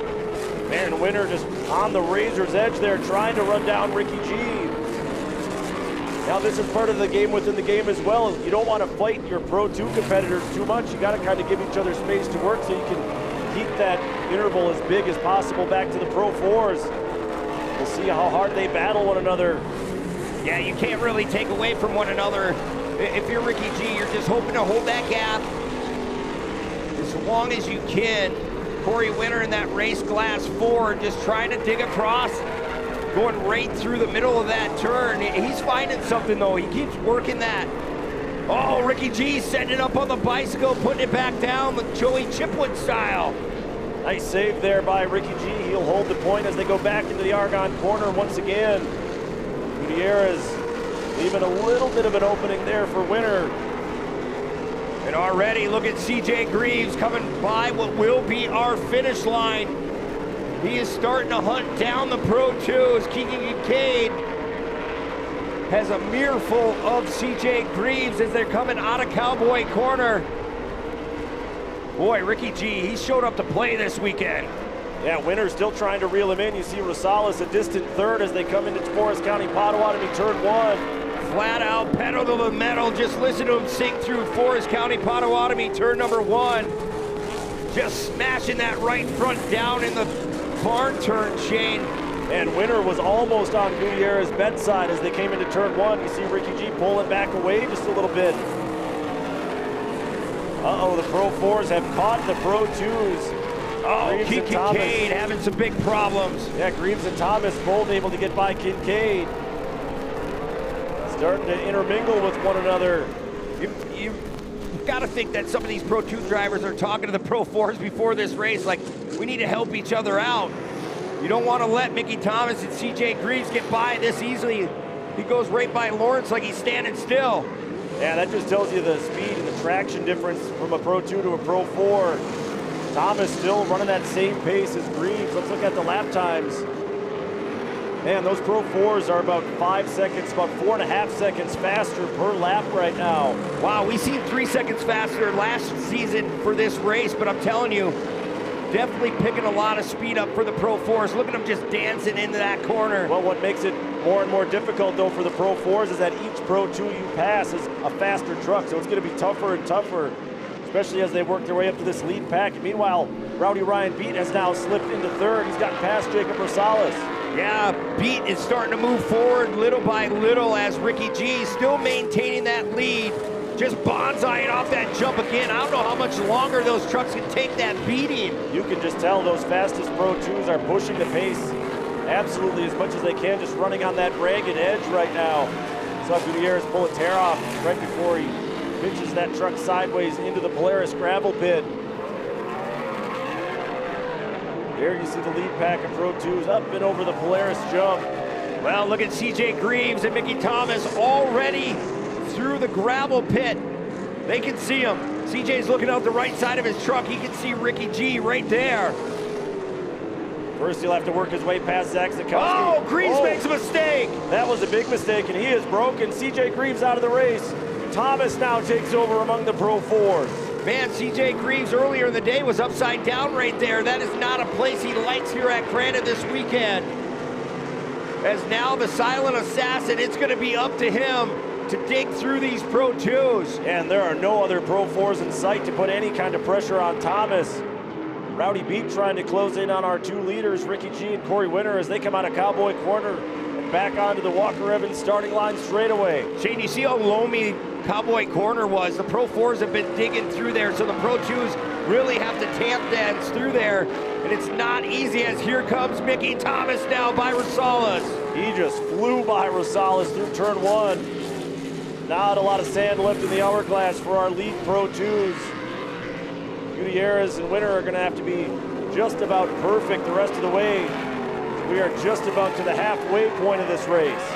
Yeah, if they're knocking off 5 seconds, if you're Mickey Thomas, you know it's just a matter of time. But you can't do what CJ Greaves did. Hey, make a little bobble, take yourself out of this race, because it's all the Pro 2s up front. Well, we can now see the lead Pro 4. The same shot that we're seeing our lead Pro 2s. Ricky G just has to find another gear right now. Just continue to go out front. Hopefully his buddies behind him can hold up Mickey Thomas, but Thomas is walking right through the field. Yeah, Mickey just didn't waste any time getting by Rowdy Ryan Beat. Just like that, there were 2. Gutierrez, Winner, and now Mickey Thomas in the Pro 4, 3rd place overall as they head for the backstretch. Yeah, I hate to say it though. It seems like the Pro 2s are sitting ducks right now. Mickey Thomas, he can go anywhere with that Pro 4. Watch him dig out of this turn. You'll see the difference between a Pro 2 and a Pro 4. He'll probably get by both of them before Forest County Potawatomi turn number 1. Trying to get a 2-for-1 deal, and he will. Here he is, Crandon. Mickey Thomas now out front in the Forest County Potawatomi Community Cup. Man, what a year Thomas is having. You wouldn't expect to be out front this early in the Cup race. 5 laps to go that last time, 5. And you'll watch as Mickey Thomas, if he don't make any kind of mistake, he can just drive steady, right? He don't have to do anything stupid right now as the Pro 2s are struggling to stay with him. Man, already a lot of attrition in this race. looking up and down the standings, and I think Thomas is the only Pro 4 still on the racetrack. So it's him and a whole bunch of Pro 2s just trying in vain to keep up with it. Unbelievable. It's been a long, long time since we've seen only one Pro 4 late in this race. With that Husqvarna Ford just dialed in this weekend. Yeah, this is a statement weekend from Thomas. Took a win in one of the Pro 4 points races. And nothing in sight. Sunday evening cruise here at the Big House for the Silent Assassin. And I mean, if you're Mickey Thomas, though, how hard do you really push it? You know you have a big gap. Oh, he missed the shift right there coming out of Cowboy Corner. I wonder if I see a little bit of steam or smoke coming out of the back of his truck as well from that camera angle. A little bit hard to tell. I might have seen just one of his mud flaps hanging down under the truck from that oncoming camera angle. Yeah, I don't see anything, Shane. I think he's A-okay. He's just got to keep the tires underneath him. This track is getting really tore up. What do you see, Shane? There is just a little bit of steam coming out of Thomas's truck. A little overflow tube. Once he gets past our camera here, you might be able to see it again. Yeah, that's just coming through the field of those Pro 2s. You got a lot of roost. He tried to get by him as soon as possible. He's opened up about a whole straightaway lead on Ricky Gutierrez, our first Pro 2. The good news is for Thomas, he can manage this a little bit. He doesn't have to push the pace quite as much anymore. Got that big interval built up. No doubt at this point he's watching all the gauges in that truck. 3 laps ago that last time by, you see the excess fuel coming on the back of Mickey Thomas. That's normal. That truck is just running prime right now. Keep an eye on the back side of that truck to make sure there's no steam coming out. That's when he's lifting off the gas, that exhaust coming out. Thomas back onto the Walker Evans starting line straight away. Hey, I see that steam. Okay. It's pouring out more and more. It wasn't my eyes playing tricks on me. Thank you for confirming it, Brent. Absolutely. I can see it right by the rear end of the truck, right by the fuel cell. So Thomas presumably running a little bit hot, but he is the Pro 4's last chance and the current race leader. Yeah, he's pouring out the fluid out the back of that truck. Just hope that he has enough to make it to the end. He's coming to 2 laps ago this time by Crandon. Meanwhile, as if the Pro 2s needed any more bad news, a very, very light rain starting to fall here at the Big House. Yeah, that'll definitely play dividends on the Pro 2s. They're going to struggle just to keep it straight. Now Rowdy Ryan Bean is starting to put the pressure on Ricky G. Trying to hunt him down. It took him a long time to get by Corey Winter, but he was able to get the job done. Gutierrez pushing a little bit wide. We talk about how far that cushion gets pushed out by all those Pro 4s. Yeah, you got to remember there's big money for the first Pro 2 as well, so they are trying to play nice, but at the same time, keep moving forward in the right direction. Ricky G just seems like he's losing a lot of grip late. Yeah, I think this racetrack is really starting to go away. There's another look at Thomas. He is still pushing the pace. Man, last time around was a 122.7, so not the absolute leading edge of how fast you could drive a Pro 4 here at Crandon, but still very, very quick laps. He's already opened up almost a 9-second lead over these 2 guys right here. Ricky G and Rowdy Ryan beat that Bill Stein Shock Chevrolet. He's putting the pressure back on once again. So this will be the battle to watch. Who will be the first Pro 2 to the line? Thomas is going to be taking the white flag here in just a couple more corners. But Rowdy Beat staring down the back bumper right now of Ricky G as they head for the gravel pit. Yeah, they know they're not going to catch Mickey Thomas unless he has a problem here late in this race. Knock on wood for Thomas. He's just been that fast. He said, hey, when my truck finishes a race, I expect to be up front. This thing's a rocket ship, and he's showing it this afternoon. Well, our leaders in the Pro 2s coming to the white flag. A little shove there by Rowdy Beat. And now Ryan Beat, at least for a second, will have the Pro 2 lead. Yeah, he just muscled his way through here late in the race. You got to search for grip in these Pro 2s. Non-stop right now especially. You'll see that big hole down on the bottom as they exit. Yeah, Beat and Gutierrez both just very slightly set the left front wheel down there in that divot that you were talking about. Well, this is the final lap, the final time for Mickey Thomas. Rain's starting to come down just a little bit harder as Thomas one last tour around the circuit here. Past the crowd, the silent assassin. That steam still pouring out the bottom. Yeah, Thomas can just about coast across the line from here as the rain becomes heavier and heavier. The silent assassin looks to be getting the job done one more time through the gravel pit. He is just gonna tiptoe his way through, make sure he doesn't miss a gear this late in the race. As he's gonna get the job done, Shane. Look at this. One last time into Calamity Corner. Checkered flag is gonna fly. Your 2026 Forest County Potawatomi Community Cup champion, Mickey Thomas. This is the first of the Pro 2s that we're going to see Ryan Beat leading the field. Let's see if he can hold it together. What do you see, Shane? Ricky G just broke, landing off the Polaris jump. He might not be able to make it to the line. Oh. Rowdy Beat's going to finish second. Corey Winter will finish third overall. I'm telling you, these jumps have been brutal on these trucks this weekend. They're just flying that far, and he's going to salvage whatever he can. If there's anything you can say about the effort from Gutierrez, is he absolutely did lay it all on the line, trying to get out and run away, and did everything he could. Look at him pumping his fist. He's so stoked right now, and that 88 Husqvarna's going to be proud as well. And man, watch out for Mickey Thomas the rest of the season. Brand new truck for 2026. Took him till the second weekend in Anigo to put it on top of the box in Pro 4. Picked up another Pro 4 win here in a points race at Crandon, and now his name goes into the history books as the Forest County Potawatomi Community Cup champion for 2026. Man, he's done so much in a short period of time in AMSOIL Championship Off-Road presented by Brunt. You can see his screen, big holes in the bottom of his screen from the rocks that he ate going through the field. But man, those Maxxis tires really hooked up this afternoon. And now we get to see what's quickly becoming one of my favorite celebrations.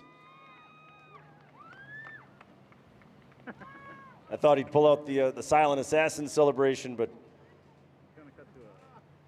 too consumed with the moment is Mickey Thomas. What an effort by Ryan Beat. You can tell he is absolutely pumped to come away as the top Pro 2 when it's all said and done.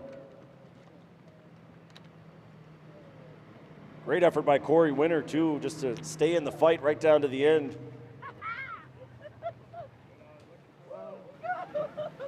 I got to say, all the Cup races I've seen here, Brent, I don't think I've ever seen us get down to only one Pro 4 left, though. I mean, there's so much attrition in that race. Yeah, I was just going to say it, Shane. It's been a long, long time, and, you know, CJ Greaves looked to have the speed to stay with with Mickey Thomas for a long, long time, but he just made that little bobble, hit the K-rail, broke the truck. But, man, well-deserved. Mickey Thomas getting it done, that Mystic Lube. Right, and man, they're hugging his wife on Father's Day. What a big day for him.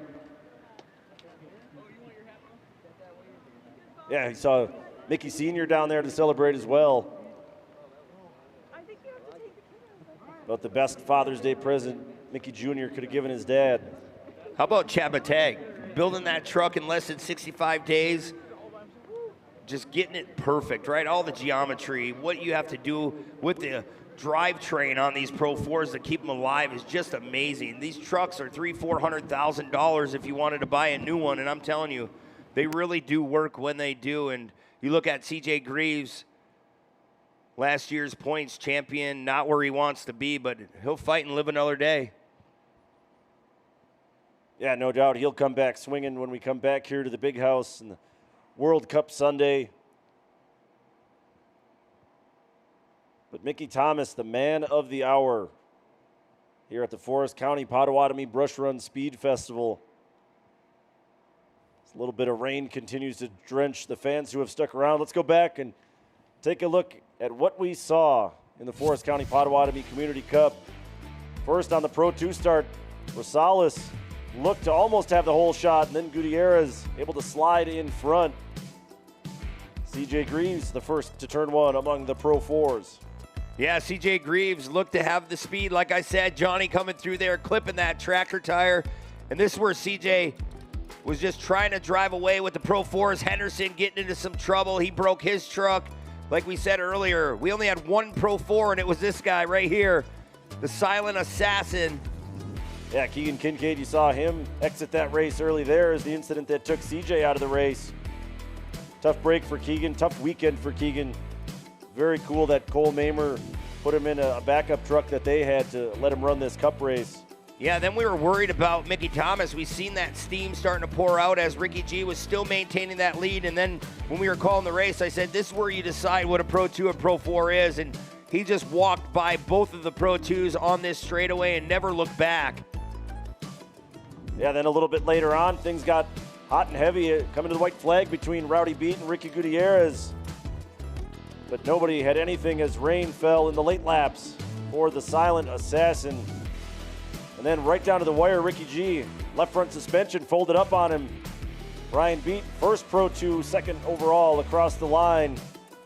Corey Winter, a podium finish here in the cup race. And Gutierrez fell just short of taking his place on the podium. Yeah, you know, that's why we run this cup race. You never know what's going to happen. And when that rain started to come down, it kind of didn't favor the Pro 2s, but Mickey Thomas was already by him and pretty much checked out on the field. And that shows how tough these Pro 4 trucks are. Steaming and all, still got the job done. And kudos to Mickey Thomas. He well earned that one, and he deserves it. Like I said, his name goes in the history books. I talked about some of the legends who have won this race in years past. And now he gets to carve his name in stone as a cup race winner here at Crandon International Raceway, capping off a tremendous weekend for Mickey Thomas. See the drivers getting some photos taken down there. With that, we will send it down to the podium for the final time here at the Forest County Potawatomi Brush Run Speed Festival. Haley Shanley with our top finishers from the Forest County Potawatomi Community Cup. Thank you very much, guys. What a race call. What a race that was. And helping us kick off the pageantry and ceremonies down here at the podium, I am joined by Jason Flannery. Jason, kick things off with a few words. I'd just like to wish everybody a happy Father's Day. We had a great weekend of racing. These guys put on a great show yesterday, another great show this afternoon. You know, these guys are all top notch. You know what I mean? You never know what you're going to get at Crandon. The Forest County Potawatomi's the best partnership we've ever had. Again, providing the dollars that these gentlemen are winning. Second biggest prize money in the country in short course off-road racing. Great racing, and like I said, sponsors, friends, everybody, I want to thank you guys a lot, and it's tremendous what we've done here. Great track crew, everybody did their job, and thanks again to everybody that showed up. Thank you very much, Jason Flannery, and everyone at Crandon International Raceway. And I am also joined by Vice Chairman for Forest County Potawatomi, Ken George. Ken, be presenting today's trophy. What would you like to say to these fans in this community? And by the way, thank you for all that you do to continue to fuel this sport. Well, thank you. One of the things we want to say is thank you so much for our community. Our community involves all of us. Give ourselves a round of applause, please. It's not only Forest County Potawatomi, it's Sagog and Chippewa, and also our surrounding Forest County Potawatomi community. So thank you all for being here tonight. What a great event. Thank you very much, sir. I'm going to trade you as I take this mic. I'm going to hand you the trophy to officially award to our winner, Mickey Thomas.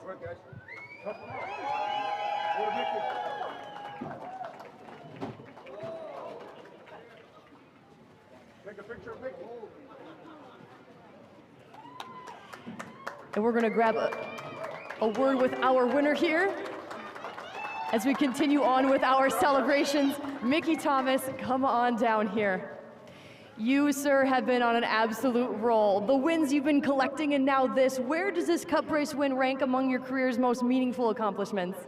Just so grateful right now. Thankful for this place, Crandon, my team, Forest County Potawatomi for putting on, an event like this and letting us race for big money. This means so much to us. Come out here, my team, we went through so much this weekend, this year. It's a new truck. We got the gremlins figured out. Everything's going our way right now, and I'm looking forward to some more battles. I was kind of bummed to see CJ go out early in that one. I think we were going to have a really, really fun race. So kind of bummed there, and I wish it was closer at the end for the fans, but you know what, still just super stoked for my team, my family. Gotta say happy Father's Day to all the fathers out there, my dad, my wife, just everybody that supports me. It's a huge team effort, and I'm just super, super grateful right now. You've earned every bit of this. We'll let you get back to celebrating. This is Mickey Thomas, your winner of the Forest County Potawatomi Community Cup champion, and taking home $25,000 along with it. And our highest finishing Pro 2 driver, Ryan Beat. Ryan, the rain started to come down, but you were on a roll throughout this one. Just take us through those closing laps and what you were faced with. Yeah, it was crazy. It was raining and the roost and all these guys battling in front of me. I just wanted to keep picking away at it and get there and put on a good show, you know. This event is such a big event for all of us, and I can't thank Forest County Potawatomi Drive for coming out and helping us, man. They put this event on. They give us these giant paychecks more than anybody else. So shout out to them. Go visit them. Support them like they support us. So, yeah, I'm just thankful to be up here. You know, my team works their butts off. Bill Stein's always putting in the effort to get in behind us. Toyo Tires, Chevrolet, Edge Wheels, Rockstar Energy Drink, keeping my crew and me, you know, going in the wee hours in the morning, getting ready for these races. So we're just excited. We're here. We kind of bounced back after yesterday and proved we're a threat to be reckoned with. So we're ready to go. Congratulations, Ryan Beat, our second place finisher today for the Community Cup.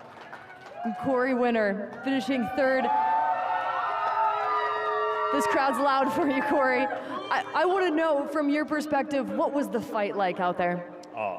Man, I just wanted to get through turn one clean, and you know, we were going in there neck and neck, and when I popped out in second, when I got past Jacob, I just know, man, I'm in a good spot. I just got to focus and be smart, and that's kind of what I did with Ricky, and you know, him and I kind of went at it pretty much half the race, and I was just waiting for that opportunity, and I just don't want to slow us up. And next thing I know, Mickey's right behind us, and made a little mistake, let Ryan by, and you know, it was just right there at the end. That's why you never give up. And it's been a while since I've been up here in the spring in a cup race, so us on the podium. So I want to give a big shout out to Crandon Off-Road. That was an amazing track. Forest County Potawatomi for supporting this facility and this race for so many years. We wouldn't be here without them. And I got to thank my crew. They busted butt all weekend. They got stuff done. They did not mess around. Happy Father's Day. Can't do this without my dad, my mom, my fiance, and of course all my sponsors, Race Glass, Yokohama Tires. Those things were hooked up all weekend. We were stoked to be one of the fastest trucks on the track, so happy to be up here. Maxima Racing Oil, Impact Safety, Optima Batteries, Advanced Airflow Engineering, Dynamic Motorsports, man, everybody, great event. Thank you, Corey, and congratulations. These three gentlemen, best in class. So for Mickey Thomas, Ryan Beats, Corey Winner, thank you for a great race. Fans, for sticking around for Crandon International Raceway, Forest County Potawatomi. It's an honor to be part of this event. Thank you, and back to you guys one last time up in the booth. And there's no better way to end a race weekend at Crandon International Raceway than with a big celebration. That's why we always end it here with a cup race. Big congratulations to the silent assassin, Mickey Thomas. Like I said, this is how you build a legacy. Having a weekend like this, capping it off with that cup race win, that is huge for Mickey and that team. And at this point, I'm pretty well spent. What a great weekend of racing it was, though. A lot of adversity in a lot of different ways for our drivers. Still really great, exciting racing. Like I said before the weekend even started, we're starting to see the contenders separate a little bit from the pretenders. I can't wait for the next stop on the national tour at ERX Motor Park. Yeah, absolutely. The battles are going to continue. I promise you that. Everyone back at home watching on Flow throughout the weekend, I'm telling you, this was a great weekend. Anytime you're at the big house, this is where you want to be. For Nolan Castellian, Haley Shanley, and Shane Stetsney, I'm Brent Smith. Thanks for watching AMSOIL Championship Off-Road, presented by Brunt. Good night, everyone.